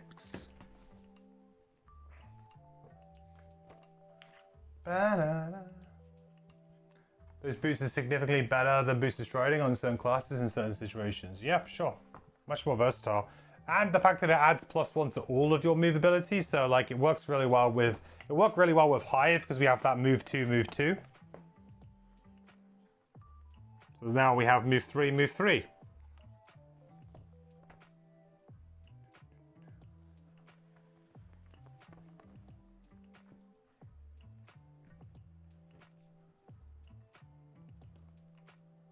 Oh, that's tight.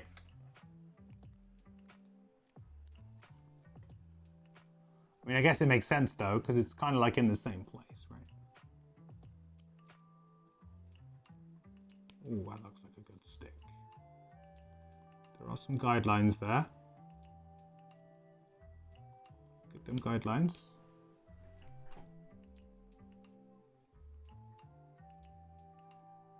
Kind of like that, isn't it? And then that goes there. Then it needs to be slightly further on. Yeah, there you go. There you go. Oh no, the guidelines are completely out.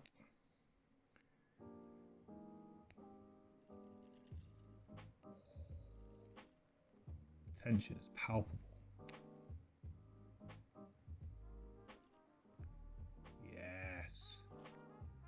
There it is. Nice. Good.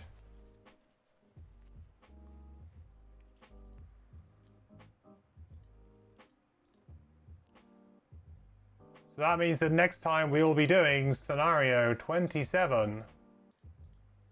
Depths of Delirium. Awesome. What a good returning session. It was good that we actually kind of completed some scenario as well, you know? Always good to come back on a win, for sure. I think still, yeah. Oh, Scout that's the blessing from Jam. Yeah. That's the blessing So, from. Isaac, at this point, can we get your approval to add an additional attack modifier deck for allies in the digital version?